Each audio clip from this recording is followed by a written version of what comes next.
Welcome back, brothers, to Warhammer. Tonight we're diving into the insane, horrible way the Iron Warriors replenish their numbers. Before we get to the madness, be sure to like and comment any videos and topics you're going to see in the future.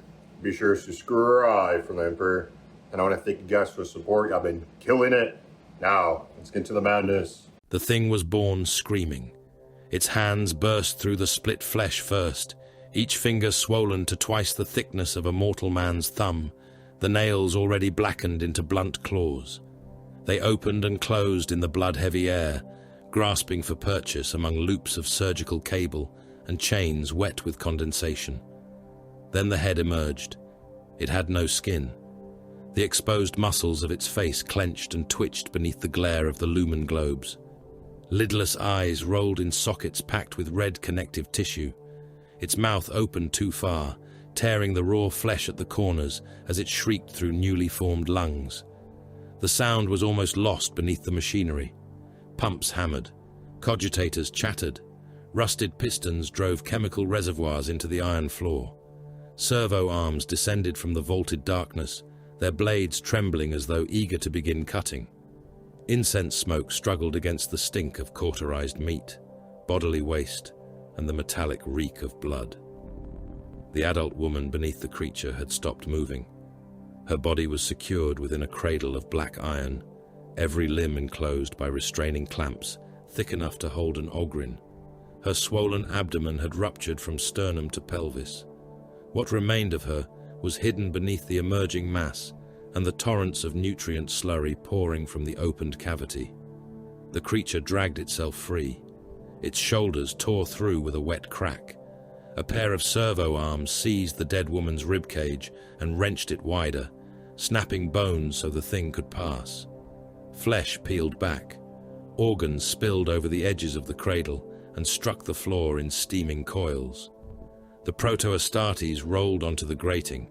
It landed on its hands and knees amid blood, amniotic filth, and pieces of the woman that had carried it. Its exposed muscles shuddered as they fought to coordinate.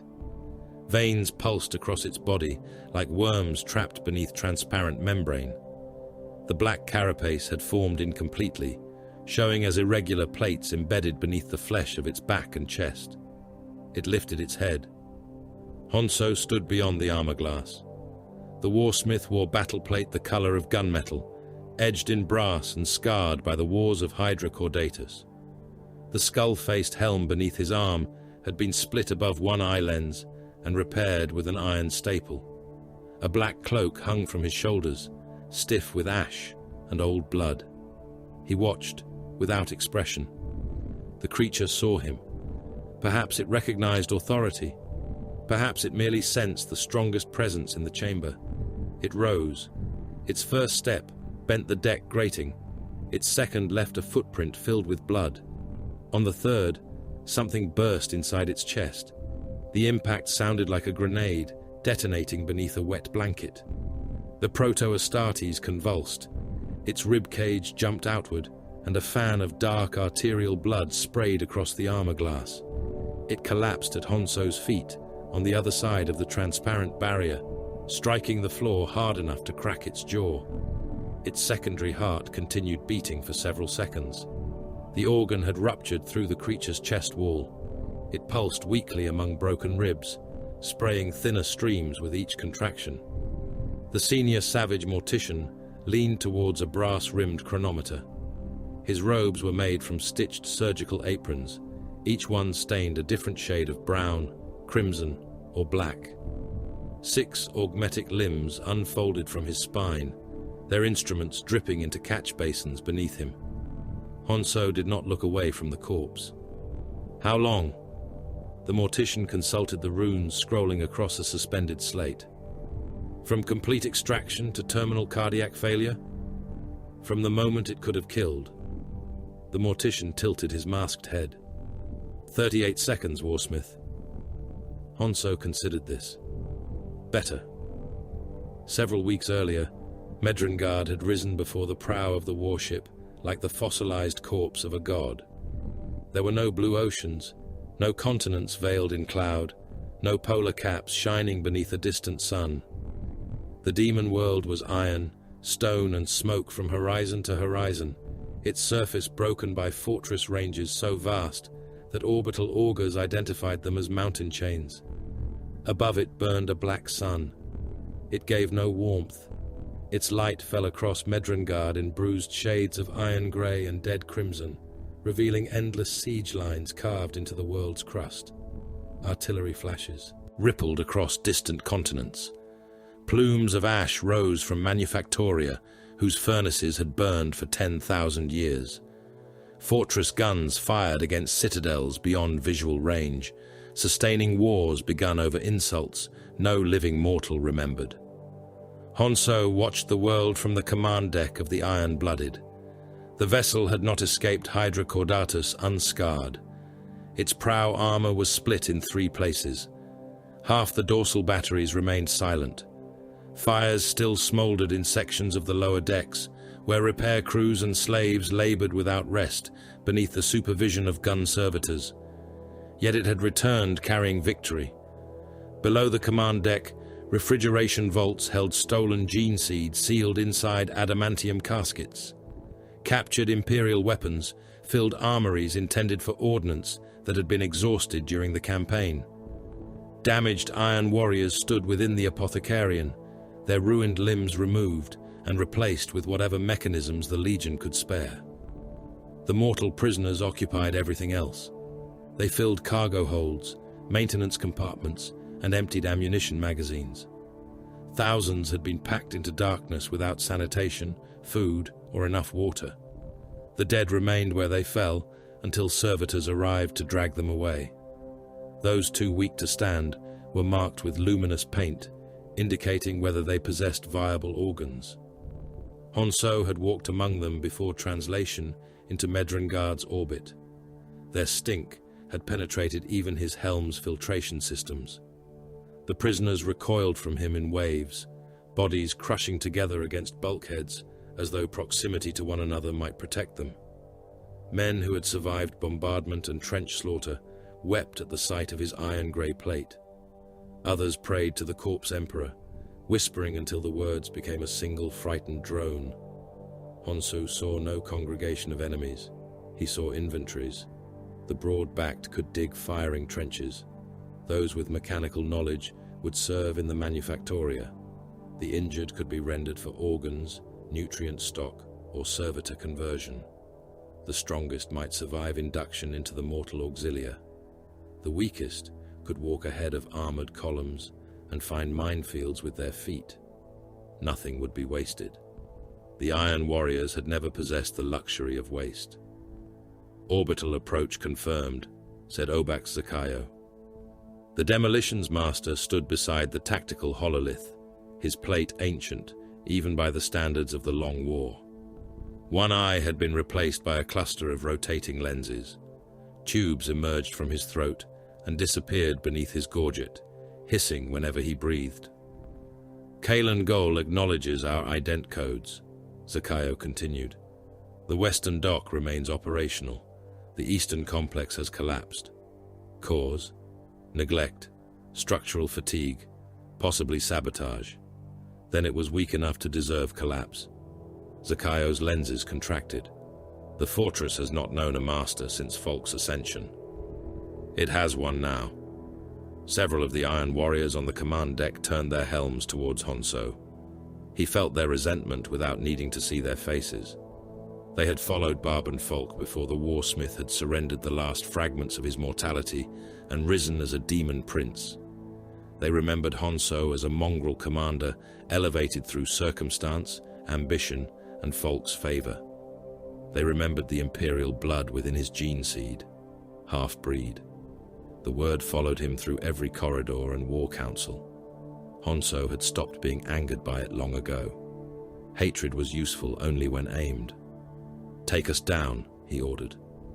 The Iron-Blooded descended through Medrengard's poisoned atmosphere. Lightning struck the hull in sheets of violet fire. Faces formed within the clouds, mouths opening as the warship passed through them. The mountains below resolved into battlements, curtain walls and weapon towers whose scale defeated mortal comprehension. Kalen Gol occupied an entire range, Its tallest bastions pierced the clouds. Its walls had been carved into the native mountains and sheathed in armor plate, blackened by centuries of bombardment. Gun emplacements projected from the rock like iron teeth. Beneath them sprawled slave settlements, industrial yards, execution fields and trench systems extending for hundreds of kilometers. Beyond Kalangol, columns of captives moved across the ash. Wastes. There were millions of them. They hauled ammunition, dragged artillery pieces, and carried ore from mines to furnaces. Overseers patrolled the columns in armored vehicles, firing into any cluster that slowed. The dead were thrown into roadside pits or fed into mobile rendering engines. New slaves emerged from fortress gates before the old had finished dying. Medrengard consumed populations as other worlds consumed fuel. Honsou felt something close to belonging. The Grand Company assembled inside Kalangol's strategium.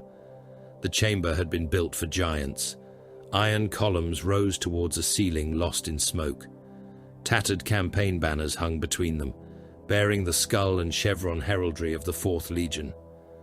The names of dead worlds had been carved into the walls, each accompanied by casualty figures and the duration of the siege that destroyed it. At the chamber's center stood the command table, a single slab of iron, scarred by blades and bolter impacts. Honsou placed both hands upon it. "This fortress is mine." Silence followed. More than 100 iron warriors stood around the table and along the raised galleries. Their armor represented 10 millennia of repair and scavenging, Crusade-era plate beside newer marks stripped from loyalist corpses, every surface painted in gunmetal and yellow hazard stripes. An ancient legionary stepped forward. Drekkenvol had fought beneath Perturabo's banner before the Walls of Terror. His armor was broad, brutal, and fitted with an external ammunition feed connected to a belt-mounted storm bolter. The flesh visible around his eyes was the color of old wax. "Falk did not name you heir," Vol said. Honsou looked at him. "He ascended. He abandoned flesh. He did not surrender his holdings to an imperial-blooded cur." Several warriors shifted their weight. Not surprise, anticipation. Honsou walked around the table. Vol raised his chin. "You carry the seed of Dawn's whelps. You occupy a throne built by true sons of Olympia. You speak of ownership when every stone around you was raised before your creation. Then you have had a long time to learn nothing." Vol reached for his weapon. Honsou seized the back of his head. The veteran fired once. The bolt struck the ceiling and detonated among the banners. Honsou drove Vol's face into the command table. The first impact broke the legionary's nose. The second shattered his teeth against the iron. The third cracked the frontal plate of his skull. Vol tried to rise. Honsou struck him again and again, each blow echoing through the strategium. Blood spread across the table beneath the veteran's ruined face. Bone fragments scraped over iron. Vol's hands clawed at Honsou's gauntlet, then weakened, then stopped. Honsou lifted what remained of his head. One eye hung from its socket. The lower jaw had broken away and dangled inside the gorget. He slammed the corpse down one final time. The skull collapsed. Honsou released it. "Strip the armor," he said. "Recover the progenoids. Render the rest." No one moved. He looked around the chamber. "Did he seem decorative to you?" 2 legionaries dragged the body away. Honsou returned to the command table, wiping blood from his gauntlet across the edge. "Kalangol is mine," he repeated. This time, no one challenged him. Mara Ven knew what the caskets contained. She saw them through the bars of the prisoner cage, while servitors unloaded them from the iron-blooded. They were waist-high, plated in adamantium, and rimed with frost from their refrigeration systems. Imperial Fist's heraldry had been scraped from their surfaces, but not completely. Beneath the gouges she saw the remnants of a clenched gauntlet. Gene seed. She had served as a Medici auxiliary long enough to understand its value. Worlds had burned for less. Mara stood among hundreds of captives inside the western receiving vault.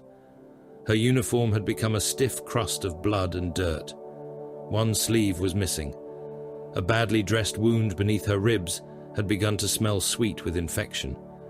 The prisoners expected work details. Instead, figures in stained robes entered the vault. They wore masks of brass and stitched leather. Augmetic limbs clicked beneath their garments. Servo skulls drifted above them, projecting thin beams of green light across the prisoners. "Men to the left," one announced through a grill in his mask. Women remained stationary.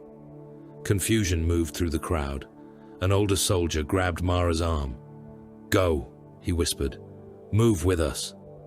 A gun servitor fired. The bolt entered his spine and detonated inside his chest. His ribs opened through the front of his uniform, showering Mara with fragments of lung and vertebrae. The crowd surged away from the corpse. Mara remained where she was. The masked heretics moved among the women. They pressed probes into throats, abdomens, and spines. They took blood with spring-loaded needles. They scanned bones, listened to hearts, and marked foreheads with burning brands. Those judged unsuitable were driven towards the labor lines. Those selected were fitted with iron collars. Mara watched a young woman strike one of the heretics with her chain-bound fists. The blow cracked the mask and exposed a face mostly replaced by tubes and surgical staples. The heretic touched the blood leaking from his cheek. "Muscular response acceptable," he said. A servitor broke the woman's knees with a shock maul. She fell screaming. "Sedate and retain." Mara tried to step backwards. A mechanical hand closed around her throat. A lens descended before her eye. Elevated temperature, localized infection, prior medici training indicated by dermal insignia. The hand tightened. Useful. A brand touched her forehead. Pain flared white across her vision. When she could see again, her name had ceased to matter. Above the receiving vaults, Honsou stood before two rival delegations. The envoys of Berossus and Toromino faced him across the blood-stained command table. Both wore the colors of the 4th Legion, but their armor bore the personal sigils of their warsmiths. "Falk promised division of the spoils," said Berossus's senior emissary. "The gene seed belongs to those whose armies made your victory possible." "My victory required your armies to remain elsewhere," Honsou said. "They performed admirably." The emissary's helm lenses narrowed. Toromino's representative gestured towards the caskets arranged along the wall. "Empty. Most of the gene seed has already been tithed to the War Master." "A lie." "Then complain to Abaddon." Berossus's emissary placed one gauntlet on the table. "You forget your place, half-breed." Honsou drew his bolt pistol and fired. The first shell entered the emissary's mouth grill. The explosion tore the helmet apart and scattered pieces of skull across the warrior standing beside him. Honsou fired twice more into the falling body. One round removed the left arm at the shoulder. The next burst inside the abdomen and split the corpse across the waist. He looked at the surviving envoy. "Take him back." The warrior stared down at the pieces. "All of him?" "As much as you can find." "And what message shall I give Warsmith Berossus?" Honsou holstered his pistol. "Tell him Kalangol surrenders nothing. Tell Toromino the same. Every shell they fire will be returned with interest." The surviving Iron Warrior bent, gathered the severed remains, and dragged them from the chamber by one arm. The savage morticians entered after the envoys had gone. Their senior bowed with the stiffness of machinery. "Conventional implantation will not replace your losses," he said. "Not within the required span." "I know. The stolen gene seed is viable. The candidates are plentiful. The limitation is maturation. Remove it." The mortician's augmetic limbs unfolded. "We can accelerate development through chemical saturation, surgical alteration, and the proper application of empiric force. Adult female subjects can be remade as gestational vessels. The candidate will be implanted within the altered body and grown beyond normal biological limits." "How quickly?" "Days, once the process is stabilized. Rejection rate, initially extreme. Survival of the vessels, variable. Strong subjects may endure repeated cycles. How many? We do not yet know. Honsou looked towards the hololith, where Karlan Gol's walls glowed in lines of dull amber. Then learn. The first shells struck before the morticians departed. The western slave settlement vanished beneath a wall of fire. Hab blocks came apart in sheets of burning metal. Bodies rose above the roofs, turning slowly in. The air before the shockwave tore them into pieces. A second salvo landed among the labor columns, erasing thousands beneath fountains of ash and pulverized stone. Warning klaxons howled through Karlan Gol, the hololith filled with impact runes. Berossus had deployed along the western approaches. Torremino's batteries occupied the southern ridges. Their armor reserves, siege engines and ammunition trains gathered precisely where Honsou's projections had placed them. Zakayo studied the tactical display. They have committed. Honsou watched another settlement burn. No, he said. They have entered. He turned towards the waiting officers. Seal Karlan Gol. Wake every battery. Bring the counter-sapper cohorts to readiness. Below them, reinforced cages descended towards chambers buried beneath the fortress. Mara Ven gripped the bars as the lift sank into darkness. Around her, the branded women prayed, wept, or stared in silence. Honsou listened to the first answering guns of Karlan Gol. "Take the women below," he ordered. "The siege has begun." Mara Ven awakened with iron inside her, not merely around her, not the restraints locked across her wrists, throat, thighs, and ankles, not the articulated frame beneath her spine, or the ribbed metal cradle holding her beneath the white glare of the lamps. Inside her, something cold pressed through the meat of her left arm and scraped against bone. Another instrument had entered beneath her lowest rib. She could feel it moving with deliberate, incremental turns, parting tissue where no blade should have reached without killing her. She tried to scream. A tube filled her mouth and passed deep into her throat. Sour chemical fluid pulsed through it in time with the machinery above. Her stomach cramped around each measured discharge. The ward breathed with her. Bellows expanded behind the walls. Pipes contracted and shuddered. Pumps forced black fluids through glass cylinders clouded by human fat. Great pistons moved beneath the floor, shaking the restraint cradles whenever they completed their strokes. Adult women lay beneath the iron lamps in ranks.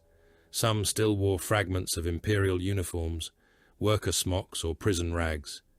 Their restraints had been tightened over ordinary bodies marked by bruises, burns, and the first incisions of the savage morticians.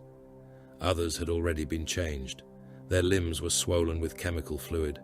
Their torsos had been opened and resealed so many times that pale scars crossed one another in dense, irregular webs. Metal ports stood proud from their flesh. Feeding pipes entered their abdomens. Braces enclosed their hips and spines. Several were so altered that Mara struggled to understand their anatomy. One lay with her abdomen distended beneath a lattice of black iron. The flesh shifted without rhythm, as though something inside her was searching for a way out. Another breathed through a mechanism riveted directly into her chest. Every mechanical inhalation lifted exposed ribs beneath translucent skin. Some stared at the ceiling. Some whispered prayers. Some made no sound at all. Figures moved between them. The savage morticians wore leather masks and robes stitched from stained surgical cloth. Their mechanical limbs clicked against the deck. Brass instruments unfolded from their bodies, ending in scalpels, clamps, syringes and saws, whose teeth rotated even when not in use. They spoke over Mara as though she were absent. Renal function has stabilized. Structural reinforcement remains incomplete. Inflammatory response exceeds tolerance projection. Continue saturation. The vessel may survive primary restructuring. Probability of repeated use? Unknown until implantation. A servo arm lowered and pierced the flesh above Mara's hip. Pain detonated through her. Her body bucked against the restraints. The iron bands held. Something ground into the crest of her pelvis, boring through living bone with a vibration that reached her teeth. Mara knew the sound. She had heard surgical drills during her service in the Medici Corps. She had held wounded guardsmen while orderlies opened shattered limbs and prepared the remnants for augmetic replacement. This was not amputation. The instrument was injecting something into the bone itself. A savage mortician watched the readings crawl across a brass-edged slate. Ossification compound. Accepted. Mara gagged against the tube. The woman restrained beside her turned her head. The movement was slow, painful. She had once been broad-featured, perhaps strong. Now her cheeks were hollow, and her hair had been shaved away. Circular punctures covered her scalp. The skin beneath her eyes had darkened almost to black. Metal ports emerged from her throat and sternum. She looked at Mara with the exhausted pity of someone watching another prisoner arrive at the same execution. "Do not fight the feeding tube," she whispered. Her voice was thin enough to vanish beneath the pumps. Mara forced herself still. The tube had made every attempt at speech impossible, but she turned her eyes towards the woman. "They let me speak between procedures," the prisoner continued. "They say it lowers cardiac stress." A mechanical limb descended over her and injected dark fluid into one of the ports in her chest. She flinched, but did not cry out. "How long?" Mara tried to ask. Only a wet choking sound escaped around the tube. The woman understood. 3. Mara stared at her. 3 cycles, she said. "I survived 3. The word survived sounded obscene in that chamber. The woman closed her eyes. "The first time, I thought waking meant they had failed. I thought I had been spared." Her lips trembled into something that was not a smile. "They repaired me." One of the morticians approached, scanning the woman from throat to pelvis. "Recovery remains within acceptable parameters," he said. She opened her eyes again. "They rebuild whatever tears. They feed you until the flesh closes. Then they use you again." The mortician adjusted the mechanism connected to her chest. 4th implantation projected following organ reconstruction. The woman looked at Mara. "Survival is not release." The apparatus above Mara unfolded. 6 needles descended in a perfect ring. Each was as long as her forearm and thick enough to deliver fluid into the core of major muscle groups. She knew what was coming before the first one entered. The needles punched into her thighs, shoulders, and abdomen. Cold fire spread through her blood. Her heart accelerated. Muscles cramped so violently that the restraints creaked. The veins in her arms rose beneath the skin, darkening as chemically enriched blood forced its way through them. The morticians watched the slate. Metabolic escalation confirmed. Administer marrow stimulants. Cardiac rhythm unstable. Compensate. A shock passed through the cradle. Mara's back arched. Her vision went white. When sight returned, 2 morticians had opened the side of her abdomen.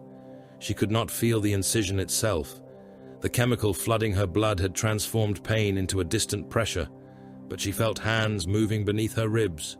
No, not hands, tools. A retractor widened the wound. A hooked instrument pushed something deeper into her body. Another clamped a vessel before cutting and joining it elsewhere. She understood enough anatomy to know she should have died. They were altering the internal arrangement of her organs. The liver was shifted. Portions of the intestine were compressed and bound. Reinforcement mesh was fixed to the inner wall of her abdomen.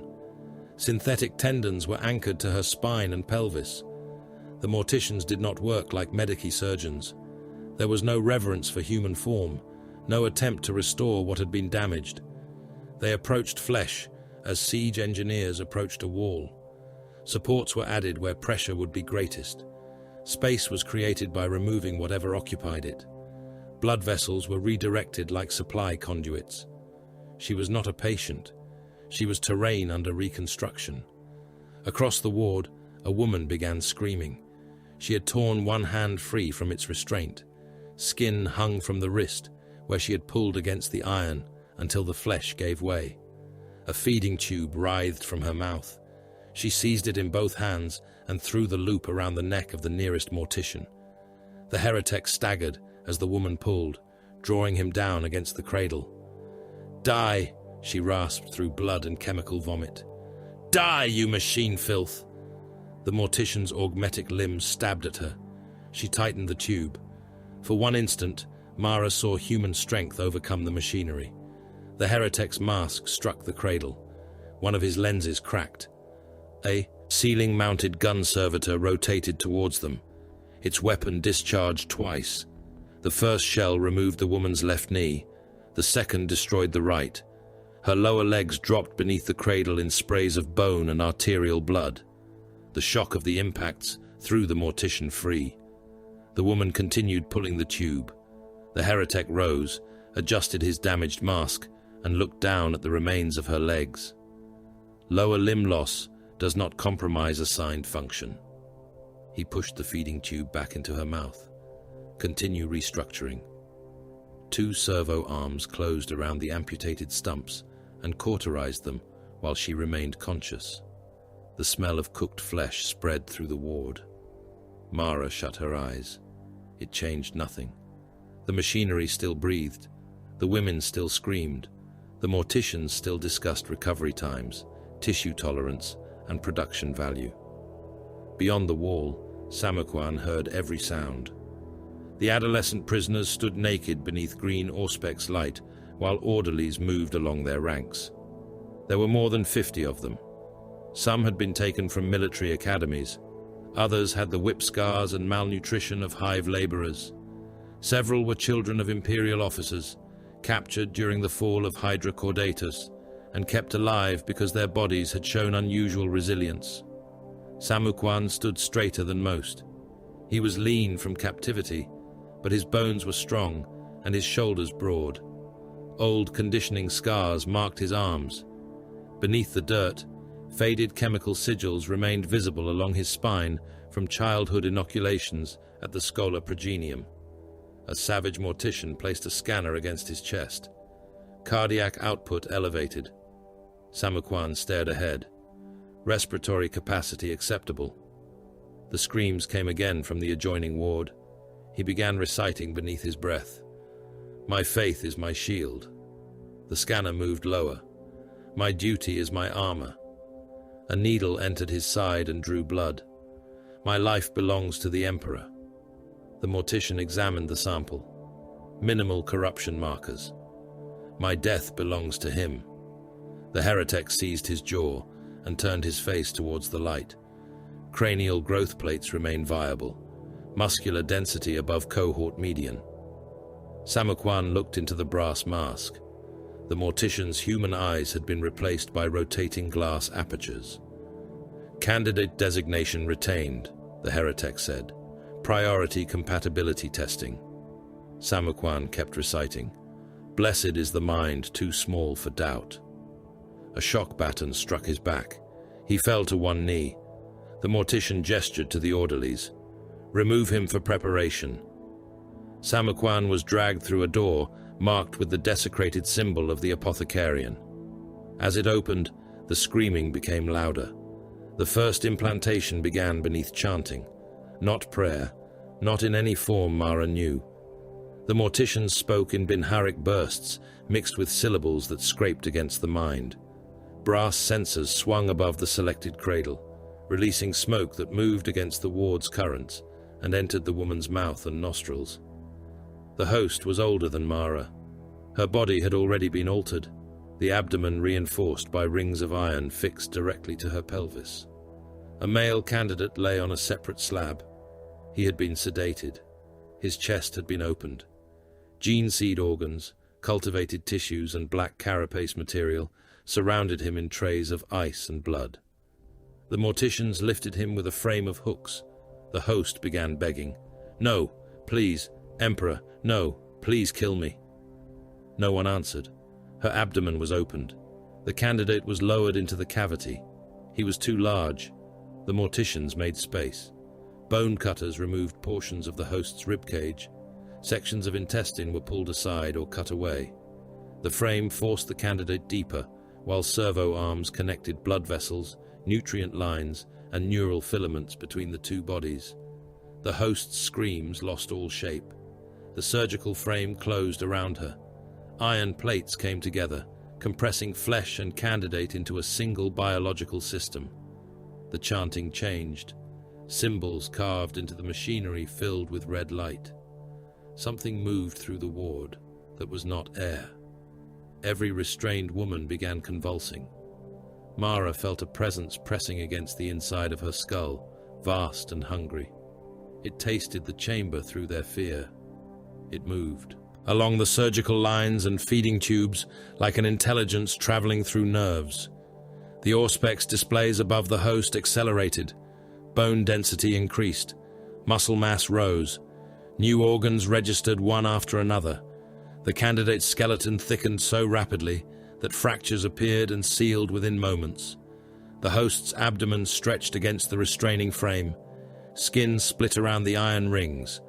Blood ran through the grooves of the cradle.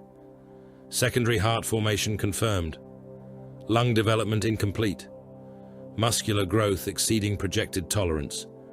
Maintain empiric pressure. The host's spine broke. Mara heard it, a succession of sharp cracks beneath the chanting. The morticians adjusted the frame to compensate. The process continued. It ended with extraction. The iron plates opened. A malformed arm thrust out through the host's body. It was longer than the candidate's torso and thick with uneven muscle. Fingers clawed at the surgical frame. A blind, skinless head followed, mouth working soundlessly until newly formed lungs filled with air. The scream shook the lamps. The creature dragged itself free. Its body was twisted. One leg ended in a fused mass of bone. The rib cage had developed asymmetrically. Beneath the exposed muscles of its chest, a secondary heart beat outside the protection of the sternum. The host beneath it was dead.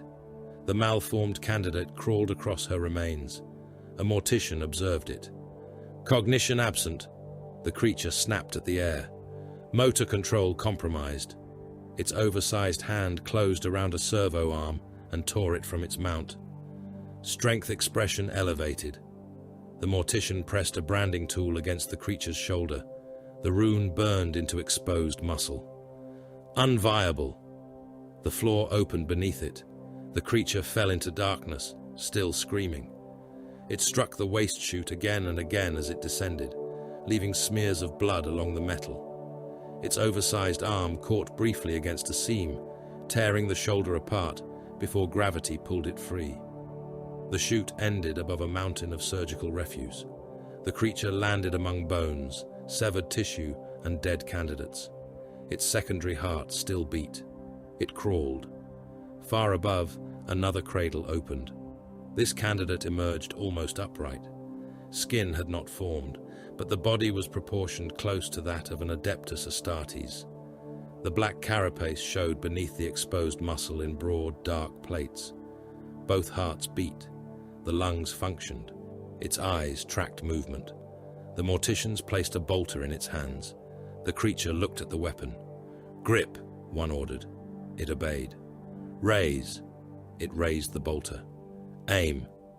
The muzzle moved towards a target plate. Its arms trembled. Neural overload warnings flashed across the Auspex slate. Blood began running from its nostrils and ears. Honsou watched from behind armor glass. "Can it understand battlefield commands?" he asked. "Simple commands," the senior mortician replied. "Complex sequencing remains uncertain. Armor compatibility? Limited. Modified plate will be required.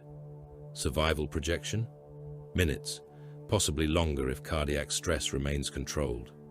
The creature began to convulse. Honsou studied it. The siege guns above fired, and dust drifted from the vaulted ceiling. "Send it to the western wall." The mortician turned his mask towards him. Warsmith, controlled observation would yield cleaner data. No controlled chamber can reproduce artillery shock, enemy fire, or the need to kill. The asset may be lost before complete evaluation. Honsou looked at the creature gripping the bolter while blood streamed down its chest. It is already lost. Determine what may be learned before it understands that. The order was obeyed. Mara saw the ward doors open as the creature was led away between iron warriors. Beyond them lay another gallery, then another, then another. The womb forges extended farther than the light. Hundreds of adult women lay within iron cradles arranged in tiered rows. Feeding pipes crossed the vaulted space in dense webs. Recovery chambers stood between implantation galleries. Surgical gantries moved along overhead rails, carrying organs, candidates and bodies from one station to the next. Brass plaques identified each row. Primary restructuring. First cycle compatibility. Repeated cycle recovery. Terminal extraction. The women were no longer listed by name. They were categorized by durability, by gestational tolerance, by organ recovery, by projected successful yield. Mara stared into the distance and understood the true shape of what Honsou had made. This was not a laboratory. It was a manufactorum whose raw material happened to scream. Far below, the malformed candidate crawled through the waste tunnels.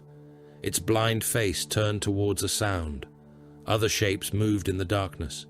Skinless giants gathered around a broken fragment of stone. An aquila had been carved into its surface, one wing shattered and the other stained black. The rejected creature reached them. Large hands lifted it from the filth. Voices spoke in the dark, deep and uncertain. The Emperor sees. The Emperor judges. The Emperor forgives the worthy.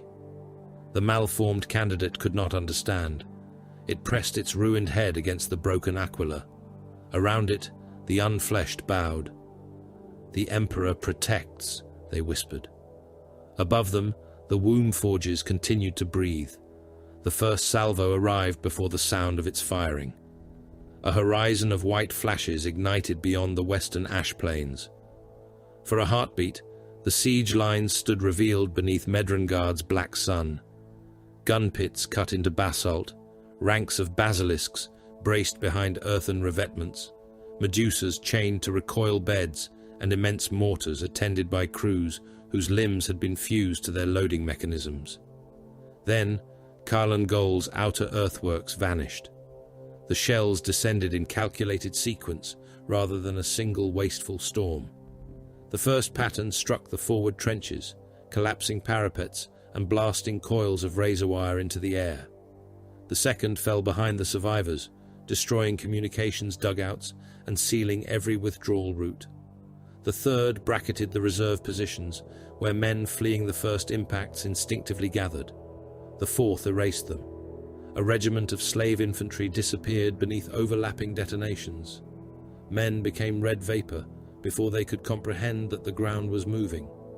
Those outside the centers of impact were lifted bodily and thrown against trench walls with enough force to drive ribs through their lungs. Pressure waves raced through sealed bunkers, rupturing organs without leaving a mark upon the skin.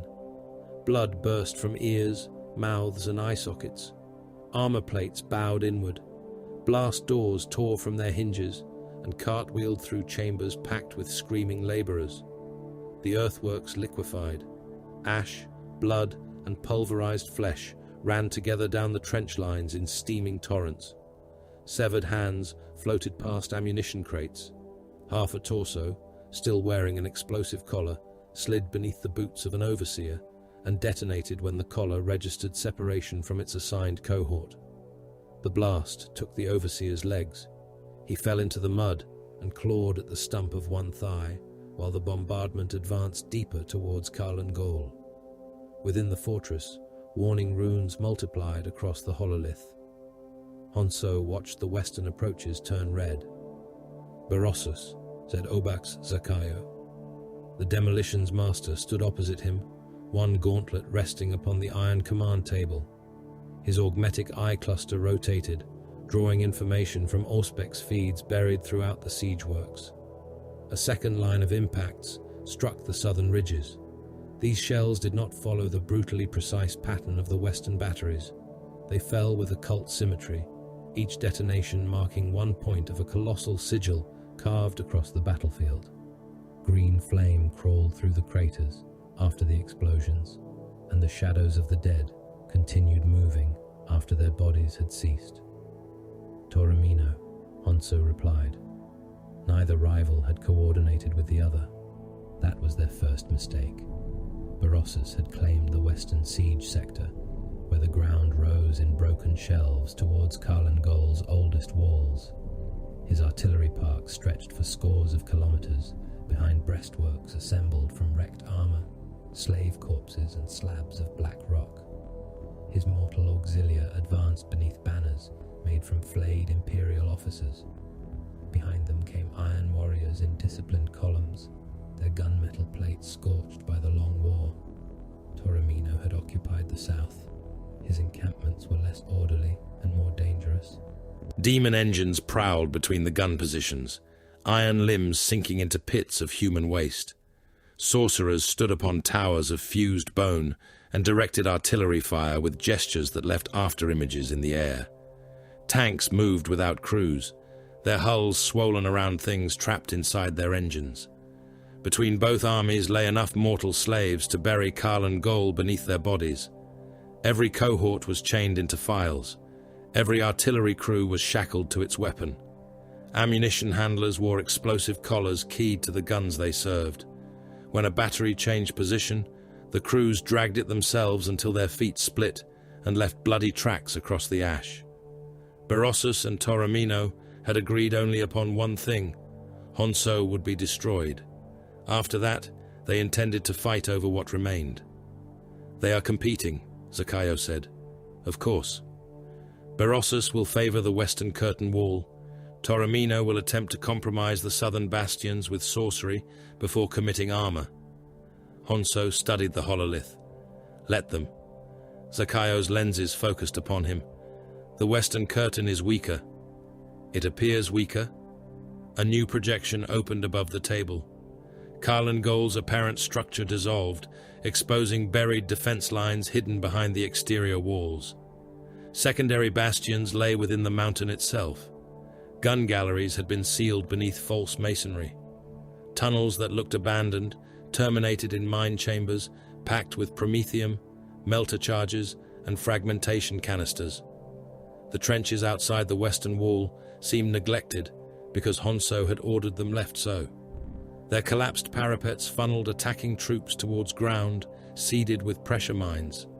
Their broken communication shafts concealed observation servitors. Their abandoned ammunition depots were empty of shells, but full of fuel. Berossus's scouts had seen weakness because Honsou had shown it to them.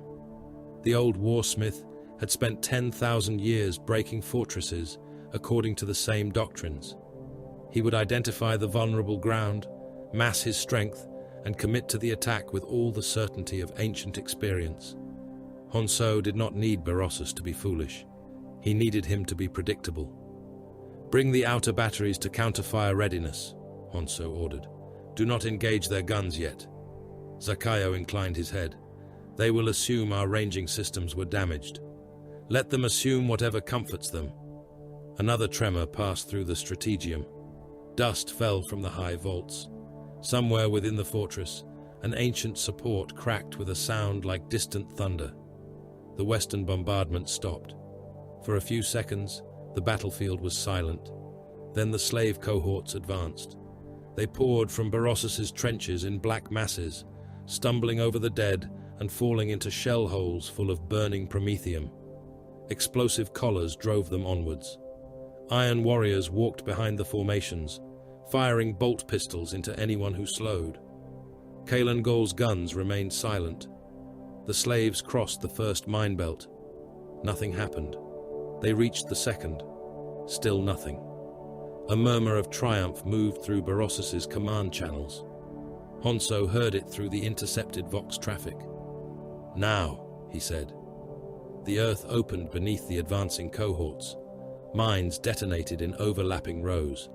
The first explosions lifted hundreds of bodies into the air. The next burst among them before they fell, shredding men into pieces that rained across those still advancing. Flame trenches ignited. Promethium rolled beneath the slave formations and erupted through cracks in the ground. Men burned inside their clothes.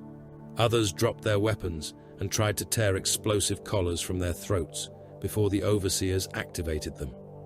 Kalengol's hidden batteries opened fire. Autocannon streams cut through the surviving ranks. Heavy bolters hammered bodies into bloody mist. Mortars landed among the overseers, rupturing ceramite and turning the command files into pits filled with shattered armor.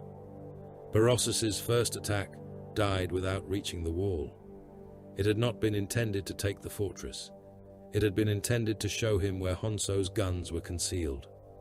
The answering bombardment came at once. Shells struck the newly revealed batteries. Emplacements disappeared beneath earth and flame.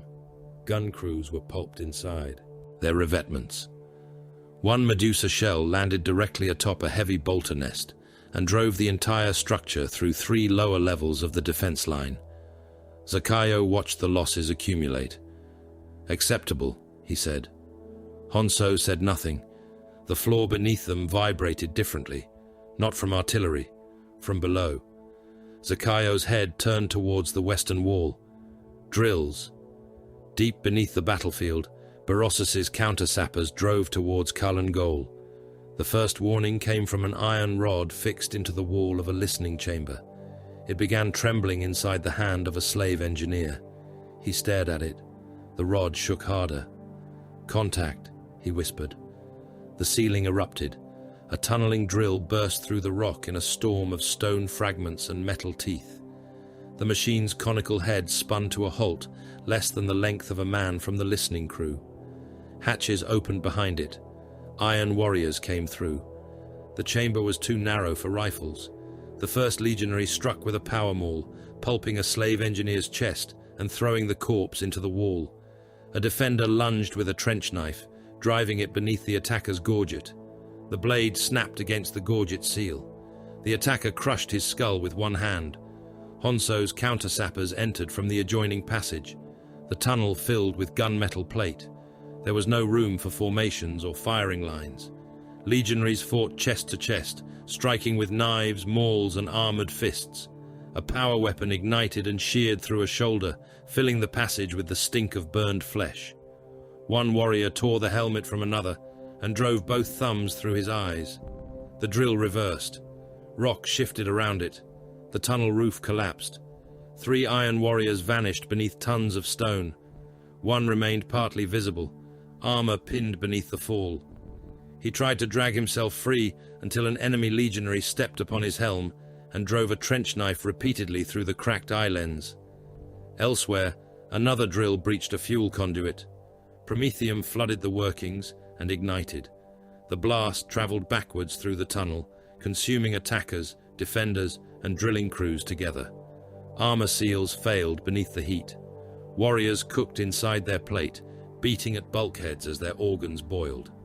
Above, Zakayo moved iron counters across the tactical display. 4 penetrations, 2 contained, 1 collapsed, 1 remains active beneath the western bastion. Flood it. With what? Waste slurry from the womb forges. Zakayo regarded him for a moment. Then he transmitted the order. Black fluid poured into the active tunnel. It carried blood, chemical runoff, and human tissue thick enough to clog filters. The iron warriors below continued fighting as the filth rose around their knees, then their waists, then their gorgets. Honsou turned from the hololith as the strategium doors opened. The first product of the womb forges entered between 2 savage morticians. Stolen skin covered its body. Not enough skin from one donor. That much was obvious. Pale flesh had been stretched across one shoulder and stitched to darker tissue across the chest.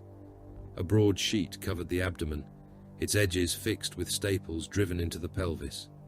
The face had been assembled from several sections, leaving one eye surrounded by taut, mismatched skin and the other exposed within a raw socket. Its armor had been altered to fit. One pauldron sat higher than the other. The breastplate had been cut apart and widened around the creature's swollen thorax. Cables connected the armor directly to ports embedded in its spine. Blood leaked from every seam. The creature carried a bolter. It stood beneath the gaze of the assembled officers and waited. The senior mortician bowed. Motor function remains stable. Command recognition is intact. Honsou approached. Name. The creature's jaw worked. No sound came. The mortician adjusted a control attached to its throat. Answer the warsmith. The creature shuddered. Warrior, it rasped. A meaningless answer. Good enough. Honsou pointed towards the western assault sector. Enemy armor has entered the outer trench line. Destroy one vehicle. Kill its crew. The thing looked at him. Destroy, it repeated. Then return. The product was taken to the wall. Berossus had sent a predator forward, beneath the protection of a slave assault. Its autocannon hammered the parapets, smashing gun servitors and tearing defenders apart inside their firing pits. Heavy bolter sponsons raked the trenches, reducing mortals to bursts of meat. The new warrior descended into the mud. Shots struck its armor. One round tore away a section of stolen skin from its neck. It did not react. It crossed the trench under fire. A slave soldier rose before it, screaming through broken teeth. The creature caught him by the face and pushed him aside hard enough to tear the head from the spine. The predator traversed its turret. The autocannon fired. One shell struck the creature's left pauldron and spun it halfway around. The armor broke, exposing muscle and black carapace beneath. It kept moving. The second burst missed as the creature reached the tank. It climbed onto the hull, drove its fingers beneath the commander's hatch, and pulled. The locking mechanism resisted. The creature roared. Metal peeled upwards. The commander fired a bolt pistol through the opening. The round entered the creature's cheek and blew away part of its face. It reached inside. The commander came out in two pieces. The creature dropped the upper half and forced its arm deeper into the fighting compartment. Its hand closed around the gunner. Bone cracked. Blood sprayed from the open hatch. Then the creature convulsed. Its body arched. Something burst beneath the breastplate. Blood poured from the gorget, abdominal seals and knee joints. The new warrior remained upright for another heartbeat, one hand still gripping the predator's torn hatch. Then it collapsed across the turret. The tank continued moving until it struck the trench wall. Honsou watched through the helm feed of a nearby defender. Duration? He asked. The mortician beside him checked the slate. Longer than projected. It obeyed. Yes. It reached the target. Yes. It killed veteran Astartes. The crew's death is confirmed. Honsou watched blood drain from the dead creature's armor. Reinforce the next candidates at the secondary heart and spine. That will require greater strain upon the gestational vessels. Then increase nutrient saturation. Mortality among the women will rise. Honsou turned towards the mortician. Was I unclear? No, Warsmith. The western horizon ignited again. Berossus's armor advanced beneath the bombardment. Vindicators led the attack. Their demolisher cannon fired at point-blank range, each shell striking with enough force to collapse bunkers and turn everyone inside into pulp. Land raiders followed, their tracks grinding over corpses packed so densely that flesh clogged the drive assemblies. Predators spread along the flanks. Behind them marched Berossus's iron warriors. They had found the path Honsou wanted them to find. The armored column entered a narrow defile between two ruined trench systems. Broken ground hemmed it in on both sides. Burning wreckage restricted movement to a single lane. Honsou waited until the lead Vindicators crossed the marked line. Rear batteries, he said. Fire. Concealed Lascannons opened upon the last land raiders in the column. Beams of white light punched through armor and reactor housings.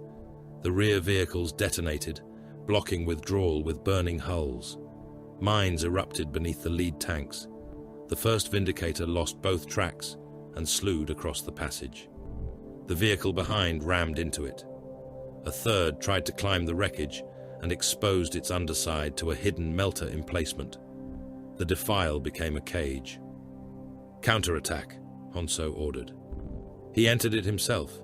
His warriors saw him descend from the wall with Onyx beside him. The demon host moved like a thing that had never accepted the laws of flesh. Its limbs lengthened as it ran. Shadows clung to it despite the flames. Bolter rounds passed through its body and emerged trailing black vapor. Honsou carried his power axe in both hands. The first enemy legionary fired from behind a wrecked predator. Honsou took the shell against his breastplate, crossed the distance, and struck. The axe split the warrior from shoulder to sternum. Ceramite opened, ribs burst apart. Both hearts came free in the same wash of blood. Honsou wrenched the blade loose and turned into the next attacker. Onyx reached him first.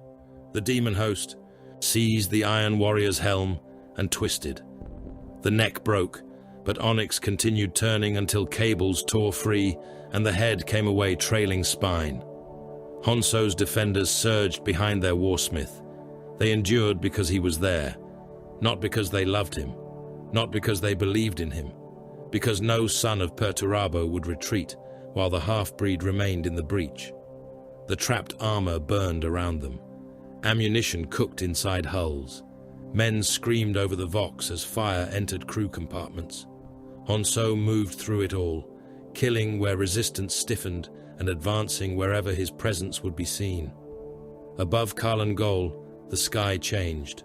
Torremino's sorcerers had begun their work. Green fire gathered among the clouds. Faces emerged within it, vast and malformed. The southern walls groaned as invisible pressure settled upon the fortress. The first bolt of warp fire descended. It struck the highest bastion and spread across the void shield envelope in branching veins. Armor glass cracked throughout the fortress. Slaves collapsed in prayer. Servitors shrieked through speakers never intended to convey pain. Then something deep beneath Karlan Gol awakened. The heart of blood pulled against its chains. Its rage passed through the foundations. The warp fire recoiled. Torremino's sorcery fractured above the fortress, torn apart by a presence that refused to yield its prison to another master. The clouds split. Burning shapes fell screaming upon the southern siege lines. For one instant, Honsou felt the greater demon's hatred. Not loyalty, never loyalty, possession. Karlan Gol was its cage, its wound, and its grievance. Torremino's sorcerers had reached towards what the heart considered its own. The demon answered with wrath.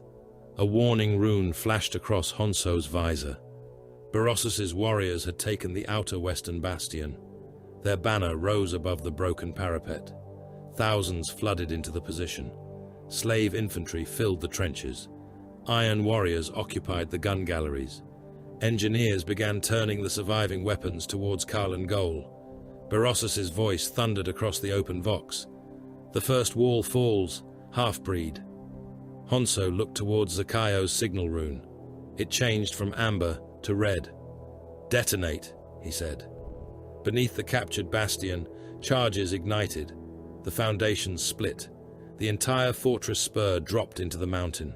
Walls, guns, tanks, and warriors vanished together. The collapse opened the sealed ammunition vault below, where decades of shells and propellant waited in darkness. The mountain erupted. Fire punched through the western defenses in a column visible beyond the siege lines. Armor fragments rained for kilometers. Bodies struck the ground as burning pieces too small to identify. Berossus's banner rose once above the blast.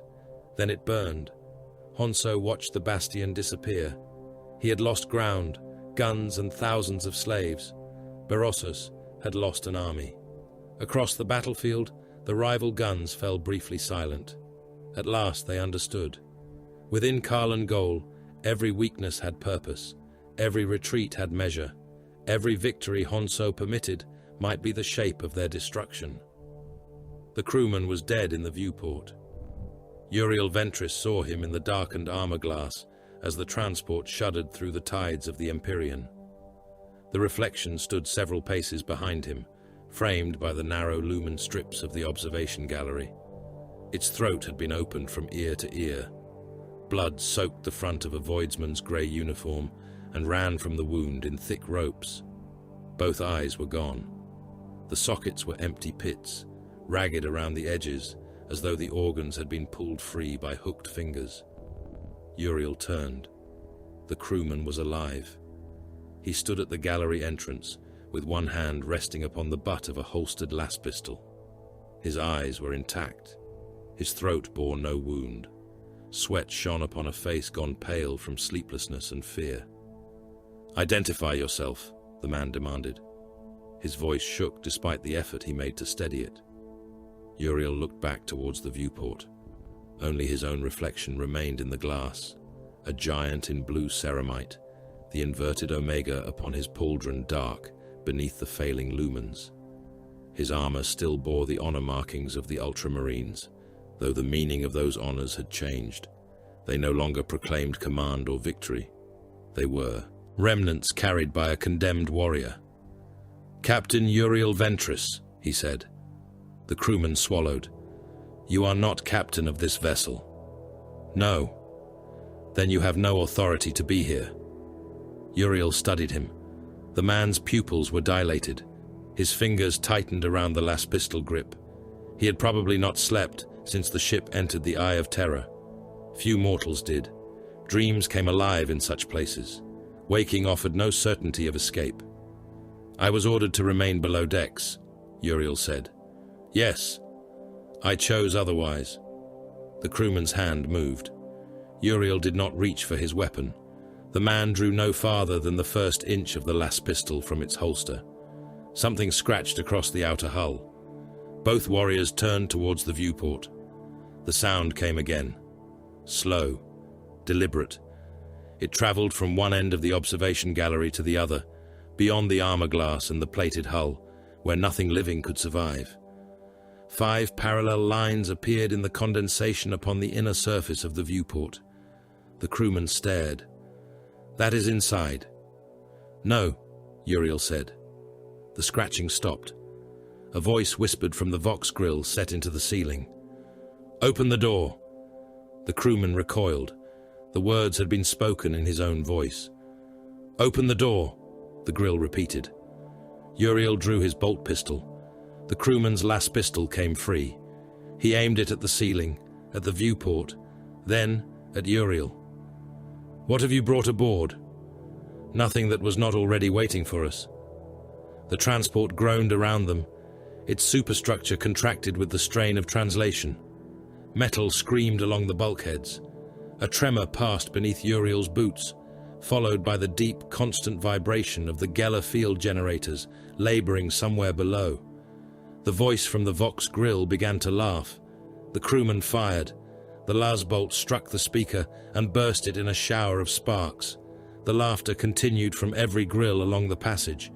Uriel seized the man by the shoulder and pushed him towards the exit. "Return to your station." The crewman resisted. "What did you see in the glass?" Uriel released him. The question hung between them.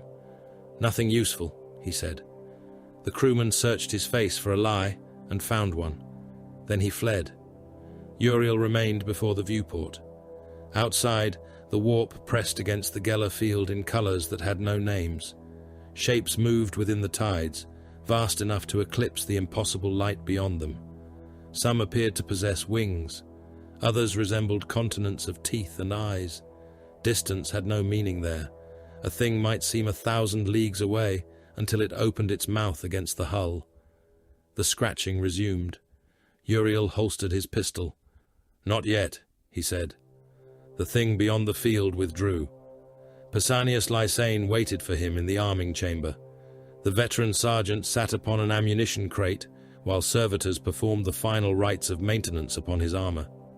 His blue plate was scarred from campaigns that would never be entered upon the walls of the fortress of Hera.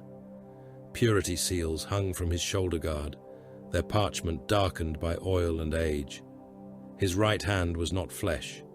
Living metal covered it from the wrist down, smooth and silver-grey beneath the chamber lights. The substance had taken the shape of an armored gauntlet, but no seam marked where machine ended, and Pausanias began. "You saw something," he said. Uriel checked the magazine of his bolt pistol. So did half the crew. Half the crew are vomiting blood into their helmets and asking the deck plates for forgiveness. The field remains stable. For now. Pausanias watched him seat the magazine. Was it a demon? I do not know. That answer usually means yes. Uriel crossed to the weapon rack and lifted his bolter. The weapon's casing was painted blue, though much of the color had been scraped away by use. He examined the feed assembly, the firing chamber, and the locking pins with methodical care. Their death oath had not removed the habits of discipline. It had only stripped them of the certainty that discipline would be rewarded. The sentence had been delivered upon Macragga beneath the gaze of warriors Uriel had once called brothers. He and Pausanias had broken with the prescribed teachings of the Codex Astartes. They had succeeded where strict obedience might have failed, but success had not erased the transgression. The chapter had given them a final duty: enter the Eye of Terror, seek the source of the corruption revealed through the visions of Chief Librarian Tigurius. Destroy it. Return only if the oath was fulfilled. No one had said they were expected to return. No one needed to. Uriel locked the bolter's magazine into place. The oath offers redemption. Pausanias barked a humorless laugh. The oath offers distance. It allows our brothers to pretend they did not execute us. They judged us according to the law of the chapter. They sent 2 warriors into the eye with a transport crew that pisses itself whenever the lumens flicker. They gave us a mission. They gave us a grave. Uriel met his friend's gaze. Pausanias did not look away. He had followed Uriel across worlds, into tyrannid swarms, against rebels, traitors, and creatures dragged from nightmare. He had challenged Uriel before, never publicly, never without cause. Their loyalty was not built upon obedience without thought. It was built upon the certainty that either would die before abandoning the other. You could have remained, Uriel said. No. The sentence was mine. You were not condemned alone. I led, and I followed. You did more than follow. Pausanias rose. He stood almost level with Uriel, broader through the shoulders and carrying the solidity of an old fortress wall. I know what this is, he said.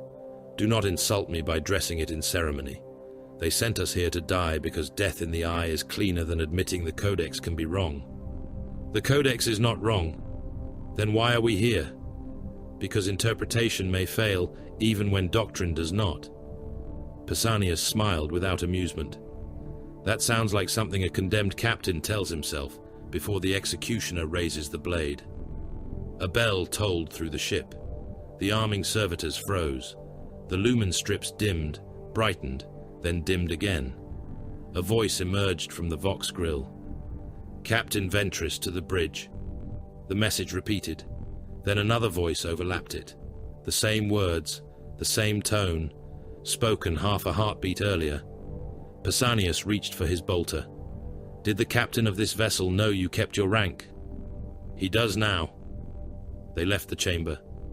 The corridor beyond was too long. Uriel recognized the dimensions of the transport. He had memorized its internal layout before translation, as doctrine demanded. The arming chamber lay fewer than 40 paces from the central lift. The lift was not visible. The passage stretched away into darkness, its walls curving subtly inward. Doors appeared where no compartments existed. Numbered plaques displayed designations that changed whenever Uriel looked away. Pausanias stopped. We have passed that pipe 3 times. The rusted conduit emerged from the wall ahead of them. A line of blood ran around one coupling. Uriel looked back. The arming chamber door was gone. In its place stood a shrine alcove containing a statue of Robut Gilliman. The Primarch's stone face had been carved without eyes. Do not trust the walls, Uriel said. I had reached that conclusion. They advanced. The Vox speakers transmitted a prayer in a mortal voice. Emperor, preserve us from the darkness beyond. Footsteps approached from ahead. The prayer continued. A voidsman rounded the corner, laser gun held against his chest. His lips moved in time with the transmission. "Emperor, preserve our souls from the unclean." He saw the Space Marines and stopped. The Vox spoke his next words before he did. "Captain, the bridge is lost." The Voidsman stared up at the speaker. His mouth remained closed. The Vox continued in his voice. "The navigator has opened himself." The man began to weep. "What is happening?" The bulkhead behind him flexed. Rivets pushed outward one by one. Blood welled around the metal and ran down the wall. The steel bulged as though something on the other side were breathing against it. Uriel raised his bolter. "Get behind us." The Voidsman obeyed. The Geller field failed. There was no explosion, no warning siren. Reality merely lost its strength. The corridor opened along its center like meat beneath a blade. Darkness poured through. Hands reached from the split. Hundreds of them, some human, some taloned, some ending in mouths that snapped at the air. They seized the Voidsman before he could scream and dragged him into the wound. His lasgun struck the floor. His body did not pass cleanly through the opening. The rift tightened around his waist. His lower half remained in the corridor, while something beyond pulled at his torso. His spine stretched. The vertebrae separated one after another with sharp, wet cracks. Then the upper half vanished. His legs fell. Pausanias fired into the opening. Bolt shells disappeared into the darkness and detonated among shapes that laughed with the voices of children. "Move," Uriel ordered. They ran. The corridor shifted beneath them. Gravity turned sideways. Uriel struck the wall and continued forward with his boots hammering along what had been a vertical surface. Pausanias followed, one shoulder gouging through a shrine as the ship rotated around them. Crewmen poured from an intersecting passage. Some were still human. Others had changed. One had fused with the bulkhead from the waist down. He clawed at the deck as metal grew through his ribs. Another crawled on 6 newly formed limbs, while a second face pushed out through his throat. A ratings officer staggered towards Uriel with both hands pressed to his abdomen. "Help me." His stomach opened. A horned thing forced its way through the wound, wearing the officer's intestines around its neck. Uriel shot it. The bolt round entered the creature's mouth and detonated behind its skull. Bone, teeth, and black ichor sprayed across the corridor.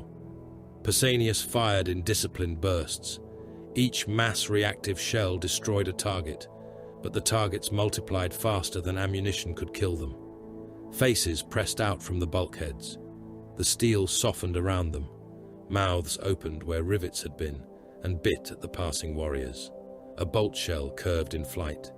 Uriel watched it bend away from the demon he had aimed at and strike one of the faces in the wall. The face smiled as the shell entered its eye. The detonation blew open the bulkhead. A tide of screaming limbs spilled through. Uriel drew his sword. The blade cleaved through arms, claws, and malformed torsos. Black blood steamed upon the power field. Pausanias fought beside him, living metal fist crushing demonic skulls, while his bolter tore apart anything beyond reach. They reached the bridge through a chamber that had never existed.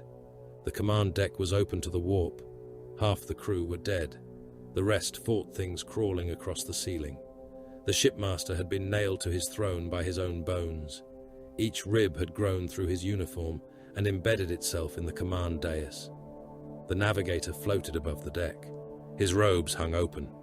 His third eye had expanded until it consumed most of his face. Something looked through it. "Field generators," Uriel said. The shipmaster turned his head. Blood bubbled through his teeth. "Gone." The navigator's mouth opened. The thing behind his eye spoke. "You are expected." The prow of the transport exploded inward. Armored plating folded through the bridge. Consoles, crew, and servitors vanished beneath tons of metal. Uriel was thrown across the deck and struck a broken command lectern hard enough to fracture the stone. Something entered the ship. It came surrounded by chains. They dragged across the deck, each link large enough to encircle a battle tank. Claws of rusted iron tore through the ruined prow. Siege plates shifted over a body that was neither machine nor flesh, but a hateful union of both. Faces had been built into its armor. They screamed whenever it moved. The Omphalos demonium pulled itself through the breach. Its lower body resembled the hull of an ancient siege engine, mounted upon jointed limbs that ended in drills, talons, and crushing pistons.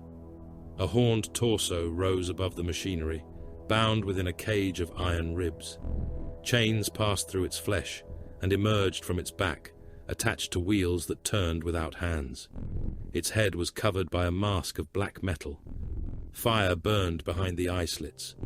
Pausanias opened fire. The bolt struck the demon engine's plates and burst without penetrating. Uriel charged. His sword carved a line of molten metal across one limb. The engine struck him with a chain. The blow lifted him from the deck and threw him through a bank of consoles.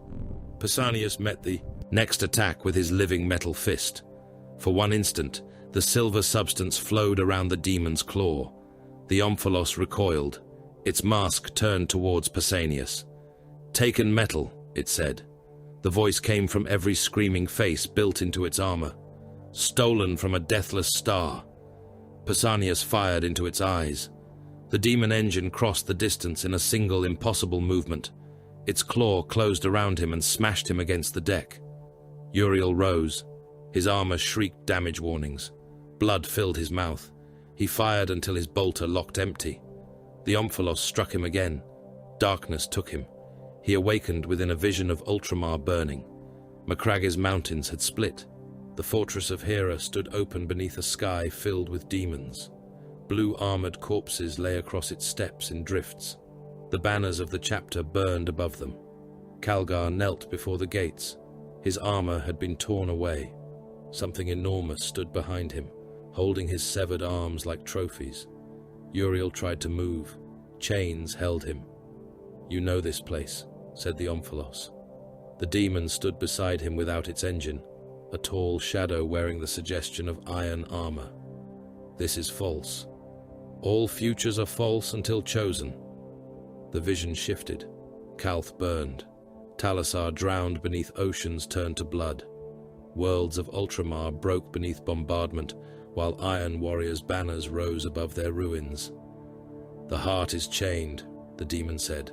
"The fortress drinks its wrath. Free it, and the path changes."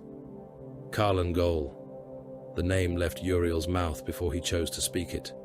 The shadow leaned closer. "Enter the citadel. Break the fetters.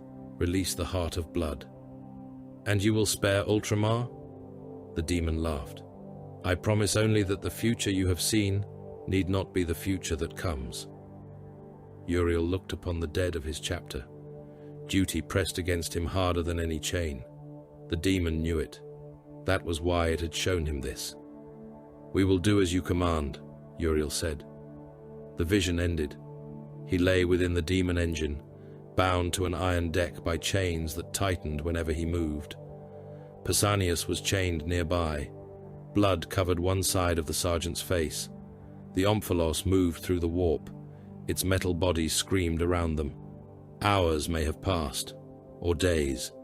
Chronometers had died, and thought itself seemed to repeat. At last the chains loosened. Pausanias waited until the demon's presence withdrew into the forward machinery. "You lied to it." Uriel turned his head. "Yes. You sounded convincing. I intended to. We enter the fortress. We find this heart. We find the source of the corruption Tigurius foresaw. And then, we destroy what can be destroyed." Pausanias looked towards the iron ceiling. "We do not release one demon because another commands it. No. And if breaking the chains is the only way to destroy the fortress, then we decide when we understand the battlefield." Pausanias gave a tired grunt. "There is the captain, I remember, condemned by the Codex and still quoting its first principle. Gather intelligence before committing the reserve. I was thinking of the principle concerning demons. There is more than one." The hull split open before them. Through the fracture, they saw Medrengard. Mountains hung inverted beneath the black sun. Armies marched along their undersides, held to the stone by laws that existed nowhere else. Fortress ranges stretched beyond the horizon, each larger than a mortal nation. Artillery shells crossed the poisoned sky in blazing arcs and fell like stars upon citadels surrounded by uncounted dead. The demon engine descended. It passed over slave columns that seemed to continue for hundreds of kilometers. It crossed trenches filled with burning tanks, demon machines and warriors fighting beneath banners older than the Imperium's memory. At the center of it all stood Karlan Gol. Its walls rose from the mountains like the teeth of a buried god. Gunfire illuminated every battlement.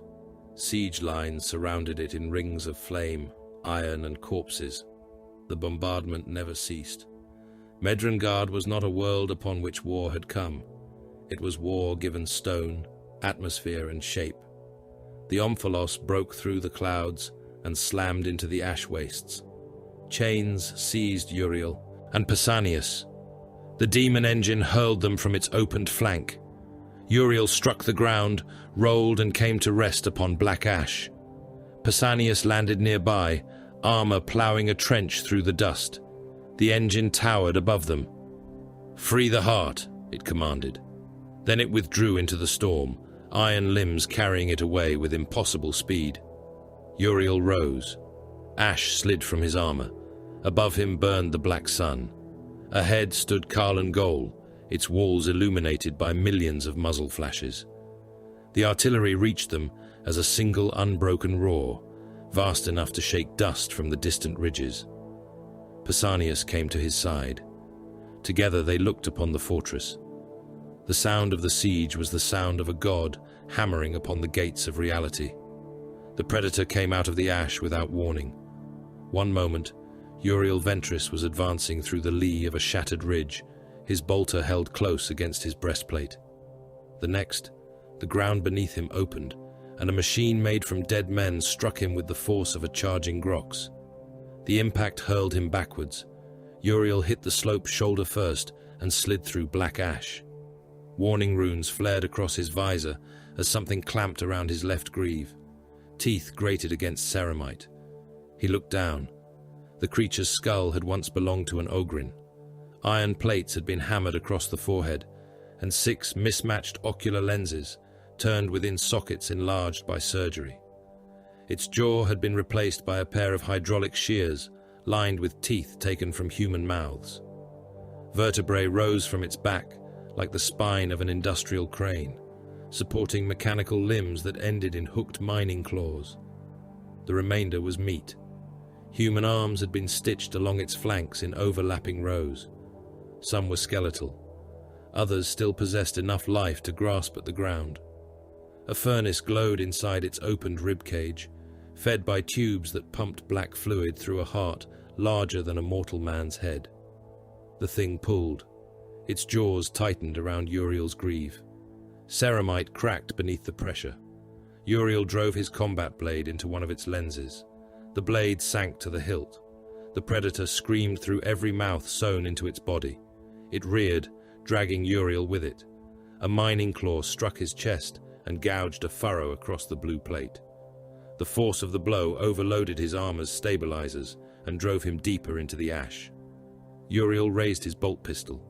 The creature twisted before he could fire.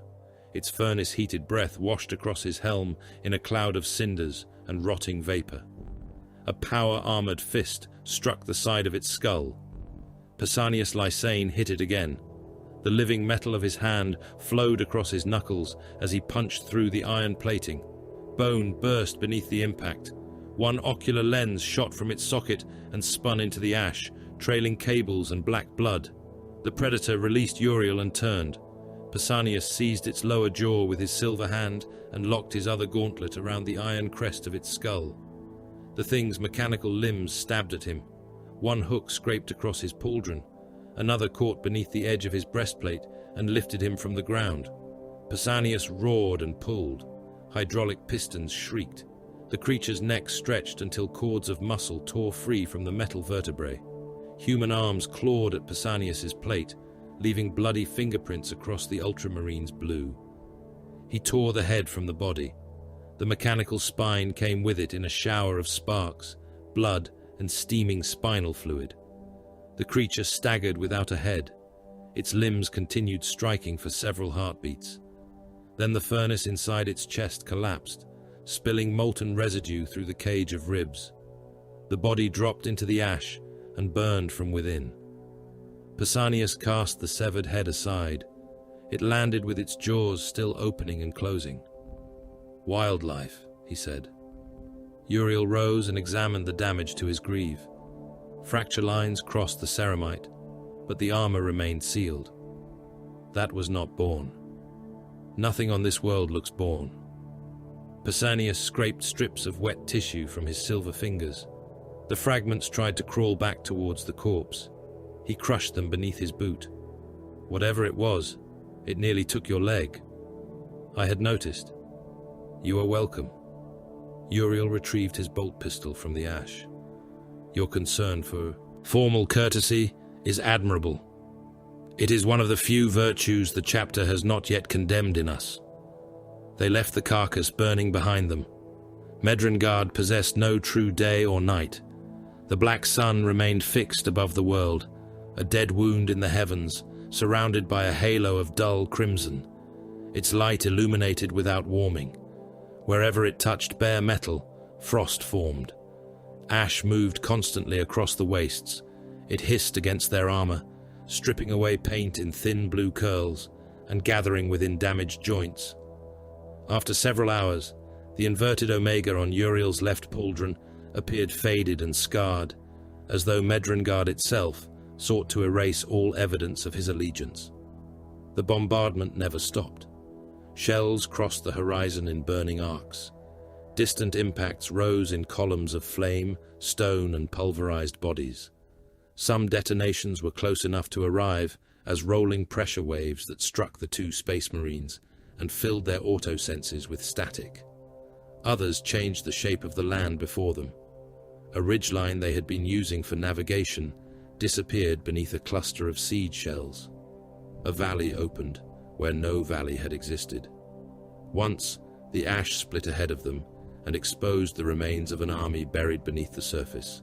Rusted tanks, artillery carriages, and thousands of skeletons still chained together in marching columns. The bones wore uniforms from a regiment Uriel did not recognize. They may have lain there for centuries. They may have died the previous day. Time offered no reliable measure beneath the black sun. Uriel advanced with his bolter loaded, but unfired. He had replaced the empty magazine expended aboard the doomed transport, leaving him with only the ammunition carried upon his armor. Pausanias watched the ridgelines through the scope of his weapon. "We should have killed that creature with bolt fire. We destroyed it without expending ammunition. It damaged your plate. Ammunition cannot be repaired in the field. Neither can your leg. The leg remains functional." Pausanias grunted. They had fought together too long for such arguments to require anger.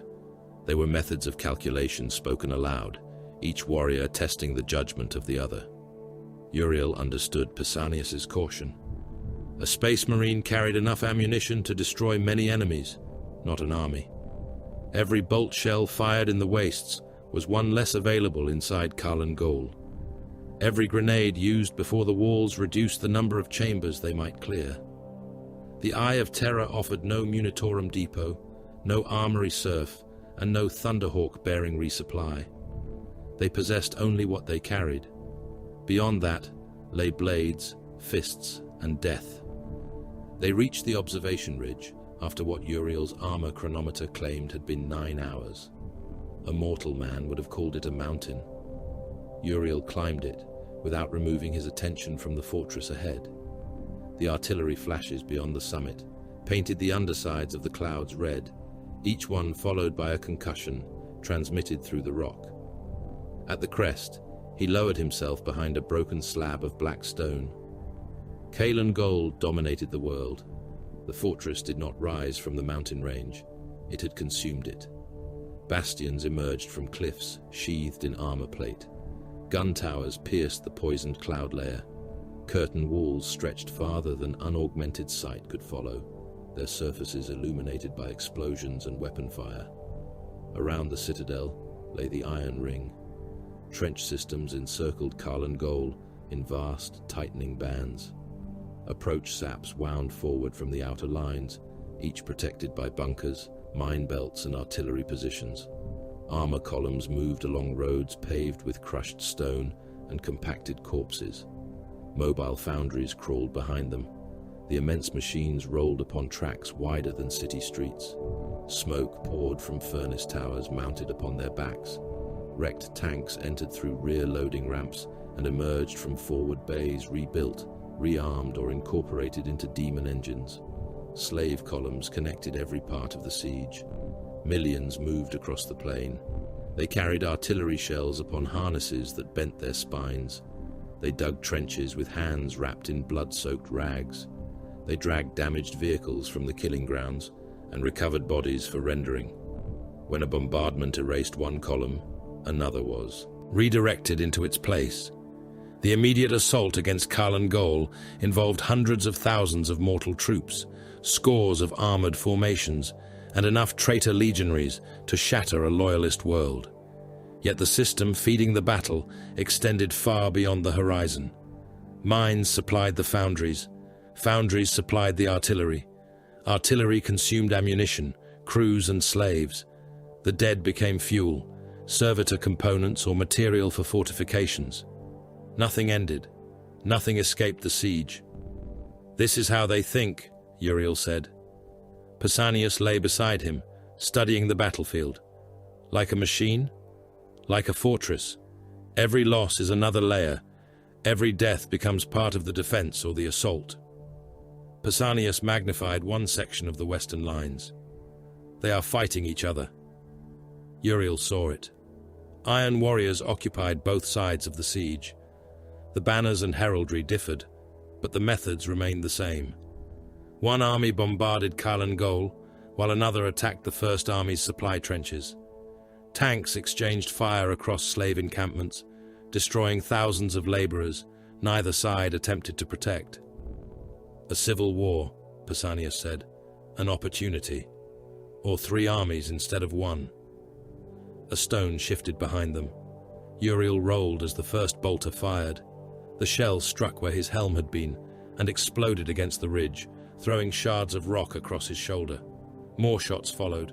They came from elevated positions to the east and west, fired in disciplined sequence. One warrior suppressed, while another shifted position. The firing angles overlapped without exposing the shooters. Uriel recognized the method. He raised one hand. "Hold!" Pausanias had already taken cover behind a slab of basalt. A voice came from above. "Discard your weapons." Uriel remained crouched. "No. You are surrounded." "Yes." A pause followed. The shooter had expected threat, defiance, or invocation of the Emperor. Uriel's agreement unsettled him more than denial. "You wear the colors of Ultramar," the hidden warrior said, "and you fight as a son of Korax." Silence. Then a figure stepped from the shadow of an overhanging rock. His armor had once been black. Much of it had been repaired with mismatched ceramite scavenged from other chapters and painted over with soot. The left pauldron still bore the faded white raven of the Raven Guard, scored through by a blade. He carried a bolter fitted with an extended sight and sound suppressor. The weapon remained aimed at Uriel's helm. Other warriors emerged around the ridge. One wore the remains of White Scar's plate. Another carried a pauldron marked by a crimson fist, whose fingers had been deliberately broken away. None displayed uncorrupted chapter heraldry. Renegades. Pausanias rose behind cover, bolter aimed at the Raven Guard warrior. "Give me a reason," he said. The renegade looked at Pausanias' silver hand. "I could give you several." Uriel stood slowly. "You had the firing solution before we reached the crest. Had you intended to kill us, you would have done so. Confidence. Observation." The renegade lowered his bolter by a fraction. "Name." Uriel Ventris. Recognition passed among the warriors. The Raven Guard's expression hardened. Ardaric Varnes. The name meant something to Pausanias. Uriel heard it in the change of his breathing. "Former Shadow Captain," Pausanias said. "Renegade and Oathbreaker." Vains's gaze moved to him. And you are standing beneath the black sun of Medrengard, with no company, no vessel, and no chapter banner. Be cautious with titles. We did not abandon ours. No, yours abandoned you. Pausanias's finger tightened against the trigger. Uriel stepped between them. We seek entry to Kalan Gol. Varnes laughed once. Then the eye has already taken your senses. We have a mission within the fortress. Everyone on Medrengard has a mission. Most involve surviving until the next meal. Can you enter it? The renegade studied him. Perhaps. Then we should speak. Varnes led them into the ridge through a fissure concealed behind hanging sheets of camouflaged hide. The tunnel beyond descended into darkness. Sentries occupied firing niches carved into the rock. Their weapons were imperial. The first human Uriel saw wore a Duran pattern greatcoat reduced to patched rags. The soldier raised a lasgun. One side of his face had been burned away. The exposed teeth had been wired together to support what remained of his jaw. Despite starvation and injury, the muzzle did not waver. More soldiers waited beyond him. They were gaunt, scarred and mutilated. Several possessed crude augmetics built from mining equipment. One man had replaced a lost arm with a metal brace supporting a las pistol. Another wore an artillery officer's coat over legs that ended in piston-driven prosthetics. Their equipment was maintained. Weapons had been stripped, cleaned and reassembled. Ammunition was counted into labeled containers. Sentry rotations had been marked upon slate with the precision of a functioning regiment. A colonel waited within the command cavern. Mikhail Leonid had aged beyond his years. One eye had clouded white. A deep scar crossed his scalp and vanished beneath a battered field cap. His uniform retained the insignia of the 383rd Duran Dragoons, though blood and ash had darkened the cloth almost to black. He looked at Uriel for a long time. Ultramarines. Uriel inclined his head. What remains of us? Leonid understood the answer. He gestured towards a campaign map scratched into the stone. What do you know of Honsou? Only his name. Then you know nothing. The colonel approached the map. He took Hydra Caudatus apart one defense line at a time. He found every weakness we possessed and made us believe each one was our last. When we shifted reserves, he struck the guns. When we protected the guns, he slaughtered the reserves. Leonid's finger traced a scarred route across the stone. He stole gene seed from beneath the fortress. Imperial Fist's gene seed, enough to purchase armies or build one. You saw him? Uriel asked. I saw what followed him. Leonid looked towards the cavern entrance, as though the memory might enter behind them. Men nailed into their own bunkers. Medici stations shelled after the wounded filled them. Prisoners driven ahead of tanks to find mines. He is younger than the old monsters here, and that makes him worse. They worship methods that won wars 10,000 years ago. Honsou changes. Varnes leaned against the wall. He is besieged by two rival warsmiths. That gives us a route. A route to what? Pausanias asked. Supplies, Varnes said. A vessel. A chance to leave this world. Leonid's mouth tightened. A chance to kill Honsou. Uriel looked around the cavern. And the prisoners taken below Kalan Gol? Leonid's eye narrowed. What prisoners? Uriel described the corruption in Tigurius's vision, the mission imposed by the death oath, and the demon's command to release the heart of blood. Vanes listened without interruption. When Uriel finished, the renegade shook his head. You intend to enter an Iron Warrior's fortress during a siege, find an imprisoned greater demon, and somehow destroy everything without serving the creature that sent you. Yes, that is not a plan. It is an objective. Pausanias folded his arms. You see the distinction that condemned him. Varnes looked from one ultramarine to the other. I need ammunition and transport. Leonid needs vengeance. You need absolution. I need to complete my duty, Uriel said. Call it what you wish. Pausanias waited until Varnis moved away before speaking through the private vox. He will leave us the moment survival demands it. He has survived here longer than most, by abandoning every cause before it can kill him. Then we use his knowledge before that moment arrives.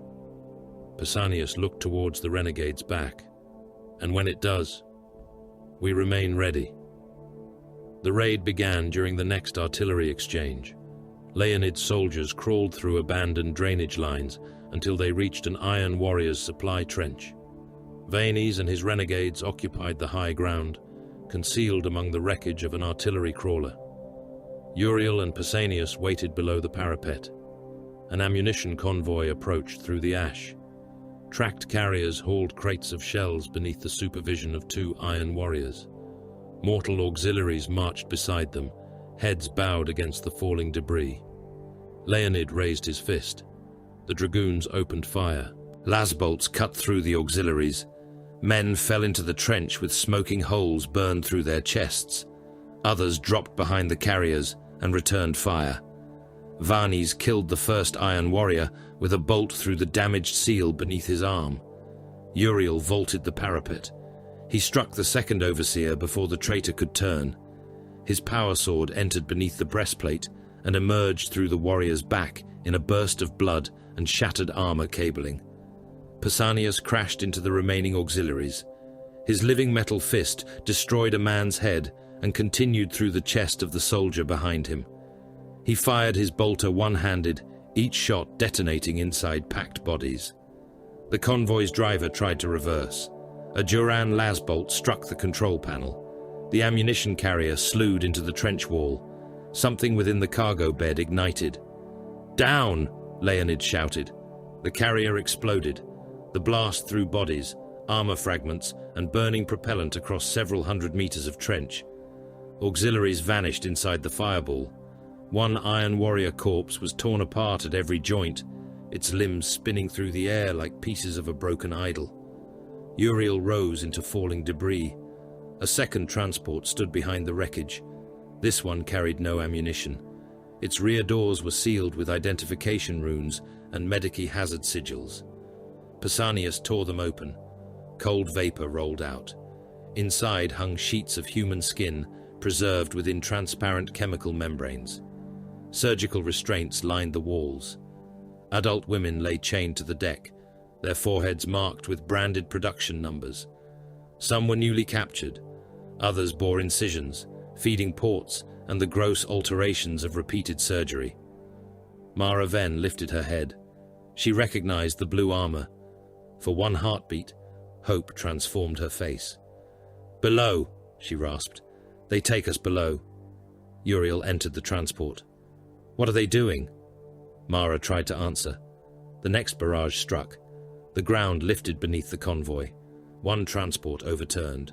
The trench wall collapsed, burying Duran soldiers and prisoners together. Shells walked towards them in measured sequence. Vanes seized Uriel's shoulder. "We remain. We die." Uriel looked at the women. There was no time to free them all. Mara understood before he spoke. She pointed towards the dead Iron Warrior overseer. "Seals," she said. "Take the seals." Pausanias ripped the identification plate from the corpse's gorget. Uriel dragged one restraint chain free, opening a path for the nearest prisoners, but the bombardment closed around them. Fire and dirt filled the trench. A shell struck close enough to turn 3 fleeing women into a red mist that coated the transport's interior. "Move!" Leonid shouted. They withdrew beneath the barrage. Behind them, surviving auxiliaries reclaimed the prisoner carrier. Mara was dragged back into the darkness, her hand leaving a bloody streak across the deck. Uriel carried the Iron Warrior seal. It opened a drainage culvert beneath Karlengol's western works. The infiltrators descended, while artillery pounded the fortress above. Every impact shook rust and old blood from the tunnel roof. Leonid's surviving dragoons entered first, followed by Varnis's renegades, Pausanias, and Uriel. The culvert gates closed behind them. Darkness swallowed the passage. From somewhere deep beneath the fortress came the slow rhythm of machinery. Voices chanted in a language Uriel did not know. Then the women began to scream.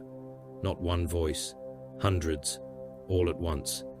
The shell struck before the last men had entered the culvert. The drainage passage bucked beneath Uriel Ventris like the deck of a vessel under torpedo impact. Stone split overhead. A section of rusted conduit tore free and scythed through the darkness, cutting 3 Duran soldiers apart before they could throw themselves flat. One man lost both legs at the hips. The remains of his body struck the wall and slid down it, leaving a broad red smear across the ironwork. Another vanished beneath a descending slab of armorcrete, his scream ending in the brittle crack of bones compressed inside flak armor. The culvert entrance folded inward. For an instant, Uriel saw the ash wastes beyond through a storm of fire and falling masonry. Then the roof collapsed completely, burying the rear files of the infiltration force beneath tons of stone and twisted metal. A severed arm protruded from the rubble. Its fingers continued tightening around a lass rifle. Colonel Mikhail Leonid stared at it for a heartbeat, then turned towards the survivors. "Sound off!" Voices answered through dust and static. Less than half the Duran dragoons had entered before the impact. Several were wounded. One soldier clutched a torn abdomen with both hands, while his intestines pushed between his fingers in slick coils. Vaines's renegades had survived. Pausanias Lysane emerged from the settling dust, with a bent support beam resting across one shoulder. He cast it aside and looked back at the blocked entrance. "That route is finished." "It was finished when we crossed the threshold," said Ardaric Varnes. The former Raven Guard stood beneath a broken lumen, the blackened remnants of his armor drinking what little light remained. His bolter tracked the darkness ahead. Leonid knelt beside the disemboweled soldier. The man looked up at him. "Colonel." Leonid placed a hand upon his shoulder. "You did your duty." The soldier tried to salute. Leonid put a las pistol beneath his chin and fired. The shot painted the culvert roof with blood. No one spoke. Uriel studied the collapsed entrance through his armor's auspex. Solid rock and compacted wreckage filled the passage for more than 20 meters. No retreat, no reinforcement, no extraction, only Karlan Gol. "Forward," Uriel said. The culvert narrowed as it descended. What had begun as a drainage route became part of Karlan Gol's counter-sapper network, a buried maze built to catch armies attempting to breach the fortress from beneath.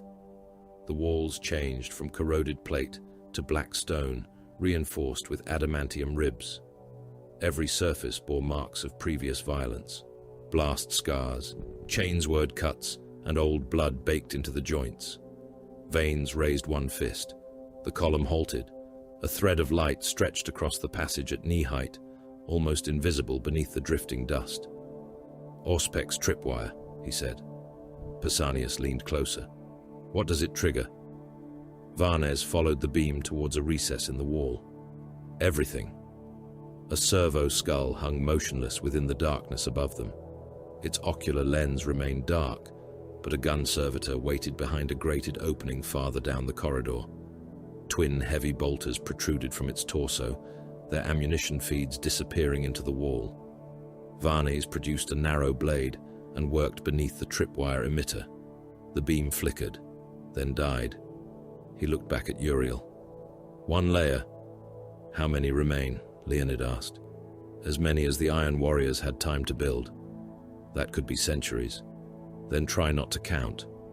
They advanced in silence. The first mine was buried beneath a loose deck plate. Varnes found it with the point of his blade. The second was hidden inside a corpse chained to the wall, wired to detonate when anyone passed within arm's reach. The third had been placed above them and packed with shaped charges designed to drive armor fragments downward through the crowns of helmets. The Iron Warriors did not defend the tunnels with isolated traps. They constructed systems. A visible mine drew the eye. The act of avoiding it placed the intruder inside the firing arc of a gun servitor. Destroying the servitor activated a secondary charge. Retreat from the charge led into the path of an Auspex beam, that summoned defenders from sealed galleries. Vans guided them through the first killing zone. The second changed while they were crossing it. A door that had stood open slammed shut behind the rear guard. A section of wall withdrew ahead, revealing a passage absent from Leonid's captured maps. Pausanias watched it open. "They know we are here." "They knew when the shell collapsed the culvert," Varnes said. "No," Uriel replied. "This began before the impact." He looked back towards the closed door. "They are shaping our route." Far above them, Obax Zakayo watched the intruders move across the hololithic display. They appeared as pale heat signatures within the tunnels, some broad enough to mark Adeptus Astartes, the rest mortal. The demolition's master magnified one section of the counter-sapper network. "They have passed 3 defensive nodes," he said.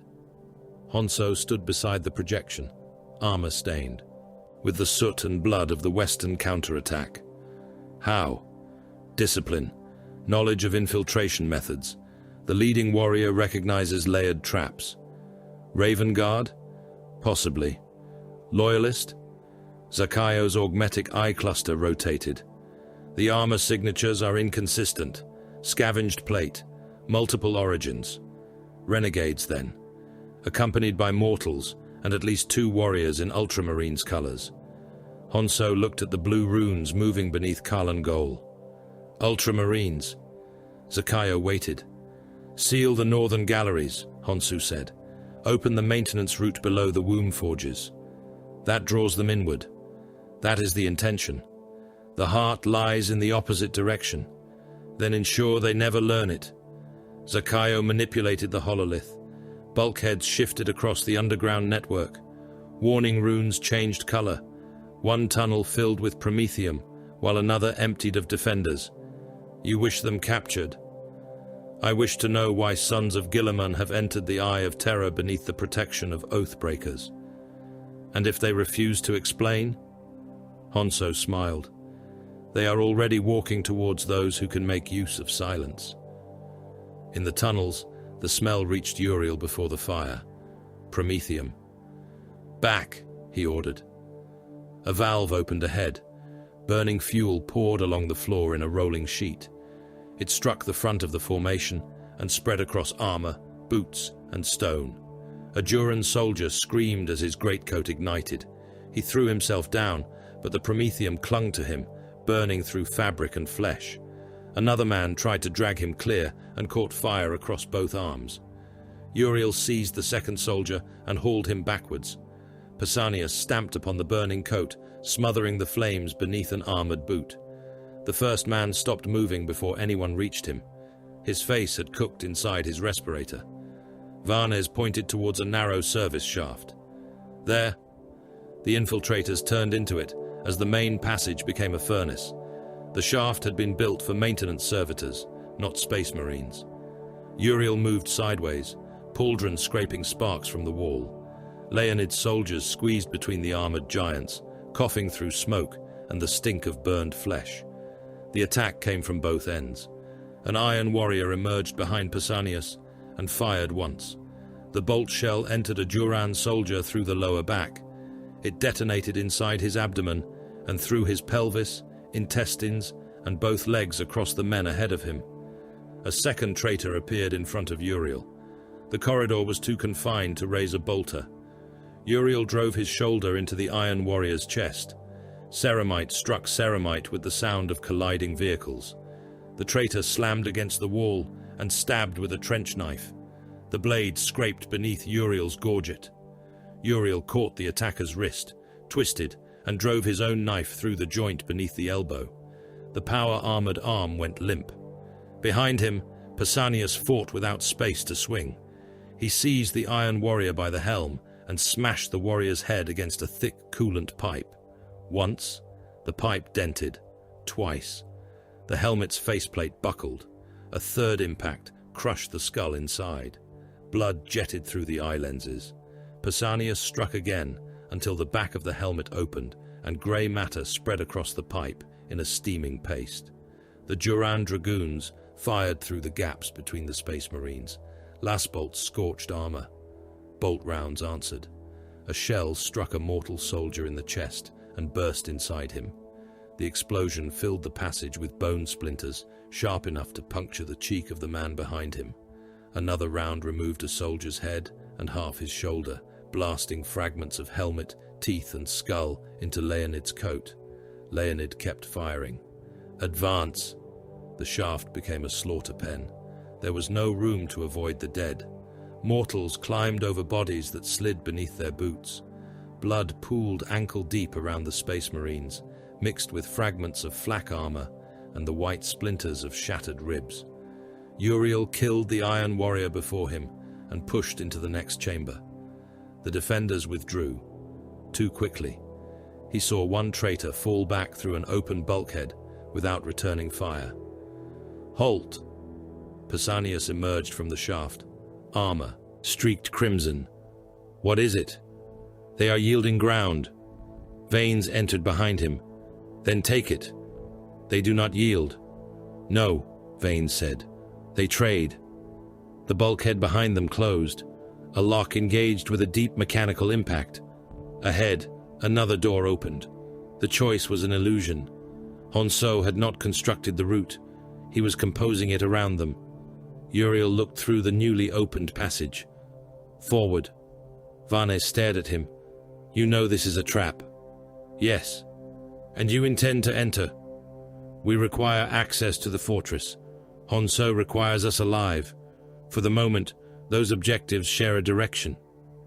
Pausanias gave a low laugh. There is the interpretation of doctrine that brought us here. They continued.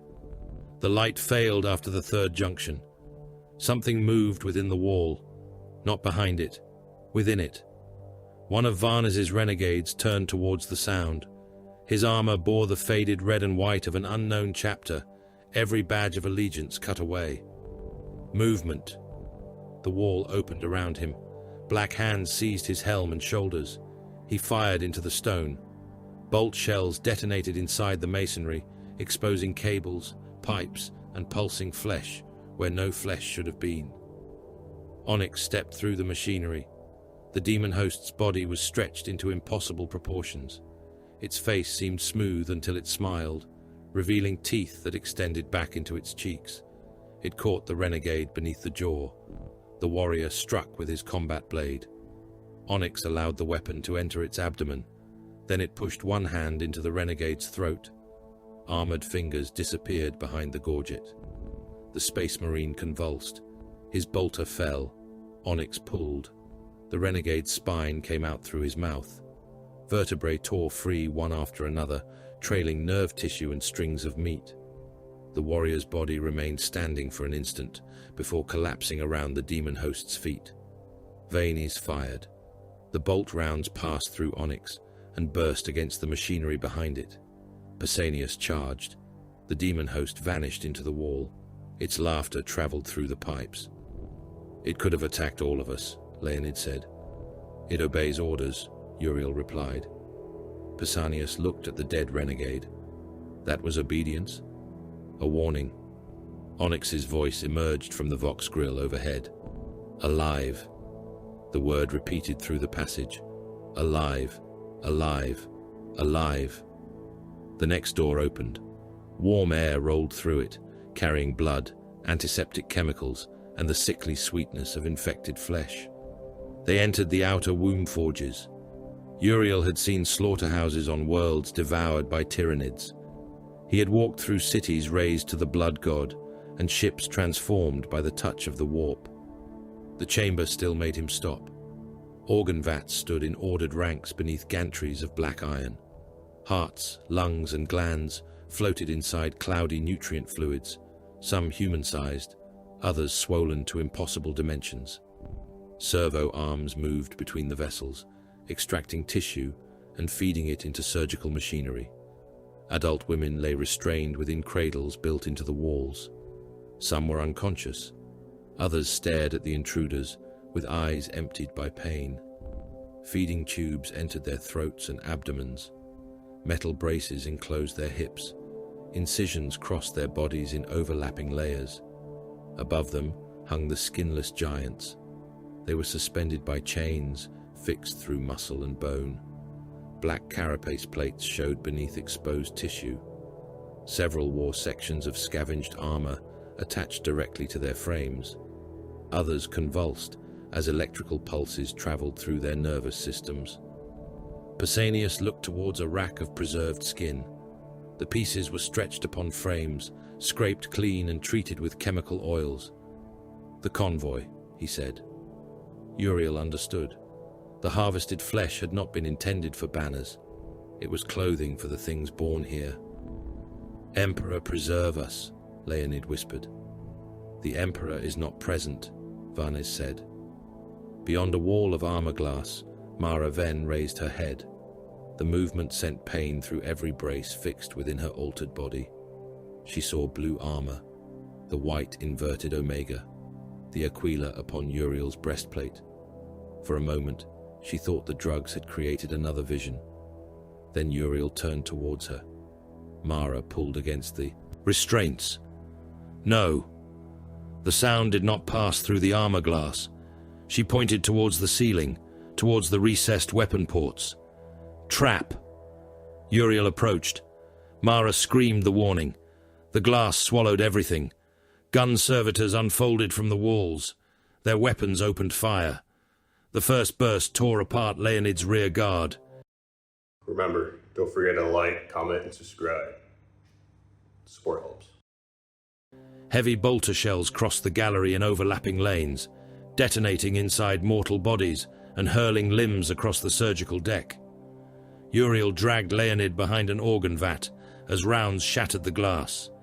Nutrient fluid poured across the floor, with a half-formed secondary heart rolling inside it. Vanes and his remaining renegades returned fire from the gantries. Iron warriors emerged from sealed alcoves. They did not rush. They advanced behind boarding shields, while autocannons fired from elevated galleries, and gun servitors denied every route of escape. Pausanias charged one firing position. Magnetic clamps activated beneath the floor. His boots locked in place. More fields engaged around his greaves, waist and living metal arm. He strained against them, servos howling, but the restraints had been built to hold Astartes. Honsou entered through the far doors. Onyx walked beside him. The warsmith studied Uriel across the chamber. "So," Honsou said, "the sons of Guilliman have come to Medrengard." Uriel rose behind the broken vat. "You are Honsou. Your mortal recognized me more quickly." Leonid fired his last pistol. The shot struck Honsou's breastplate and scattered into sparks. Honsou did not look at him. Renegades, failed soldiers, starved mortals, ultramarines cast into the eye. His gaze moved across them. What a procession of imperial virtue. "We came to end what you have made." Honsou looked towards the restrained women and hanging giants. "You entered beneath the protection of oathbreakers. You crossed my walls using stolen codes. You hide behind mortals and speak of honor." His scarred mouth curved. "Pressure reveals truth. Stone breaks, steel bends, flesh tears. Honor merely takes longer." Uriel raised his bolter. Onyx struck him from the side. The demon host moved faster than his autosenses could mark. Its fist hit Uriel's helm and hurled him through the remains of the organ vat. Glass and nutrient fluid exploded around him. Veins disappeared into the gantry shadows. One renegade reached the far passage before concentrated bolter fire tore away both legs and half his torso. Leonid's surviving soldiers died where they stood.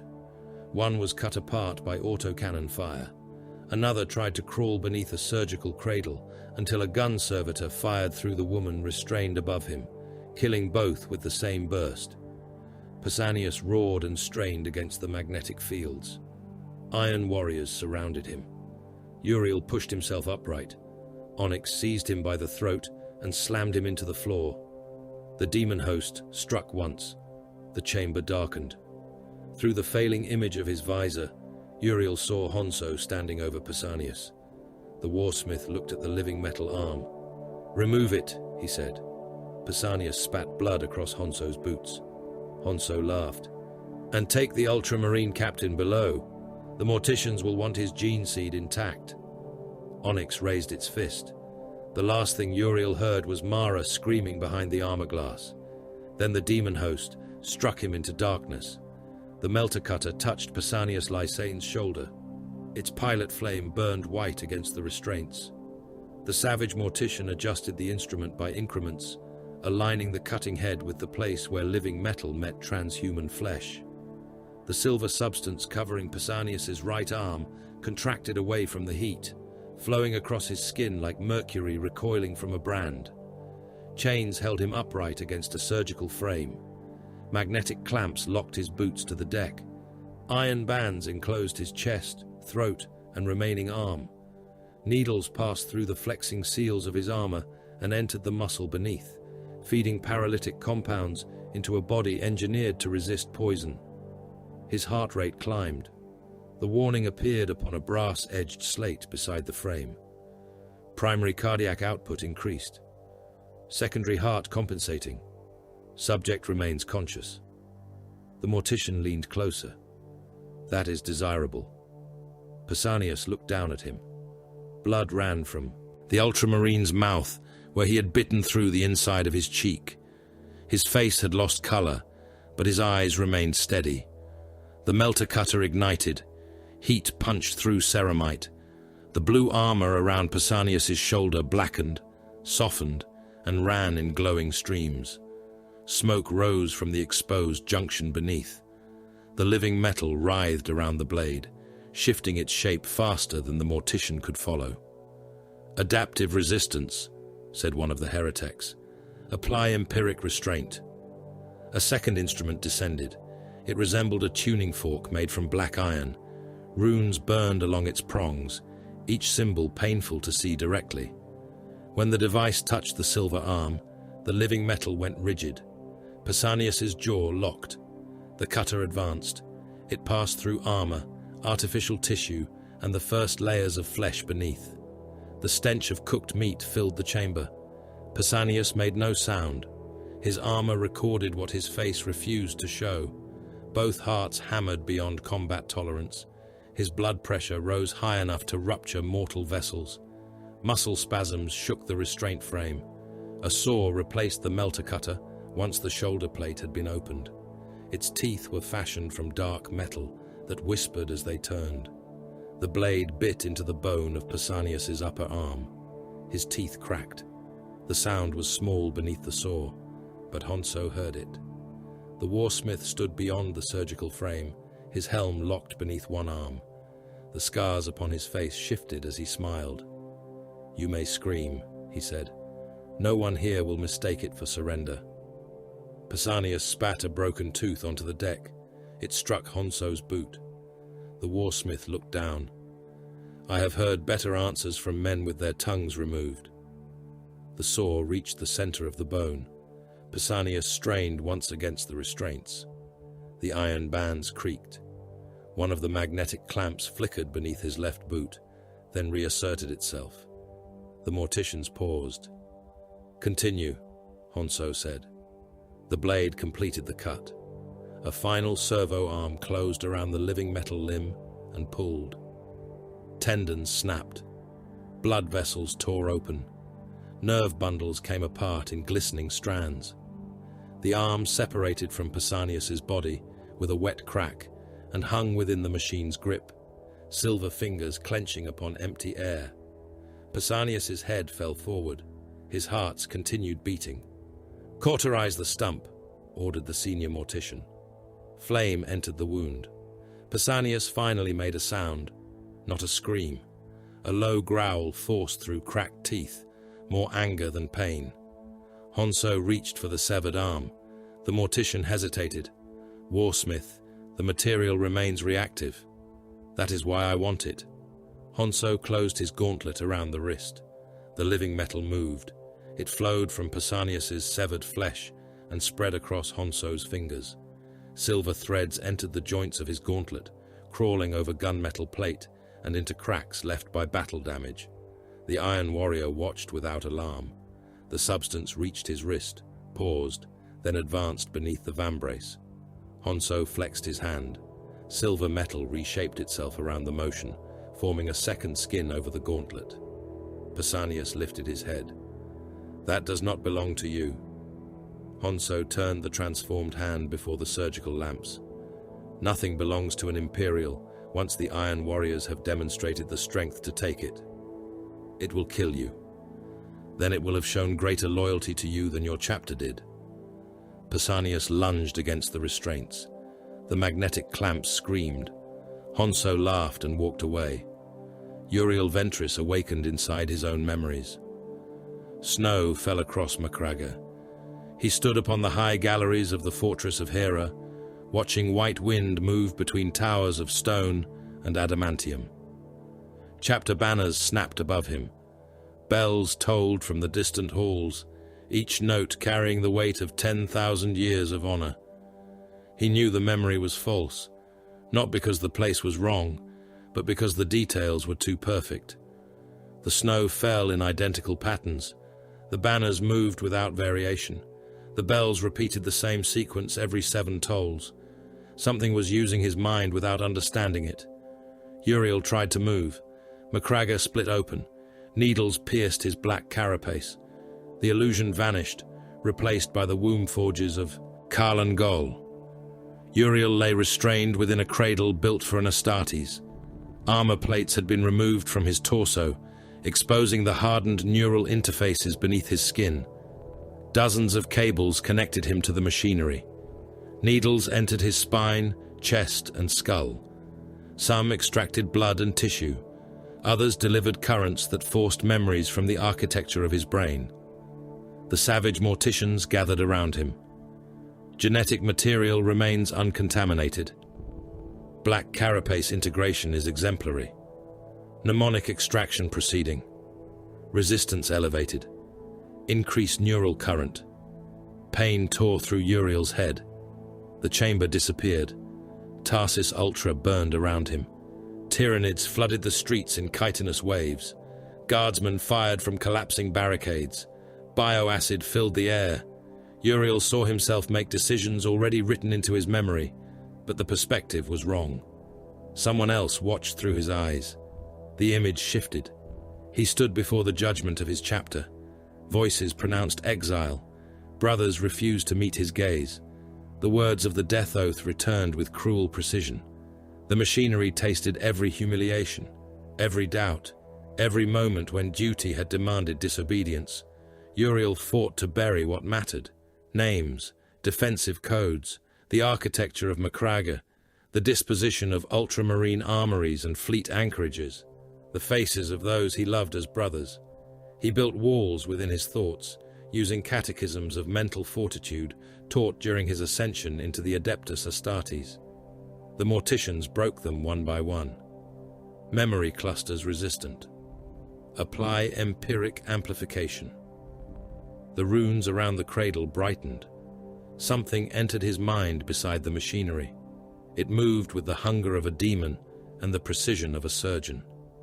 Uriel saw Pausanias standing upon a battlefield beneath an alien sky. Then Samuquan saw him too. The adolescent captive lay upon a preparation slab in the adjoining chamber. His chest had been opened from throat to abdomen. His ribs were held apart by an iron spreader. Newly implanted organs pulsed within the cavity, connected to machines that forced them to function before his body could accept them. The boy was conscious. His lips moved. My faith is my shield. A mortician drove a needle into one eye. My duty is my armor. The needle entered the optic nerve and carried a filament into his brain. My life belongs to the Emperor.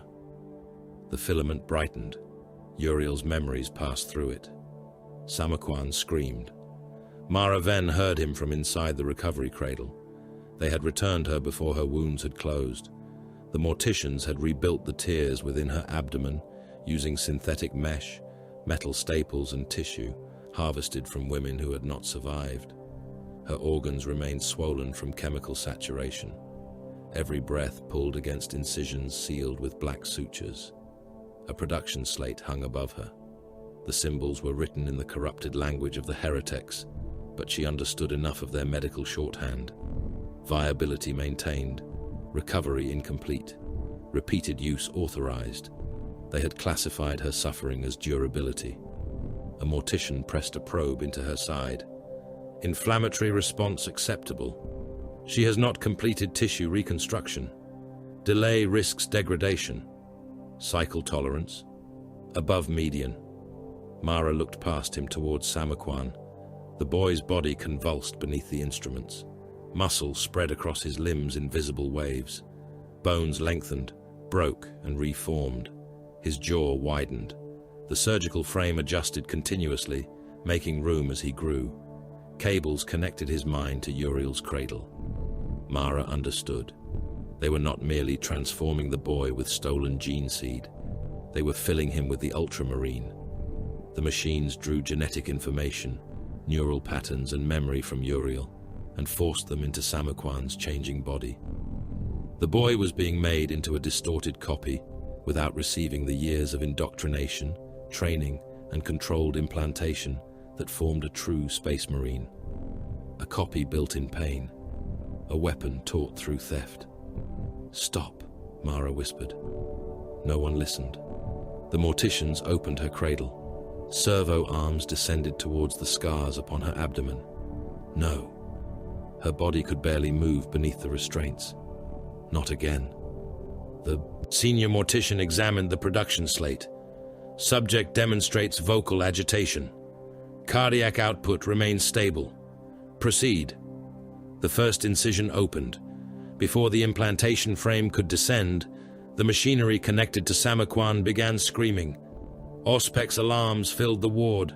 The boy's body expanded against the restraints. Metal bands snapped.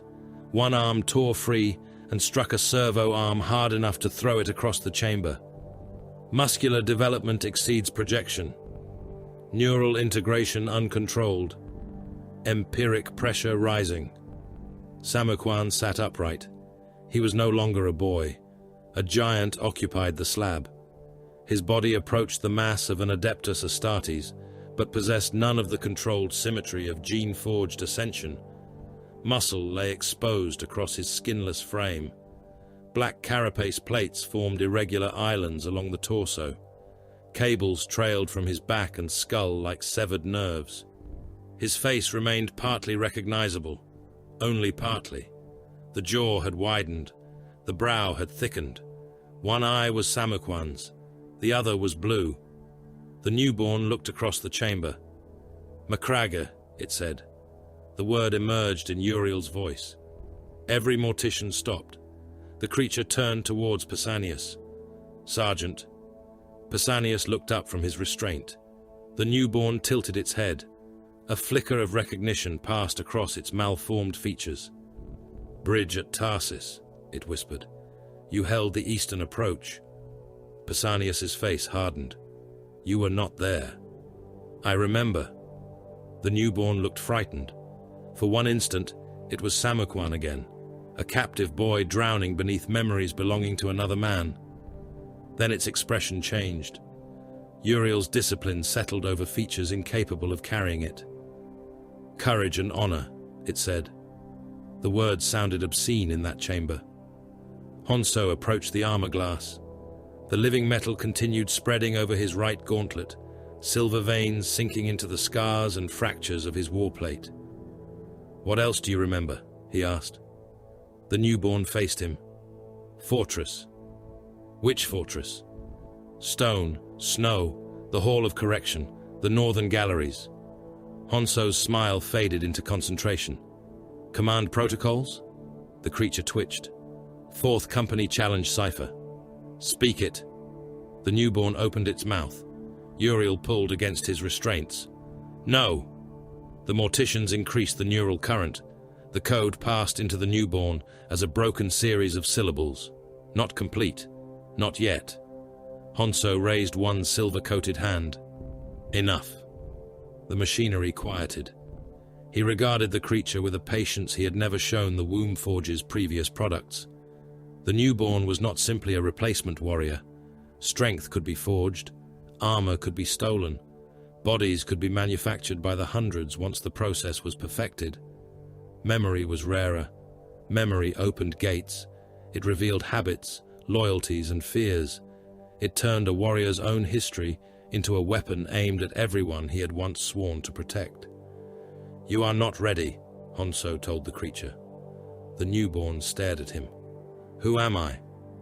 Honsou stepped closer to the glass. "You are what remains after identity becomes useful." The first siege shell struck the womb forges. Kale and Gold lurched. The ceiling split above the western gallery. Iron lamps fell upon the restraint cradles. One struck an altered woman across the chest and crushed her into the frame. Another tore loose a feeding gantry, dragging tubes and surgical lines through the bodies connected to them. The power failed. Darkness swallowed the chamber. Emergency lumens ignited in red. Varns moved.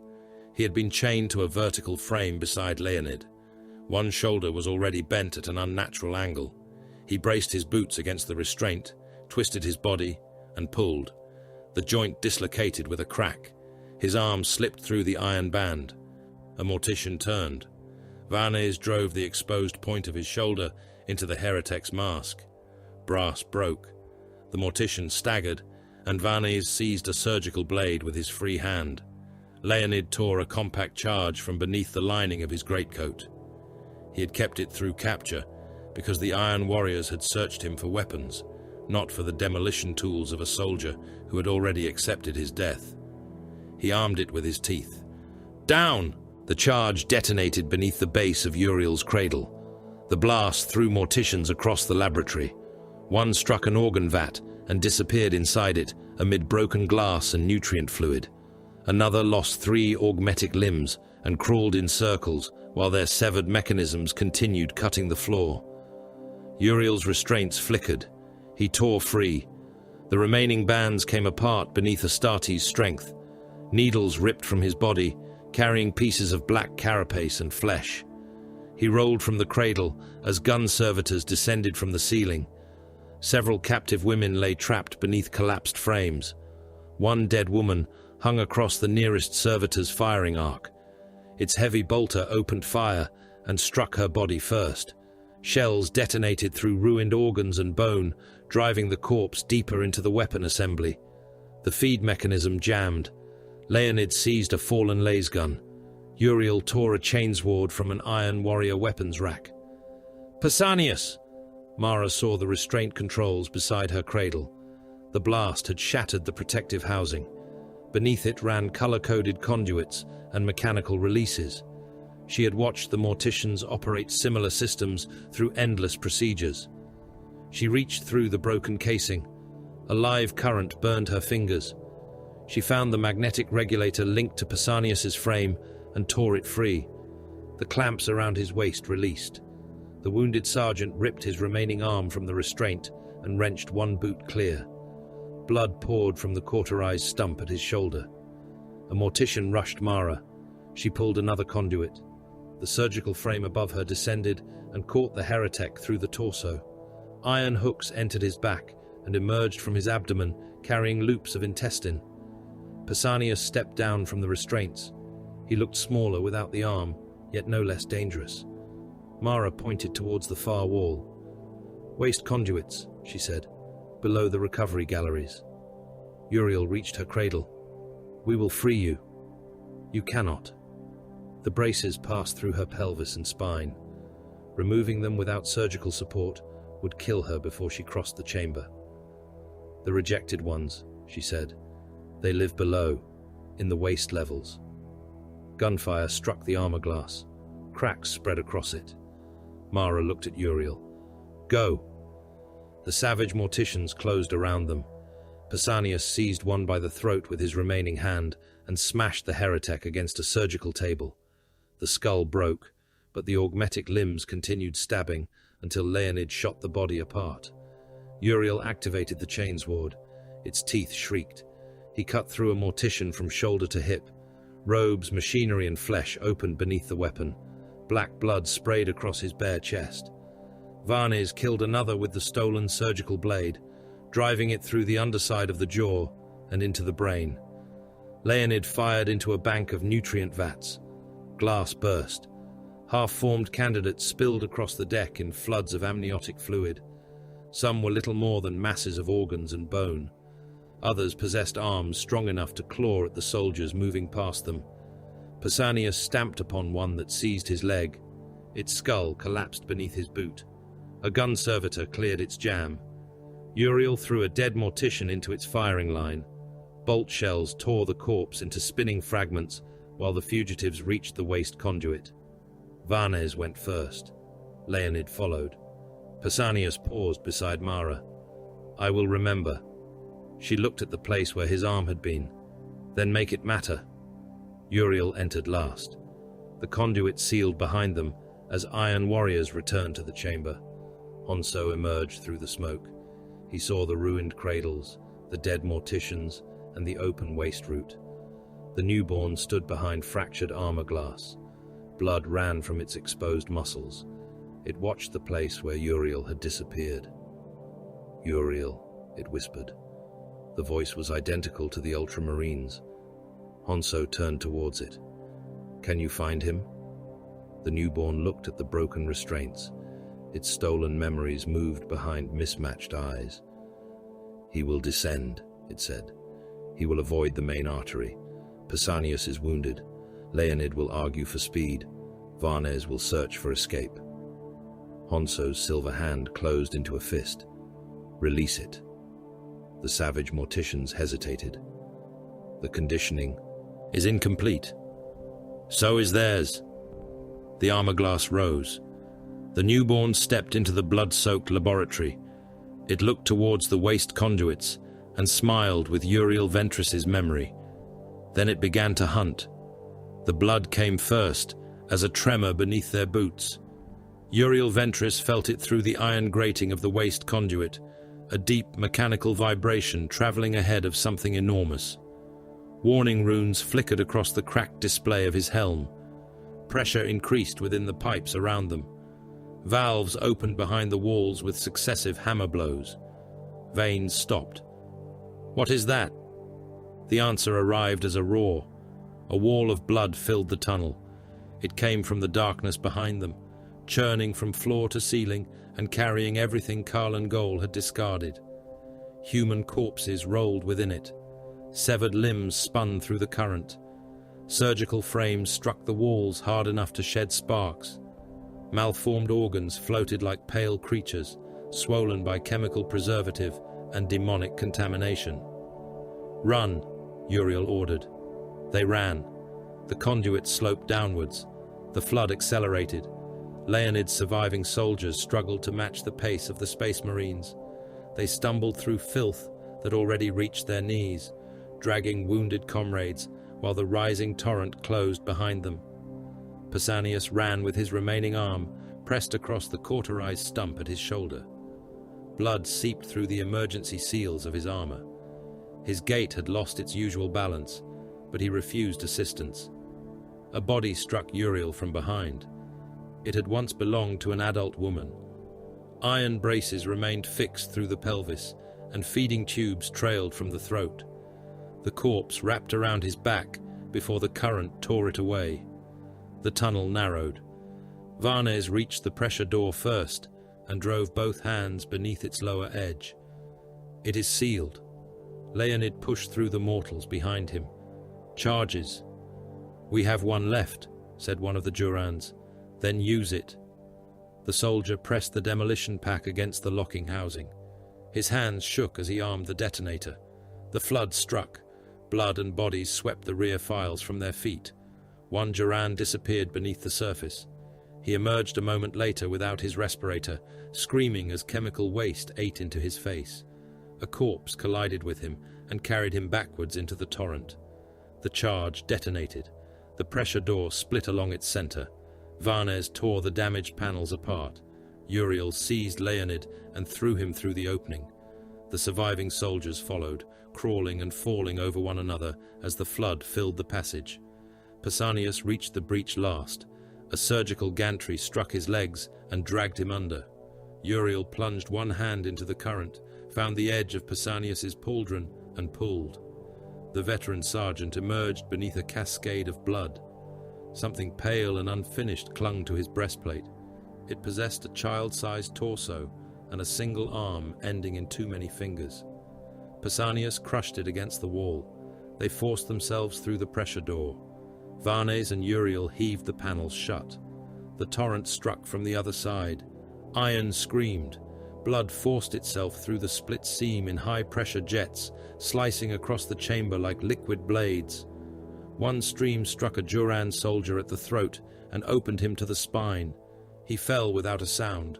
The door bowed inward. Pausanias looked at it. "That will not hold."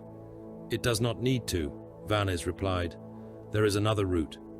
The chamber beyond was a vertical maintenance shaft, filled with rusted ladders, hanging cables and platforms descending into darkness. The fugitives climbed down as the door failed above them. Blood poured into the shaft. It followed them from level to level, spilling through the gratings in red waterfalls. The dead struck the platforms and broke apart. Limbs became tangled in ladders. Lengths of intestine wrapped around support beams and fluttered in the descending current. They reached the lower passage seconds before the shaft flooded completely. Uriel counted those who remained. Himself, Pausanias, Varnes, Leonid, 2 renegade space marines, 5 Duran dragoons, 11 survivors from the force that had entered Karlan Gol. Their weapons reflected the same attrition.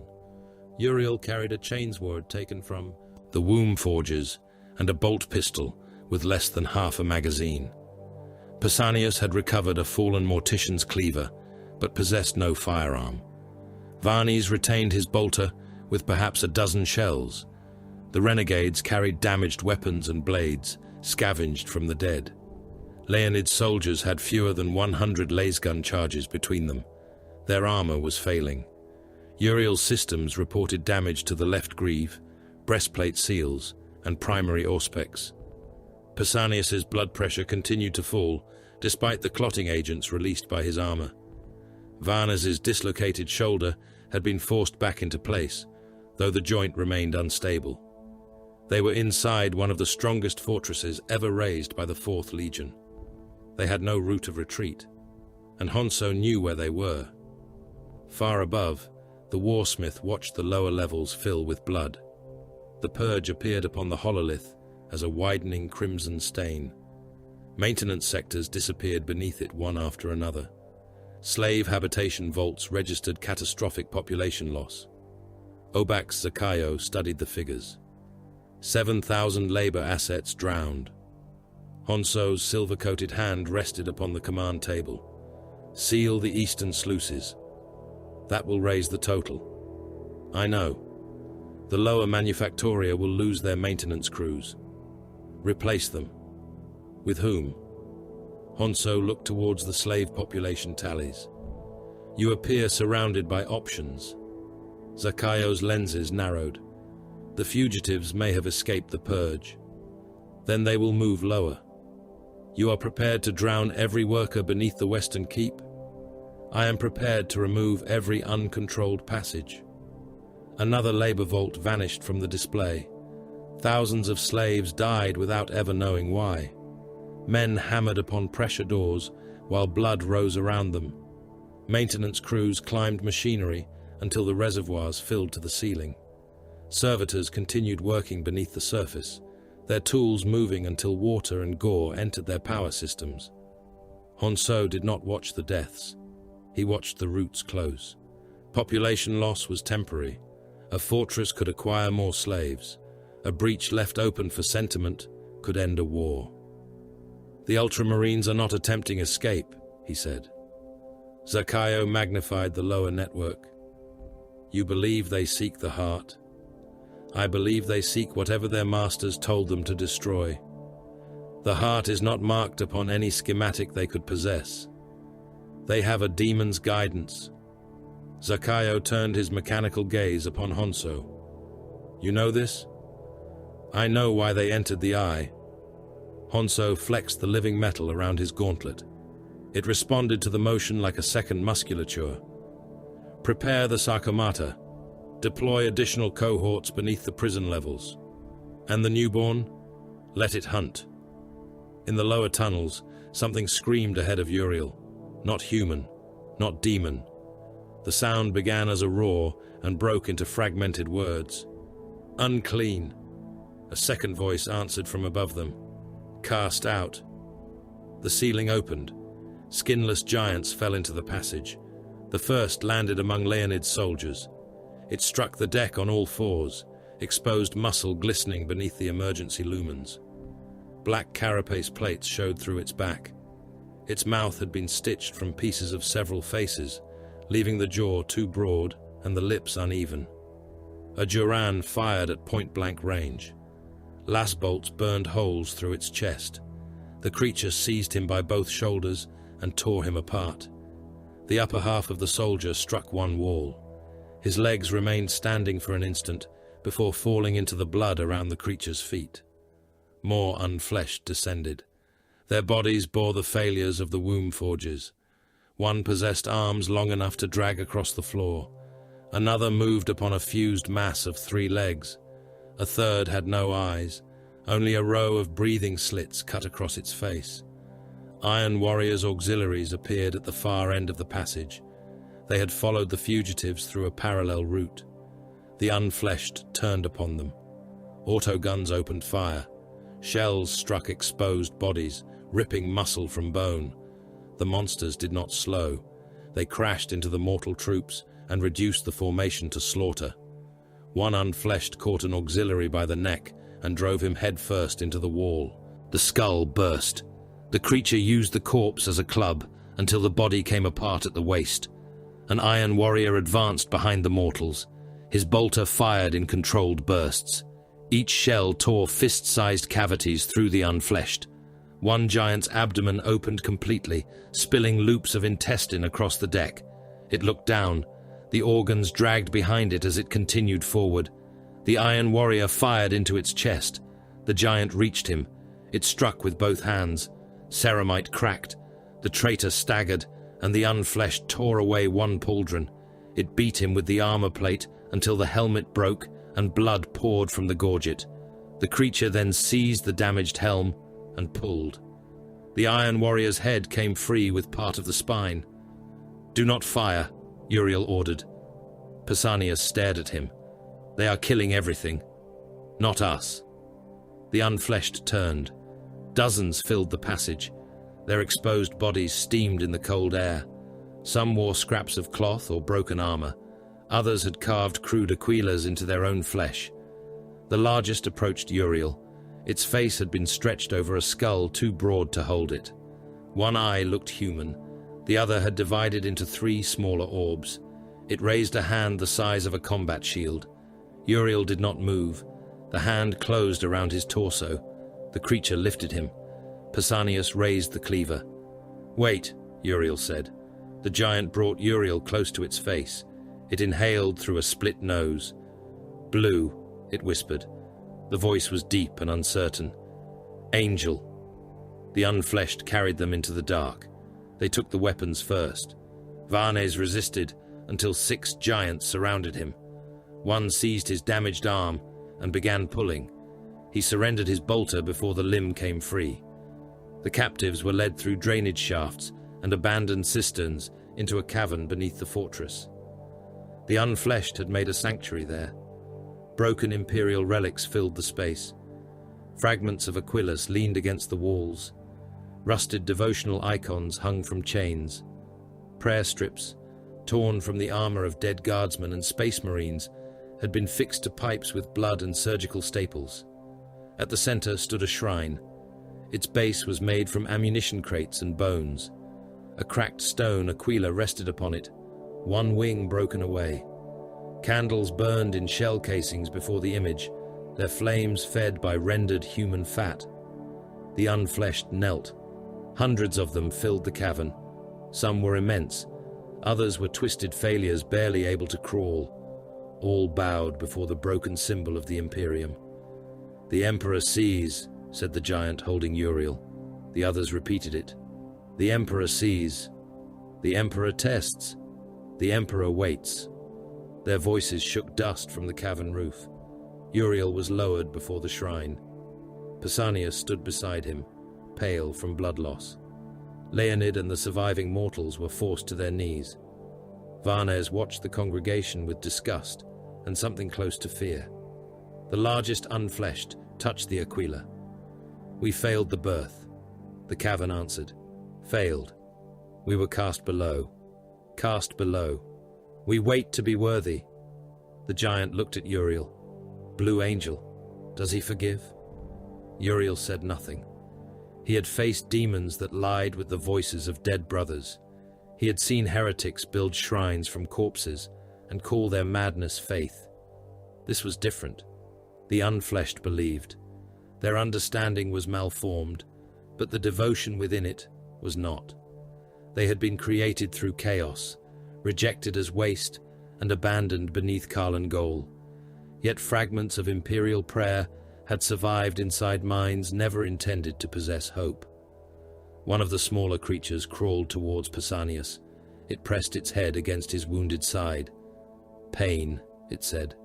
Pausanias looked down. Yes, warm before pain. Uriel turned.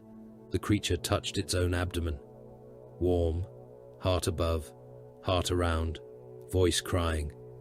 Other unfleshed began speaking. Blood inside, woman voice, hands pushing, dark mother. They remembered, not clearly, not as rational thought. They remembered warmth before extraction, heartbeats surrounding them, pain passing through bodies that were not their own. The voices of adult women begging, screaming or praying as the candidates grew within them. The unfleshed did not understand the connection. Uriel did. The women in the womb forges were not merely prisoners near the process. They were the process. Living incubators altered, opened, repaired and used again until they died. The unfleshed had been grown inside them, then cast into the waste because their bodies failed Honsou's standards. The full scale of the crime settled upon him. The preserved skin, the surgical galleries, the repeated cycles, the monsters kneeling before a broken Aquila. Honsou had not built an apothecarian. He had transformed human suffering into an industry for the manufacture of traitor Astartes. The Emperor did not cast you out, Uriel said. The cavern became still. Varnes looked sharply at him. The largest unfleshed leaned closer. Not cast? You were betrayed by those who made you. We failed. They failed. Uriel raised his voice so every creature could hear. The Iron Warriors took you from the innocent. They twisted your bodies. They discarded you because they could not command what they had created. The unfleshed shifted. Anger moved through them like a wind passing across grass. Can we be worthy? One asked. Uriel looked upon their ruined bodies. He could not promise salvation. He did not know whether beings created through such corruption possessed souls the Emperor would recognize. He did not know whether mercy or death awaited them beyond the fortress. But he knew what Honsou feared. He knew what strength surrounded him. You can serve. The unfleshed bowed closer. Service. The ones above continue the making. They torture the women who carried you. They create more and cast the failures below. A growl spread through the cavern. Uriel pointed towards the ceiling. Destroy the womb forges. Break the iron warriors who guard them. Help us reach the heart of this fortress, and your service will be seen. The largest creature struck its chest. Seen by him? Uriel looked at the broken Aquila. Yes. The answer tasted like a lie and a prayer at once. The cavern erupted. The unfleshed roared until the shrine candles guttered. Varnes seized Uriel by the shoulder and pulled him aside. You do not know that. No. You gave them absolution you do not possess. I gave them an enemy. You weaponized their faith. Uriel faced him. Honsou did that when he made them. Do not hide behind him. You looked at these things and saw a path to your objective. I saw victims capable of choosing vengeance. They are children in the bodies of monsters. And you would leave them here? I would leave this entire world. Pausanias watched without speaking. Varnes looked towards the unfleshed gathering weapons from the dead. This is madness. The fortress is collapsing into civil war. The lower passages are flooding. We have no ammunition, no extraction, and no certainty the heart exists where your demon claimed. The heart exists. Then release it, and you may kill everything on this world, including yourselves. That remains our decision. No, it is yours. Vanes stepped back. The two surviving renegades joined him. We are leaving. Pausanias gave a tired laugh. To where? There are supply levels beneath the Eastern Manufactoria. Vehicles, possibly access to the outer works. You will never reach them, Leonid said. Vanes looked at the colonel. Perhaps not. Leonid checked the charge remaining in his last pistol. I fled Hydra Caudatus once. I watched Honsou carry our dead away as trophies. I will not spend what remains of my life searching for another direction to retreat. Vanes looked at Uriel one last time. You will get them all killed. Uriel glanced at the unfleshed. Death is already here. Vanes and the renegades disappeared into the lower tunnels. Leonid remained. So did the last Durans. Above them, the womb forges had become an execution chamber. The surviving savage morticians hung from their own surgical gantries. Honsou had ordered them crucified with instruments they had used upon the prisoners. Hooks passed through shoulders and hips. Feeding tubes had been forced into their mouths, pumping waste from failed candidates into their bodies. One mortician remained alive. His augmetic limbs twitched as internal pressure swelled his abdomen. Honsou walked beneath him. You lost the Ultramarines. The heretic tried to speak around the tube. You lost a viable gene source. You lost control of the newborn. You permitted damage to the production galleries. Honsou looked towards the replacement morticians waiting beside the cradles. Continue the work. The newcomers bowed. Above them, their predecessors suffered. Mara Ven remained inside her damaged restraint. The blast had spared her life and ended any hope of immediate escape. Metal braces still fixed her body to the cradle. Blood from the dead women around her ran beneath the frame in narrow channels. She watched armorers place demolition charges along the gallery walls, not to defend the womb forges, to destroy them. The Iron Warriors would not allow the prisoners to be liberated. If Uriel returned, Honsou intended to bury every woman, candidate and mortician beneath the fortress. Mara closed her eyes. Through the floor, she felt a vibration unlike the purge systems, heavy, rhythmic, approaching from the west. The final assault began with the death of the Western Keep. Demolisher shells struck in one sustained sequence. Each impact tore deeper into the fortress until the bastion vanished inside a mountain of fire and collapsing armorcrete. Assault drills burst through the foundations. One emerged beneath a barracks and lifted the entire chamber before its rotating head tore the floor apart.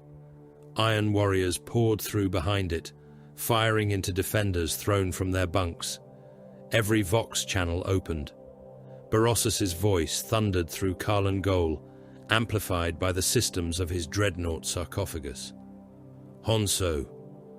The name rolled through corridors, gun decks and womb forges. The walls are broken. Your slaves drown. Your mongrel creations crawl beneath your feet. More guns fired. The fortress shook. I am coming for you, half-breed. In the cavern shrine, dust fell across the unfleshed. Uriel raised the chainsword returned to him by their leader. The weapon's teeth began to turn. Above them, Karlan Gol screamed as its western foundations split. The heart lies ahead, Uriel said. The unfleshed gathered around him. Pausanias stood at his right, one-armed and bleeding. Leonid stood at his left. Behind them came an army of rejected monsters, carrying broken aquillas, stolen blades, and pieces of the Iron Warriors they had killed. Uriel looked into the dark passage, leading deeper beneath the fortress. Forward! They began to climb, while Karlan Gol died around them. The western wall did not fall cleanly. It died in layers. The outer armor plating peeled away first, torn from the mountain by demolisher shells, striking at intervals calculated to exploit the fractures left by the previous impact. Adamantium braces twisted loose from their anchor points. Gun galleries split open. Ammunition hoists collapsed through the bastion's interior and dragged crews, shells and loading servitors into the dark. Then the armorcrete failed. An entire section of Carlan Gol's western curtain wall sagged outward. For one immense heartbeat, the fortress seemed to hold itself upright through hatred alone. Then gravity claimed it. Thousands of tons of masonry descended upon the armies below. Iron warriors disappeared beneath the collapse without distinction of allegiance. Slave infantry vanished in grey clouds filled with pulverized stone and fragments of ceramite. Tanks were flattened until their tracks spread wider than their hulls. Mortal bodies burst beneath falling blocks, blood spraying from the rubble in red fans before dust swallowed everything. The breach opened like a wound in the mountain. Shapes moved inside it. Some of Honsou's defenders had survived beneath the fallen wall. They fired through cracks in the wreckage, bolters coughing from pockets of darkness. Muzzle flashes revealed warriors trapped from the waist down, armor crushed around their legs, weapons braced against broken stone. Berossus's legionaries climbed towards them. One defender emptied his magazine into the first attackers. Mass reactive shells burst against breastplates and tore one warrior's head from his shoulders. The trapped iron warrior reached for another magazine. A chain blade thrust through the gap. Its teeth caught the side of his helm. The attacker soared until ceramite opened. Blood and fragments of skull sprayed through the rubble. The defenders. Bolter continued firing as the blade entered his brain, 3 wild shots ricocheting inside the collapsed gallery. Another trapped warrior fought with a combat knife after his weapon jammed. Berossus's sons cut the stone from around him, not to save him, but to expose enough armor to dismantle him piece by piece. The western wall became a butcher's trench of broken masonry. Berossus committed his grand company. Slave cohorts advanced first. They moved across the corpses of earlier waves, driven forward by explosive collars and iron warriors overseers. Those who stumbled were trampled. Those who tried to crawl aside were shot. Those who reached the breach alive found the rubble mined, unstable, and still occupied by defenders who killed from beneath the dead. Vindicators came behind them. Their demolisher cannon fired at such close range that the blast waves damaged their own armor. Each shell struck the inner face of the breach and reduced fortifications, defenders and slaves to the same expanding cloud of blood and stone. Land raiders pushed through the wreckage. Their tracks ground men into the broken wall until flesh filled every gap between the treads. Bodies adhered to the hulls in wet layers. Severed arms rotated around drive wheels. One transport climbed over a wrecked predator and crushed the crewman trying to escape through its lower hatch. Above the assault, Berossus's voice rolled across every Vox channel. Honsou. The name emerged through the growl of a dreadnought sarcophagus, distorted by static and 10,000 years of accumulated hatred. You hide behind walls raised by better warriors. His laughter boomed through Carlan Gol. You send slaves to die where true sons of Perturabo should stand. Honsou listened from the command compartment of a moving land raider. The vehicle traveled through the inner transitways while artillery impacts shook dust from the ceiling. Tactical feeds filled the walls around him. Some displayed the western breach. Others showed ammunition levels, reserve positions, and structural failures spreading through the fortress. The land raider was his third command post since the assault began. Berossus's artillery had destroyed the first less than a minute after Honsou abandoned it. The second had been located through captured Vox traffic and reduced to molten wreckage beneath a concentrated barrage. Honsou had expected both. He had transmitted false command orders from each position, allowing Berossus to believe his counter-battery observers were tracking the warsmith's movements. Now Berossus's guns were striking where Honsou had never intended to be. Reserve cohort crossing the northern gallery, reported a legionary at the Vox station. Which reserve? Honsou asked. Berossus's third armored echelon. Then inform them that the eastern breach has opened. The legionary turned. There is no eastern breach. There will not need to be. False Vox signals entered Berossus's command net. Urgent orders redirected armor from the western approach towards a threat that did not exist. Officers challenged the transmission. Authentication codes answered them. The codes had been taken from dead signal crews and refined by Karlan Gol's machine thralls. Berossus began dividing his strength. Honsou watched reserve markers change direction upon the hololith. The western wall was gone. 3 artillery batteries had fallen silent. 2 inner bastions burned. Every loss appeared in red. Every loss purchased time. Obak Zakayo's voice came through the command channel. Enemy penetration has reached the Manufacturum district. Depth? Within projected tolerance. Grendel? Leading the veteran spearhead. Honsou leaned back against the restraint throne. Let him advance. The Land Raider turned down another corridor as the one behind it vanished beneath a bombardment. Cadaris Grendel entered Karlan Gol through the blood of slaves. He marched at the head of Berossus's veteran legionaries.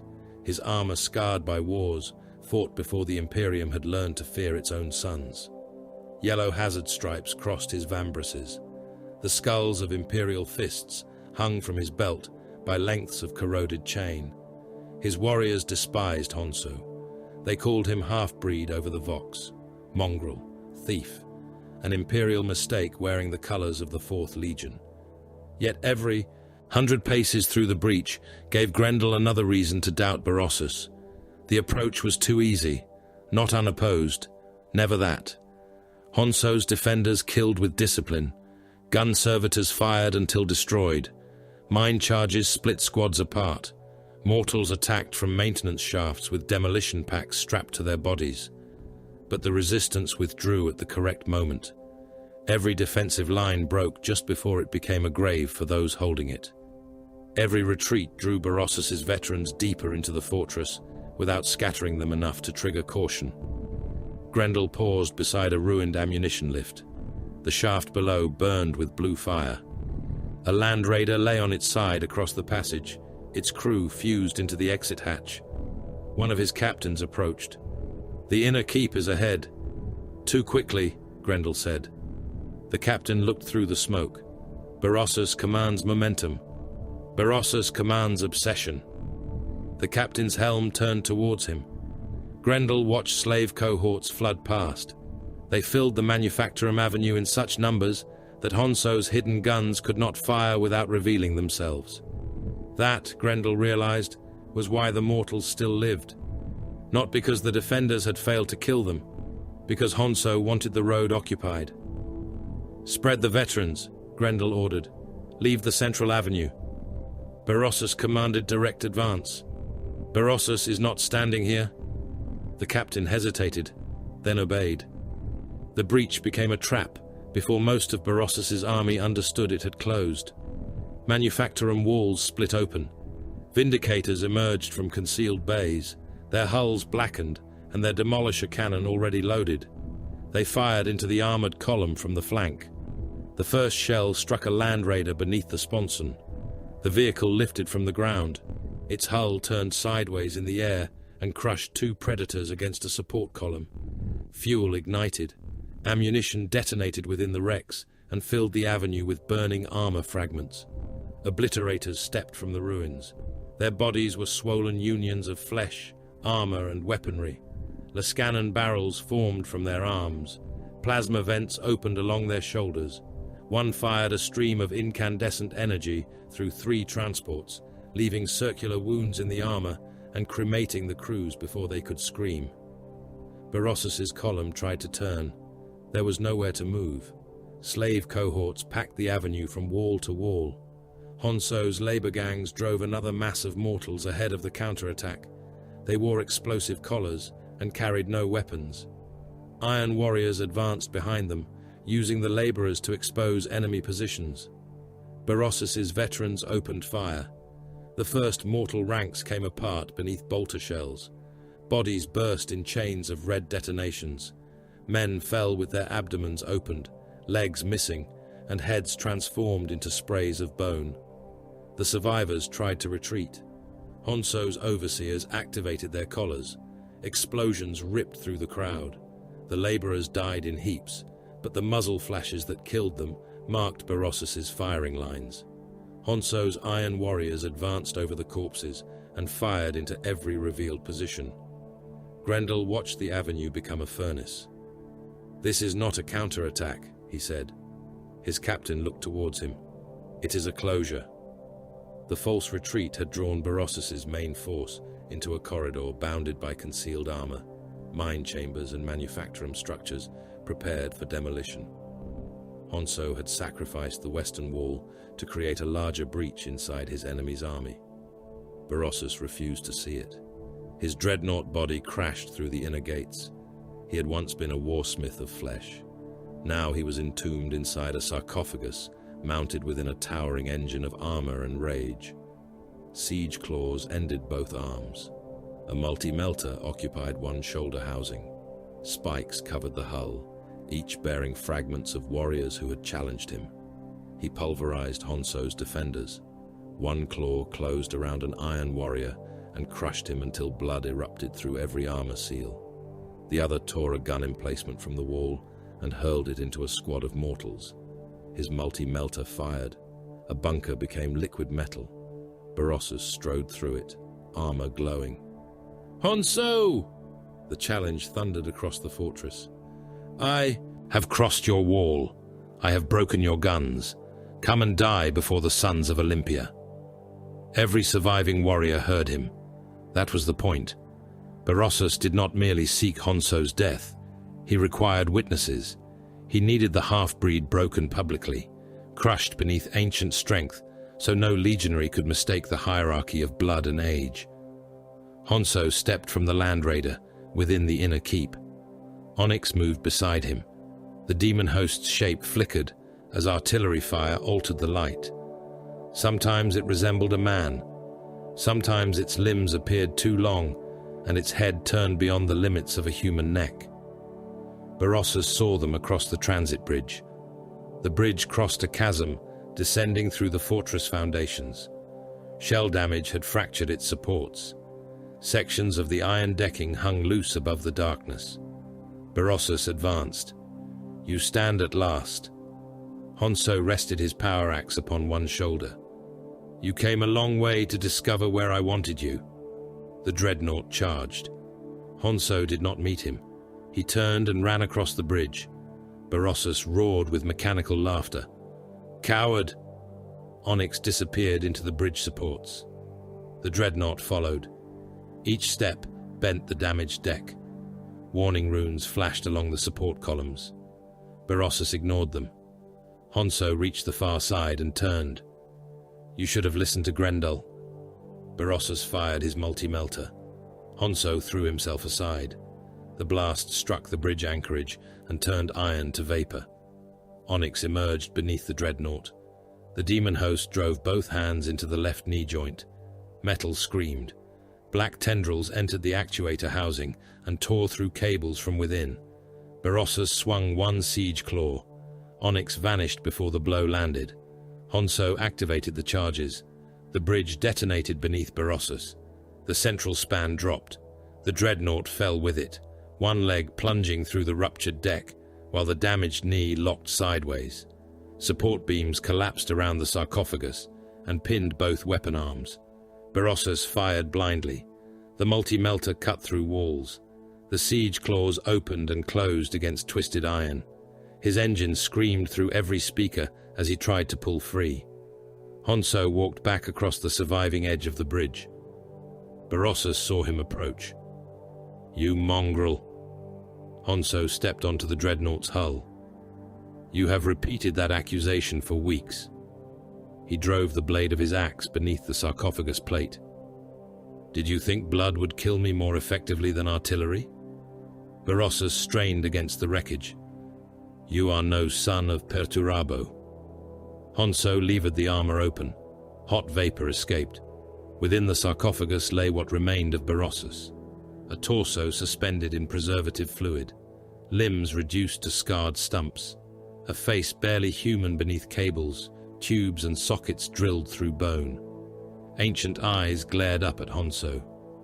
"I saw terror," Berossus rasped through the exposed Vox implant. "I broke the walls of the Emperor's palace. And still you could not recognize a trap." Honsou reached into the sarcophagus with his silver hand. The living metal flowed around Berossus's throat. The old warsmith tried to speak. Honsou squeezed. Cartilage collapsed. Tubes burst. Black preservative fluid filled Berossus's mouth and poured from his nostrils. Honsou leaned close. "Your age was never the same as worth." He tore the head free. Cables snapped. The spine came apart near the shoulders.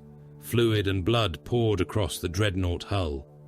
Honsou stood upon the wreckage and raised Berossus's severed head. The image traveled through every open Vox feed and pict recorder still functioning within the keep. Berossus's army saw. So did Cadaris Grendel. The fighting slowed. Honsou cast the head into the chasm. Then he addressed the surviving attackers. "Berossus is dead." Gunfire echoed through the Manufactorum district. "You followed him because he possessed strength. That strength has failed." Grendel emerged from the smoke with his veterans behind him. Their weapons remained aimed at Honsou's defenders. Honsou looked directly at him. "I offer no pardon. I require no confession. Attack me now if vengeance matters more than survival." The silver hand closed around the haft of his axe. "Or turn your weapons south. Torremino still. Lives." Grendel said nothing. Around him, Berossus's warriors waited. The old rules of the Fourth Legion did not require affection.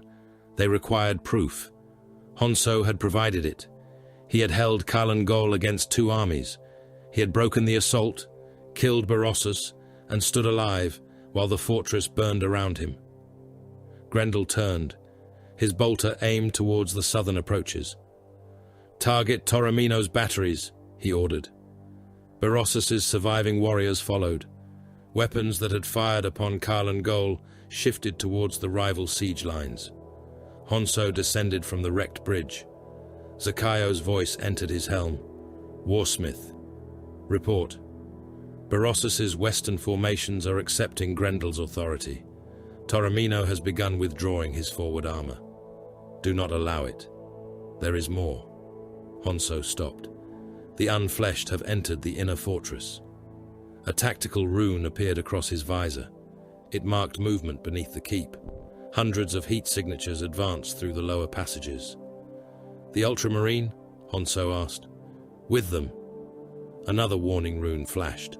This one came from the oldest systems within Kalan Gol, circuits connected to the fortress foundations and the chains buried beneath them.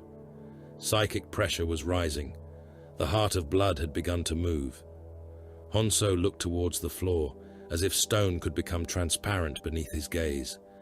Above him, his new army opened fire upon Torremino. Below him, Uriel Ventris approached the prison of a greater demon.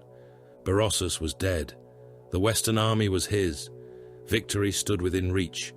Then the fortress groaned from somewhere deeper than its foundations, and every lumen in the inner keep burned the color of blood. The unfleshed entered the underworks like a flood given hands. They tore through the first defensive line before the gun servitors completed their firing rites.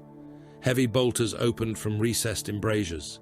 Muzzle flashes strobed across the passage, illuminating ranks of skinless giants advancing through steam and falling dust. Mass reactive shells struck exposed muscle and detonated within their bodies. Chests opened, heads burst, limbs spun away, trailing blood. The creatures continued forward. One lost its lower jaw and most of its throat. It ran on with the tongue hanging against its chest, both hands raised above its head. Another took 3 bolts through the abdomen. Its organs spilled through the wounds in heavy loops, dragging across the iron deck beneath it. Neither slowed. They reached the embrasures. The first unfleshed thrust both arms through a firing slit and seized the gun servitor inside. The servitor continued firing as it was pulled against the aperture. Its metal torso jammed against the opening. The unfleshed pulled harder. Armor plating folded inward. The servitor came apart at the waist. Cables, intestines, and ammunition feeds stretched through the slit before snapping. The giant beat the machine's upper body against the wall until the weapon ceased firing. Iron warriors waited beyond the next bulkhead. They had formed a disciplined firing line within the maintenance gallery, shoulder to shoulder beneath the sigil of the 4th Legion. Their bolters tracked the approaching mass with inhuman precision. The champion raised his power fist. "Mark!" The warriors selected targets. "Fire!" The first rank of unfleshed disappeared beneath the volley. Heads became red mist. Torsos folded around detonating shells. One giant's body split from sternum to pelvis, exposing a column of artificial organs that burst one after another. The second rank climbed over them. Fire! More died. The third rank struck the Iron Warriors. The gallery became a slaughterhouse. An unfleshed caught a legionary by the shoulders and drove him through the bulkhead hard enough to leave his outline in the metal. Another seized a bolter and ripped it from its owner's hands, taking 3 armored fingers with it. The Iron Warriors fought without retreat. Power weapons burned through exposed flesh. Chain blades opened muscle to the bone. Bolters fired at such close range that backblast and shrapnel struck both sides. One unfleshed took a chainsword through the chest. The blade erupted from its spine, teeth spraying blood across the ceiling. It closed both hands around the Iron Warrior's helm. The traitor tried to pull the weapon free. The giant crushed the helmet. Ceramite fractured. Blood jetted through the eye lenses. The warrior remained standing inside his armor until the unfleshed tore away the head and threw it into the press. Uriel Ventris did not join the center of the battle. He moved along the left wall, using the unfleshed as living cover. Their bodies absorbed the fire intended for him. Their fury drew every gun and blade away from the narrower route, descending towards the prison levels. Pausanias fought beside him. The veteran sergeant had bound the haft of a captured power maul against the remains of his right shoulder, using strips cut from a dead Iron Warrior's ammunition harness. He could not wield it, as he once would have wielded a blade, but he used his left hand with brutal efficiency. A traitor legionary emerged from a side passage. Pausanias caught the bolter barrel beneath his remaining arm and forced it aside. The weapon fired into the wall. He drove his forehead into the Iron Warrior's helm, then rammed the power maul upward beneath the gorget. The field discharged. The traitor's head vanished inside a burst of blue-white energy and atomized blood. Pausanias turned before the corpse fell. Uriel was already covering his vulnerable side. The movement required no spoken order. They had fought beside one another too long. Uriel stepped into the place where Pausanias' missing arm should have guarded, power sword cutting across an Iron Warrior's chest, while Pausanias struck another attacker from the flank. "Passage ahead," Leonid called. The colonel and the last Duran dragoons advanced behind them. They fired sparingly, every last bolt chosen because ammunition was nearly gone. An unfleshed hurled a dead Iron Warrior into the gallery wall. The impact burst the corpse's backpack reactor. Warning tones shrieked from the ruined armor. "Move!" Uriel ordered. They reached the descending passage before the reactor detonated. The blast tore through the battle behind them. Flame filled the maintenance gallery. Pieces of unfleshed and Iron Warriors struck the walls in blackened fragments. The survivors descended through smoke. Uriel checked the directional rune Mara had described within the womb forges. Waste systems ran beneath the western keep, converging near older foundations where no active manufactorum should have required such capacity. The pressure in the air increased with every level. His armor's psychic wards had begun transmitting false warnings. His helm displayed threats behind sealed walls. Voices entered the Vox, whispering in tones belonging to dead brothers. Something waited below, something that hated them before they had ever learned its name.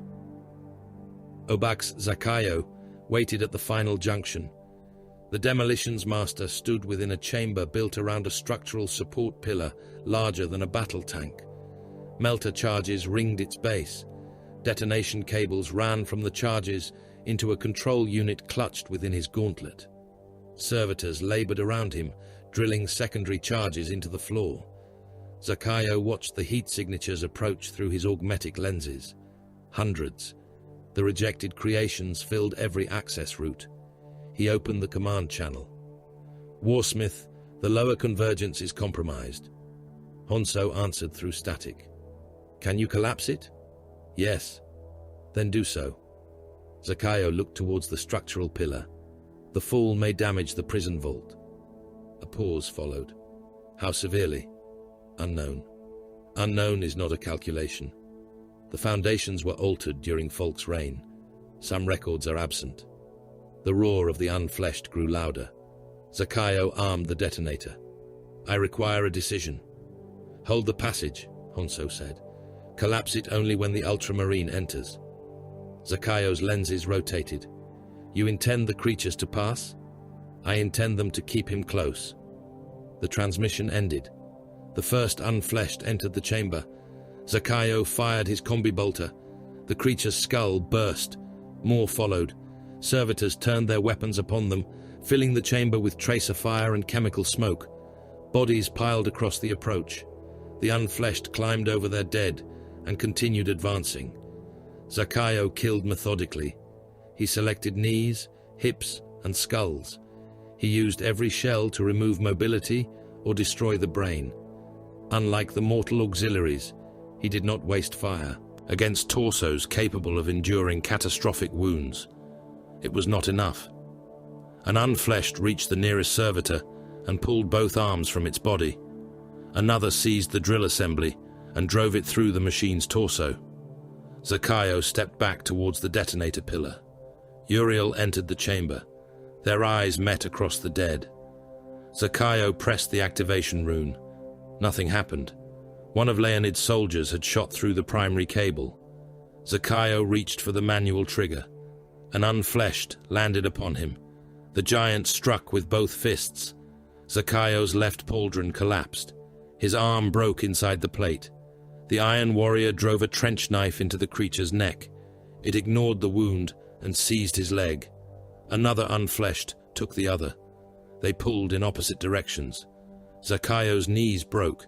The sound was muffled beneath ceramite, but Uriel heard the armor deform as the joints bent backwards. The demolitions master fell against the base of the pillar. The unfleshed tore away his damaged pauldron. One reached for his helm. Stop, Uriel ordered. The creatures hesitated. Uriel approached Zakayo with his power sword raised. The ancient Iron Warrior stared up through fractured lenses. You command them. I gave them purpose. You gave weapons a direction. Where is the heart? Zakayo laughed through his vox grill. You crossed half a fortress without learning what holds it together. Uriel placed the point of his sword beneath the Iron Warrior's gorget. Tell me. No. The largest unfleshed crouched beside Zakayo. Its fingers closed around the lens cluster, replacing the demolitions master's right eye. Zakayo struck at it with his functioning arm. The creature caught his wrist. It pulled the augmetic cluster from his skull. Cables tore free with strips of flesh. A spray of dark blood struck the pillar. Zakayo's scream became electronic static as pain overloaded his vox system. The unfleshed examined the lenses. Tiny mechanisms continued rotating within its hand. Uriel waited. Zakayo's remaining eye fixed upon him. Call it off. Where is the prison? The creature took hold of one of the tubes entering Zakayo's throat. Stop. Answer. It is below. What protects it? Zakayo did not speak. The unfleshed pulled the tube free. Blood and preservative fluid poured from the opening in the Iron Warrior's neck. His body convulsed. Armor alarms sounded from within the ruined breastplate. The chains, he rasped. What of them? They are not merely restraints. Uriel lowered the sword by a fraction. Zakayo drew a broken breath. The heart is integrated into Karlan Gol. Its rage feeds the wards. Its hatred poisons every sorcery raised against the fortress. Toramino. The Iron Warrior's mouth twisted. The sorcerer has spent weeks trying to reach through it. He cannot. The heart refuses him. Pausanias stepped closer. If we break the chains, the barrier fails. The words settled over them. Far above, Toromino's sorcerers waited beyond Kalangol's walls. Uriel had seen their warp fire fracture against something buried beneath the fortress. He had believed the greater demon merely imprisoned. It was a shield, a weapon woven into the foundations. Freeing it might destroy the womb forges and tear Kalangol apart. It would also open the fortress to every power Toromino had gathered. Pausanias looked towards Uriel. "We came to destroy the corruption. And release something worse," Leonid said. Zakayo coughed blood. "You do not understand the heart. It does not serve. It does not bargain. When it wakes, it will kill until nothing remains near enough to bleed." Uriel looked down at him. "That includes Honsou. That includes you." The unfleshed began tearing open Zakayo's breastplate. They peeled away armor strips and exposed the mechanisms beneath. Flesh had fused with cabling across his chest. One augmented lung pulsed inside a metal cage. Zakayo's voice weakened. "I told you." "Yes. Then grant the death." Uriel raised his sword. A clean thrust through the eye would end it instantly. Leonid caught his wrist. The colonel's hand looked small against the Astartes gauntlet, but his grip did not loosen. "No." Uriel turned. "He gave us the truth. He gave it because they began pulling him apart. He has fulfilled his part." Leonid looked down at Zakayo. "Did the men at Hydra Caudatus receive such bargains?" Zakayo's remaining eye narrowed. Leonid knelt beside him. "I remember the bunkers. Your guns opened them, and you left the wounded beneath the rubble.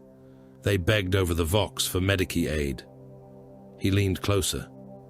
"You used their signals to correct your artillery." Zakayo said nothing. "I remember the prisoners driven across the minefields. Men begged you to shoot them before the first line. You laughed." The colonel removed his hand from Uriel's wrist. "He asked for mercy then," Leonid said. "He simply did not recognize the word." Uriel looked at the hatred in the mortal officer's face. It had preserved Leonid through captivity, starvation, and Medrengard's poisoned wastes. It had also changed him. "Colonel," Uriel said. Leonid rose. "Leave him." The unfleshed took hold of Zakayo's remaining augmetics. Uriel could have stopped them. He did not. They moved towards the lower passage. Zakayo's screams followed. At first they were words, threats, curses upon Gilliman, Dawn, and the Corpse Emperor. Then they became raw sound. Something metal tore free. The screams rose. Leonid did not look back. Uriel did. For a moment he saw the demolition's master beneath the creatures. Armor opened, machinery pulled from living flesh, while blood ran across the charges he had intended to use. Uriel turned away. No one crossed Medrengard unchanged. The newborn found the abandoned junction several minutes later. It moved through the dead without hesitation. Stolen memories guided it. Uriel would choose the narrower passage because Pausanias was wounded, and the larger route would expose them to converging fire. Leonid would favor speed after the delay with Zakayo. The unfleshed would follow the scent of the womb forges and the pressure of the heart. The newborn knew these things because Uriel knew them. It paused beside the blood where Zakayo had died. "Mercy," it said in Uriel's voice. Honsou heard through the creature's vox-link. He stood within the inner keep, while Grendel's warriors redirected Berossus's surviving guns towards Toromino. Around him, officers shouted casualty reports and structural warnings. Yet he listened to the newborn. "Where will he go?" Honsou asked. "The prison." "And after?" The creature tilted its head. "Escape route, high ground, defensible junction. He will protect Pausanias." Honsou looked towards the hololith of Medrengard. Lines of stolen information extended from the newborn's fragmented answers. Ultramarine habits, doctrinal preferences, the emotional architecture behind tactical decisions. A fortress could be mapped by auspex. A man could be mapped by memory. "Continue," Honsou said. The newborn descended. The door to the heart's prison had no lock. It opened when Uriel approached, responding to the presence of living blood. Beyond lay a cathedral built beneath the world. Columns of black iron descended into a chasm without visible bottom.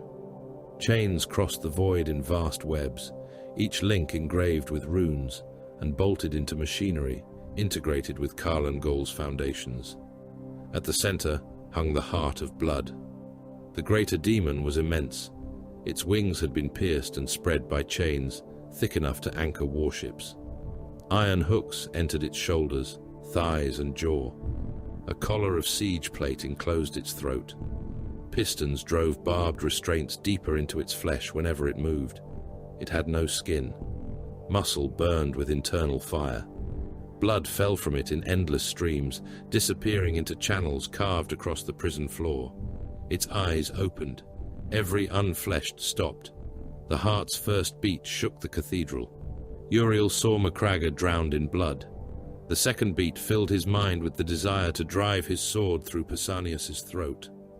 Pausanias staggered and raised the power maul towards Uriel. Leonid aimed his las pistol at both space marines. The unfleshed began snarling at one another. "Hold," Uriel said. His voice sounded distant. The heart pulled against its chains. Iron groaned across the vault. Pausanias lowered the maul. "Which one?" Uriel studied the restraint system. Every fetter entered a separate bank of machinery. Runes marked load, tension, and psychic flow. The largest chain passed through the demon's chest and descended into the foundations. "That anchor," Uriel said. Pausanias took the remaining demolition charge from Leonid. The colonel surrendered it without speaking. They fixed the explosive against the chain housing. Uriel and the last Durans fired into the weakened joint. Las bolts scorched the runes. Uriel's bolt pistol shattered the outer casing. The heart watched them. Its mouth opened around iron hooks. "Blood," it whispered. Pausanias armed the charge. Courage and honor. They threw themselves behind the nearest column. The charge detonated. The first fetter broke. The shock passed through Karlan Gol like the stroke of a colossal bell. Every lumen in the fortress died. Gun systems fell silent. Void shields flickered. Machinery throughout the womb forges stopped breathing.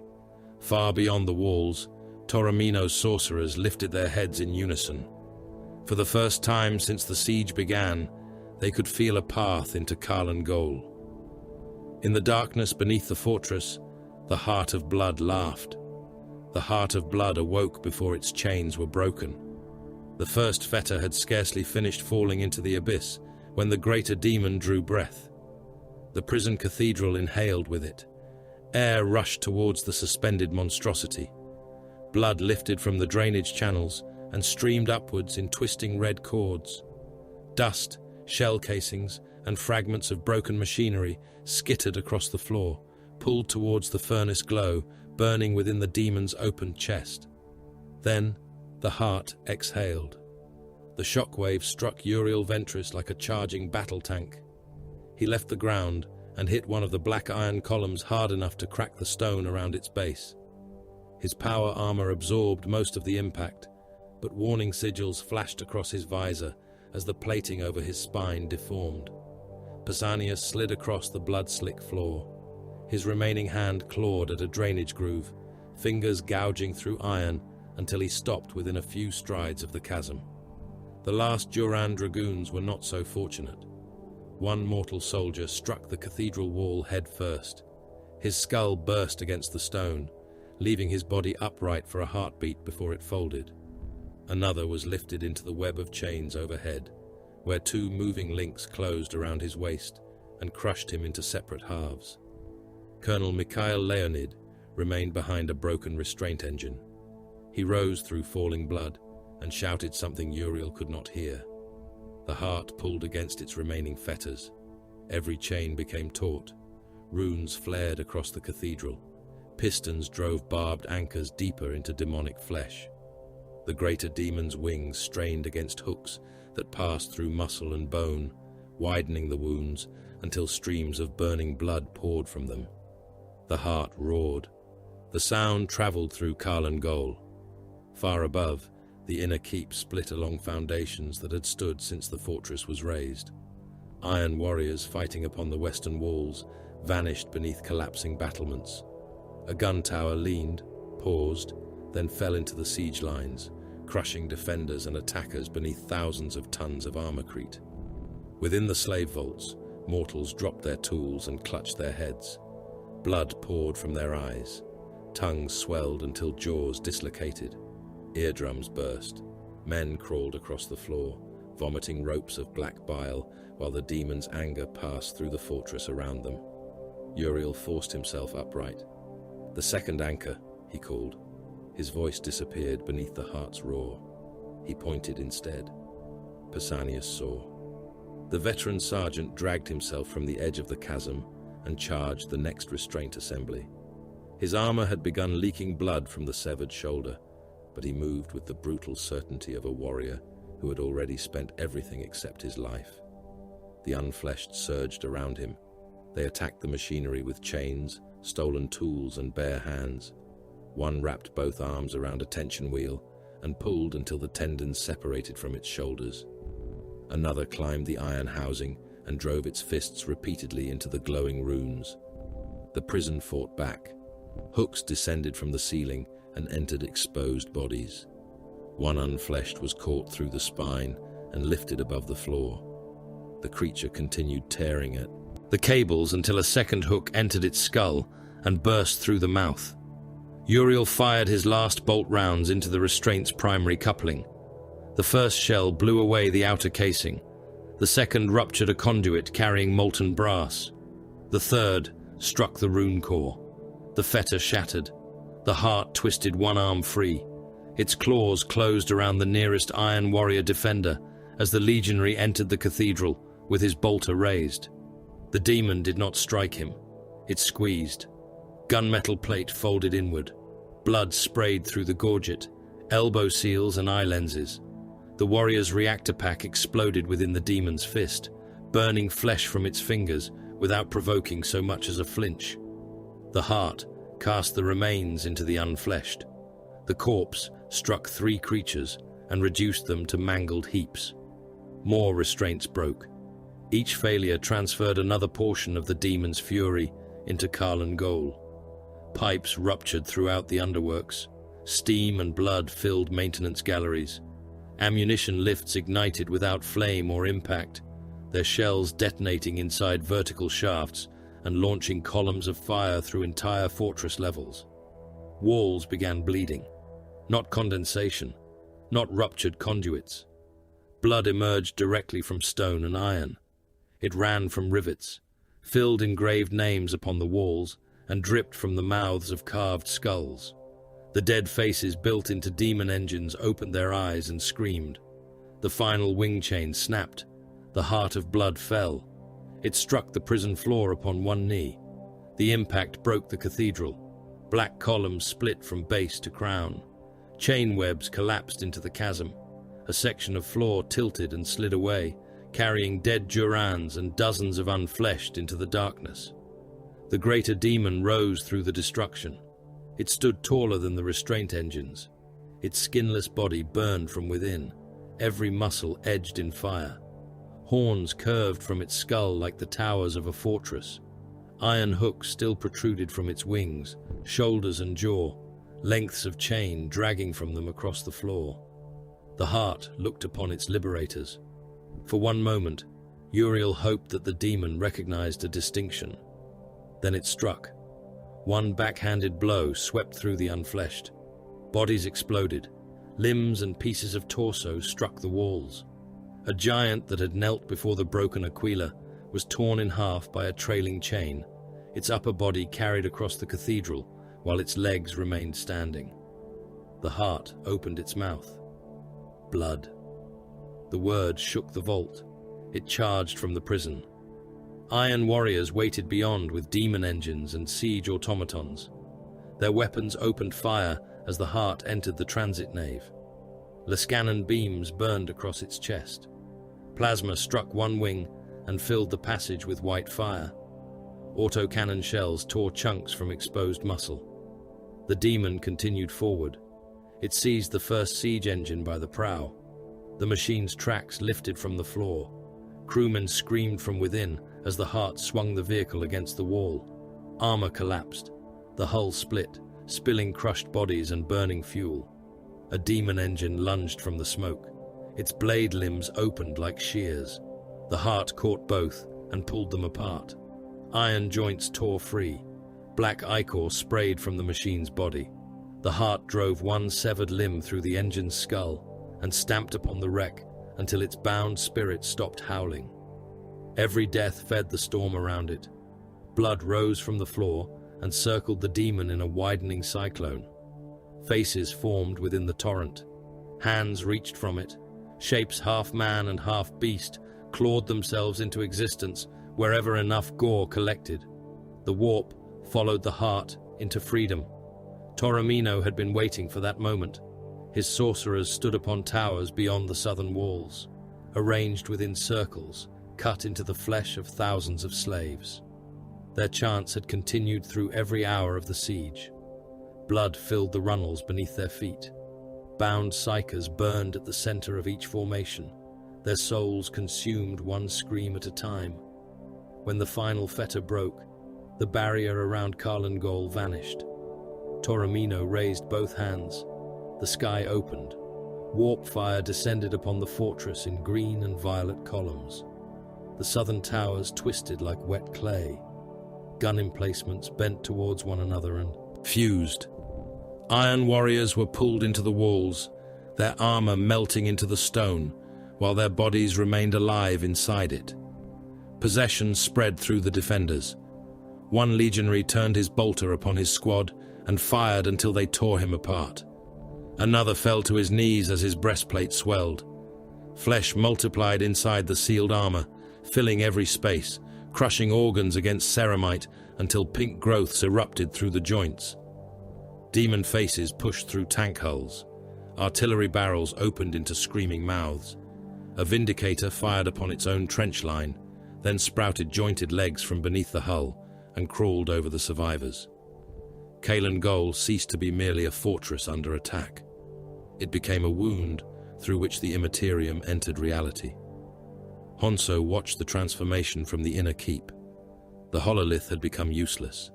Tactical runes multiplied, vanished or moved without relationship to the battlefield.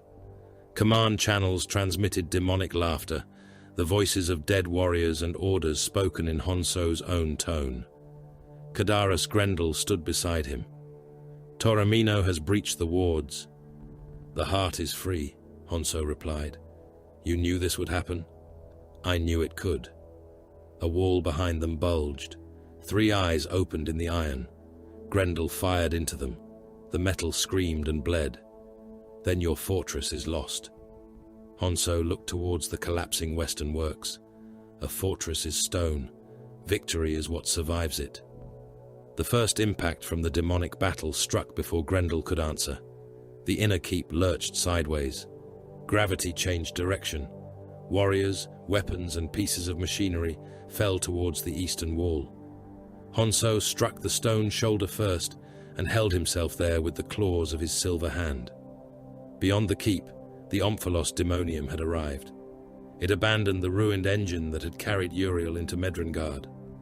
The machine split open upon the ash plain. Plates peeled outward. Chains withdrew from its hull. The demon within rose from the wreckage as a towering shape of horn, iron, and shadow. It entered Karlengol through a wall that was no longer entirely real. The Heart of Blood turned towards it. Recognition passed between the two entities. Not kinship. Hatred older than the fortress. Older perhaps than the worlds whose deaths had fed them. The Omphalos spoke through every machine within Karlengol. You were chained. The Heart answered with a roar. The demons collided. Reality ruptured around them. The first blow turned gravity sideways across an entire fortress district. Tanks, warriors, and artillery pieces fell from the floor and smashed into walls that had become ground. The second strike broke a tower from the mountain and hurled it upward into the clouds. The omphalos wrapped chains around the heart's throat. The heart seized the demon by one horn and drove its face through 3 levels of the fortress. Each impact struck like orbital fire. Whole battalions vanished beneath collapsing districts.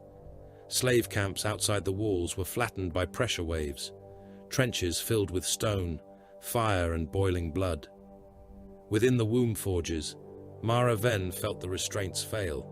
The braces around her pelvis released with a shriek of tortured metal. One remained embedded near her spine. She pulled against it until the flesh around the support tore open. Pain took her breath. She dragged herself from the cradle. Her legs did not obey properly. Chemical damage and repeated surgery had left them swollen, weak, and crossed by incision lines. She fell among broken feeding tubes and crawled through blood towards the nearest control station. Around her, the surviving women screamed. Some had been freed when their cradles collapsed. Most had not. One woman hung upside down from a restraint frame, her abdomen opened by falling machinery. Another pulled uselessly at braces, fixed through her hips, while warp fire crawled along the iron around her. Mara reached the control panel. The runes blurred through tears. She recognized the feeding controls, pressure regulators, and nutrient reservoir seals. The morticians had forced her to watch them often enough. A woman beside her cradle called out, "Help me." Mara crawled to her.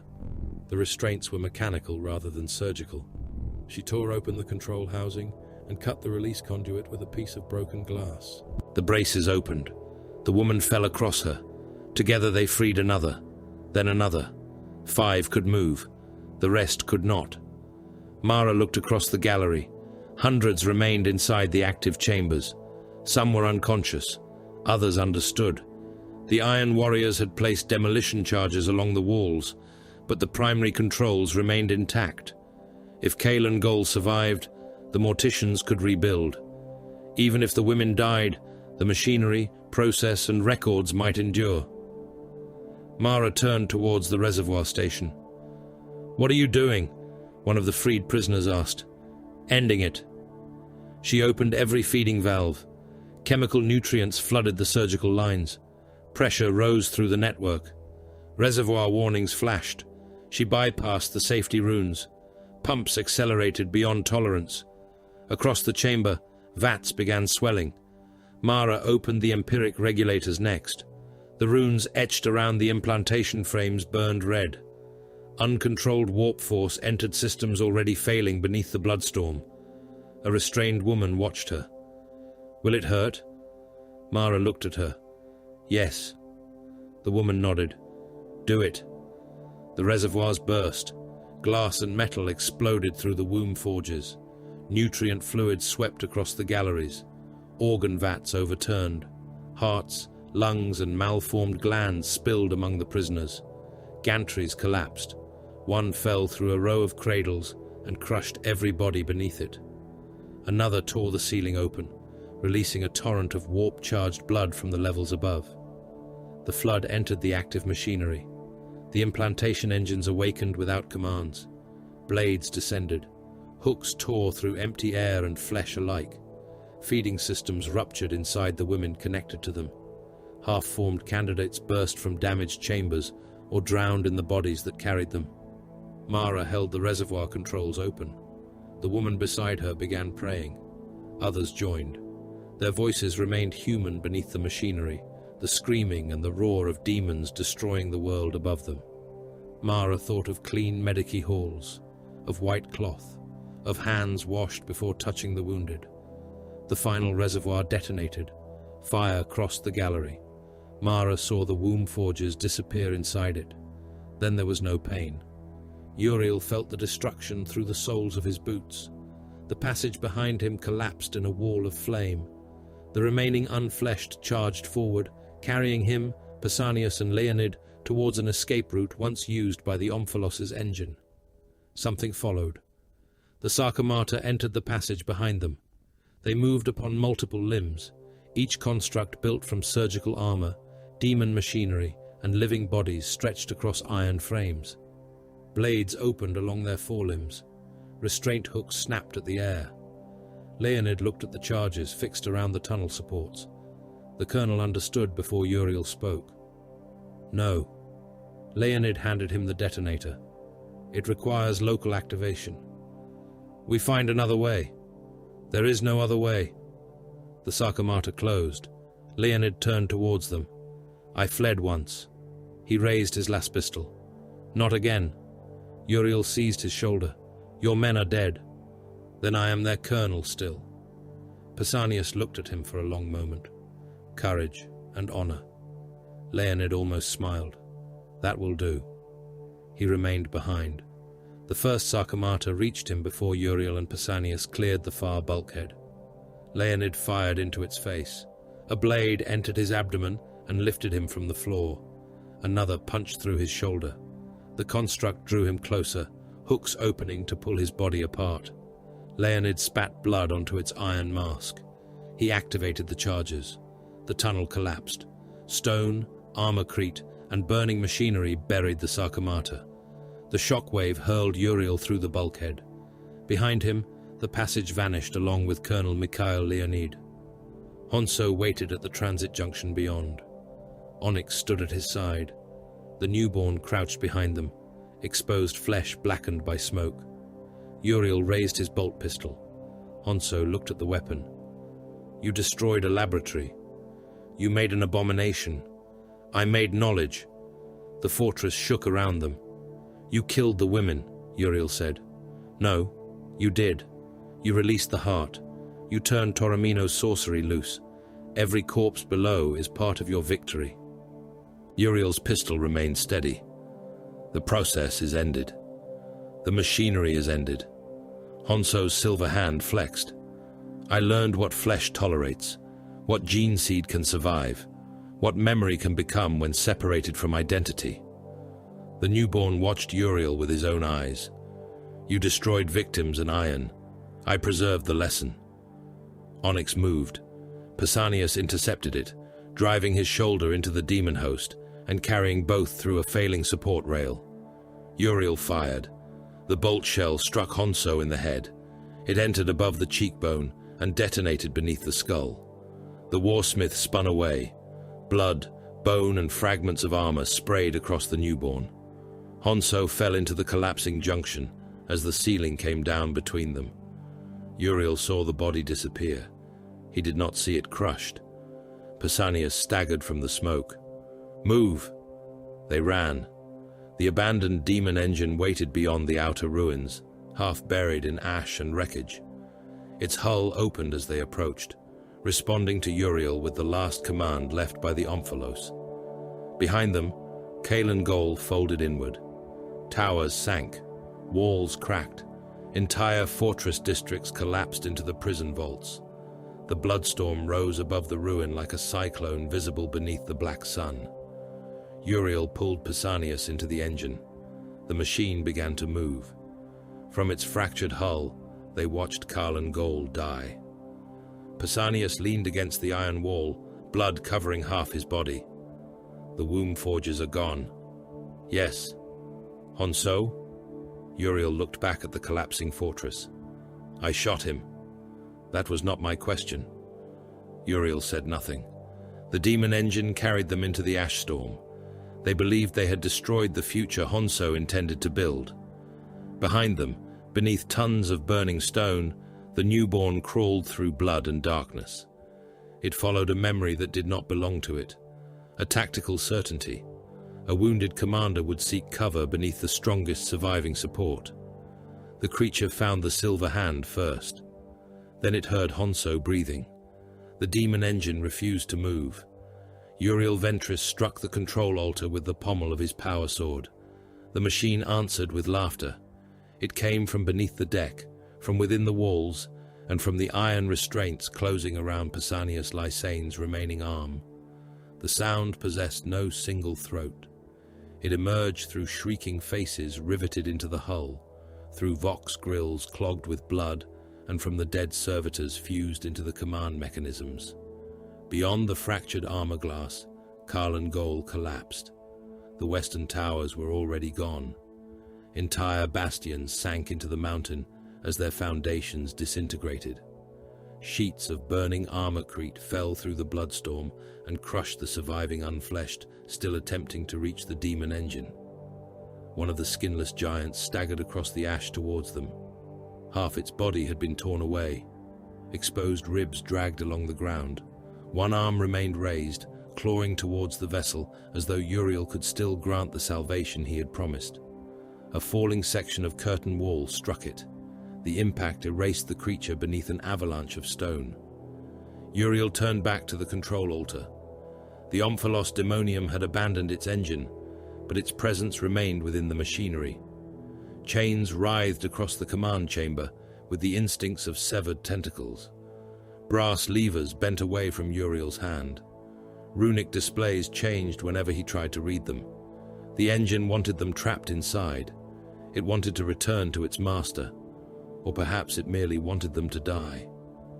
"Release me," Pausanias growled. The veteran sergeant stood pinned against the bulkhead by a restraint chain coiled around his waist and left wrist. Blood continued leaking from the sealed wound at his right shoulder. His armor's internal systems had exhausted most of their coagulants, and the lumen beside his collar flashed an urgent crimson. Uriel hacked through the chain. The power sword's field shrieked against demonic metal. Sparks became tiny, screaming faces before vanishing into smoke. The links tightened around Pausanias, crushing the plates beneath his ribs. "Again," Pausanias said. Uriel struck. The chain parted. Pausanias fell to one knee. He caught himself with his remaining hand and forced himself upright before Uriel could help him. The command altar pulsed. A mouth opened within the iron. "Free the heart," it whispered. Uriel drove his sword through it. The blade penetrated the altar and entered whatever lived beneath. The machine convulsed. Blood erupted from the control runes. Cables tore from the ceiling and whipped across the chamber. Pausanias seized one in his left hand. The cable wrapped around his gauntlet. He pulled it from the wall, tearing out bundles of nerve tissue and blackened machinery.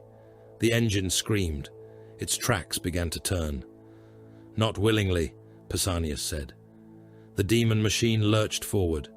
Outside, the ground opened beneath it. Uriel braced against the altar as the vessel climbed over collapsing stone. Its iron limbs punched through rubble, dragged the main hull clear, and carried it down the slope beneath Karlan Gol's dying walls. The passage behind them disappeared. The remaining unfleshed vanished beneath the fortress. Thousands of tons of stone folded inward. Gun towers sank into ruptured magazines. Shells detonated deep within the mountain and drove columns of flame through the upper works. The womb forges, the prison cathedral, and every gallery between them were buried beneath an avalanche of iron, flesh, and burning rock. Uriel watched through the fractured hull. He saw no movement beneath the collapse, no surviving Daemonculaba, no savage morticians, no signs of the newborn. The project was gone. He wanted to believe that meant victory. The heart of blood struck the Omphalos hard enough to split the horizon. The rival demons fought within the ruins of the outer fortress, each blow destroying what remained around them. The Omphalos had grown since abandoning its engine. Chains streamed from its back across the sky. Towers of black iron rose from its shoulders. Every face embedded within its body screamed in a different language. The heart burned brighter. Blood from Karlan Gol circled it in a storm vast enough to engulf entire siege districts. Corpses rose within the crimson wind, their limbs spread as though crucified upon currents of gore. The Omphalos cast its chains. They wrapped around the heart's wings, throat and arms. Barbed links entered demonic muscle. The Omphalos pulled, trying to drag its rival into the opening it had torn through reality. The heart advanced. Every step shook the ash plain. It seized the chains and wound them around one fist. The Omphalos drew back. The heart pulled. One of the Omphalos's arms came free at the shoulder. Iron, shadow, and black fire sprayed from the wound. The severed limb struck a Torremino siege tower and reduced it to a crater filled with burning sorcerers. The Omphalos roared through every machine upon the battlefield. Tanks fired without crews. Artillery pieces discharged into their own ammunition stores. Demon engines turned towards the Heart and charged in a screaming herd. The Heart met them. Its axe formed from the bloodstorm around it. The weapon came down. A dozen demon engines ceased to exist. Their armored bodies opened from prow to engine block. Bound entities escaped in columns of flame, only to be drawn into the Heart's storm and consumed. Tracks, claws, and crew remains rained upon the siege lines. The Omphalos attacked from behind. Its remaining arm became a blade of black iron and entered the Heart beneath one wing. The Heart staggered. For an instant, the bloodstorm weakened. The Omphalos drove the blade deeper and spoke directly into its rival's skull. "You were chained." The Heart turned. "Yes." It seized the Omphalos by the throat. The bloodstorm returned. Every corpse across the western and southern siege sectors emptied itself. Blood tore from the dead, from the wounded, and from men still fighting. Mortal soldiers collapsed as their veins ruptured. Iron warriors staggered inside their armor, while blood streamed through ventilation grills. The torrent entered the Heart. Its wounds closed. Its fire became white. The greater demon lifted the Omphalos from the ground. The rival clawed at its wrist. Chains pierced the Heart's flesh. The Omphalos's mouth screamed curses, threats and names that had broken civilizations. The Heart tore its head off. The Omphalos's neck stretched into a column of shadow before separating. The head remained alive between the Heart's claws, its iron mask opening into concentric rows of teeth.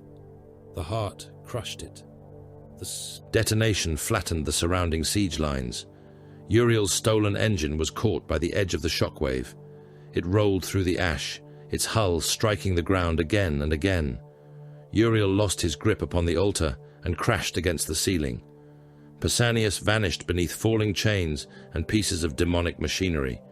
The vessel came to rest on its side. Uriel climbed through the wreckage. Pausanias. A fist struck the underside of a fallen plate. Uriel lifted it. Pausanias lay beneath, one leg twisted beneath him. His helm had split above the brow. Blood covered his face, but he remained conscious. "Still here," he said. Uriel pulled him free. Outside, the Heart of Blood turned south. Toromino's sorcerers understood too late that the demon had found them. They had opened Karlan Gol to the warp. They had poured their power through its broken wards. They had imagined the Heart would destroy Honsou and leave the fortress defenseless before their master. The Heart did not know Toromino's plan. It knew only the scent of those who had reached for its prison. The greater demon charged.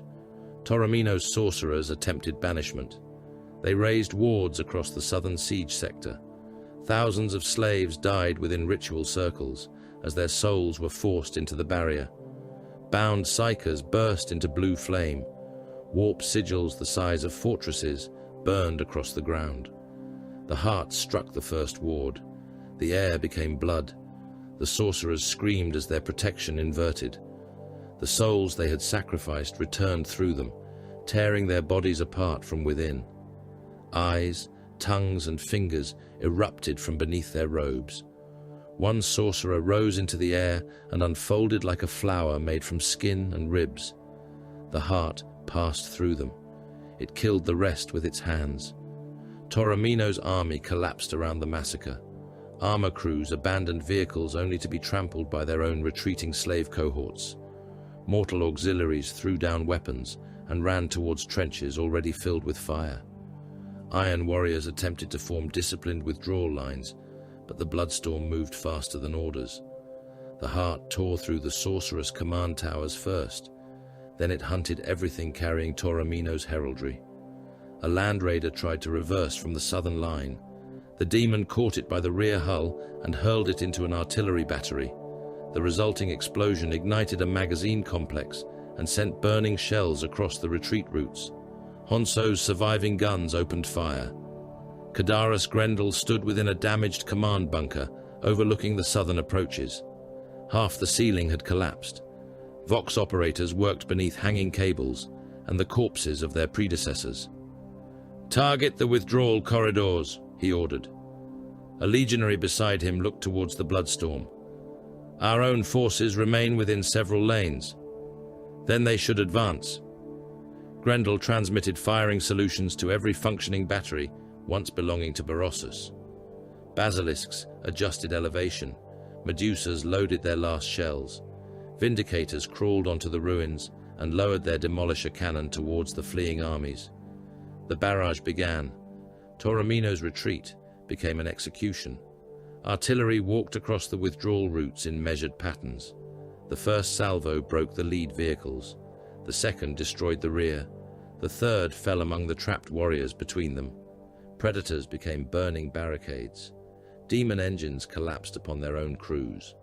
Mortal auxiliaries packed into trenches until shells landed among them and filled the earthworks with dismembered bodies. Iron warriors tried to climb from the killing zones. Grendel's guns forced them back. The heart moved through what remained. Torremino's command signal vanished. Whether the warsmith died beneath the demon's claws, beneath Honsou's artillery, or within the warp storm consuming his own ritual ground, no one could say. It did not matter. His army had ceased to exist as an army. Within the escaping demon engine, Uriel watched the southern horizon burn. The machine had resumed movement after repeated blows against its control altar. It dragged itself away from Karlan Gol upon damaged limbs, leaving black fluid and lengths of chain across the ash.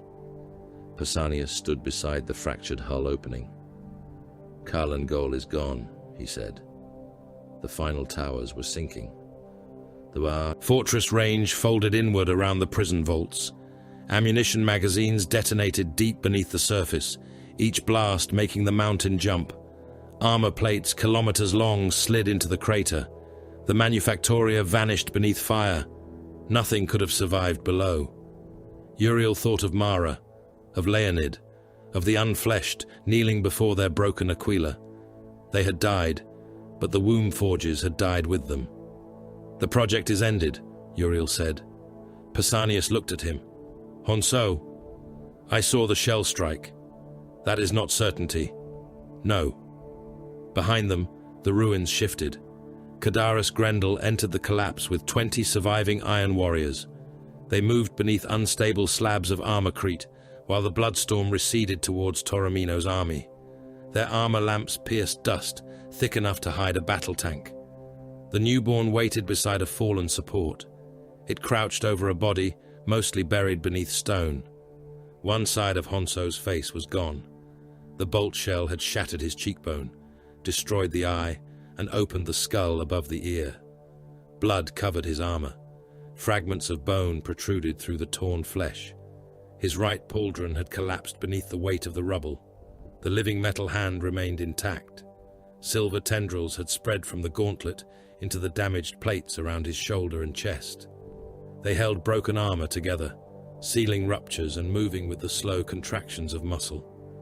Grendel knelt beside him. "Honsou." The remaining eye opened. The warsmith's breath came through a gorget grill clogged with blood. "Torremino?" Grendel looked towards the burning south. "His sorcerers are dead. The heart is inside his lines. His army is breaking." Honsou tried to smile. The ruined half of his face made the expression monstrous. "Berossus? Dead. His warriors? Those who remain obey me." Honsou's silver fingers closed around the edge of the slab, pinning him. "Then the siege is won." Grendel looked around at the destruction. "Karlan Gol is dead." Karlan Gol was stone. The newborn moved closer. Its skinless body had been burned, crushed and cut by falling masonry, yet it remained alive. One arm hung damaged at its side. Its blue eye watched Honsou with a memory stolen from Uriel Ventris. The creature knelt. "Macragga," it said. Grendel turned. The voice belonged to the escaped ultramarine. The newborn continued. "The fortress of Hera, northern landing fields, defense batteries beneath the eastern range." Honsou's remaining eye sharpened. "Continue." "Command hierarchy: 4th Company, Sergeant Lurkus, Chaplain Clausel, Chief Librarian Tigurius." Names emerged from the creature, like blood from an opened vein.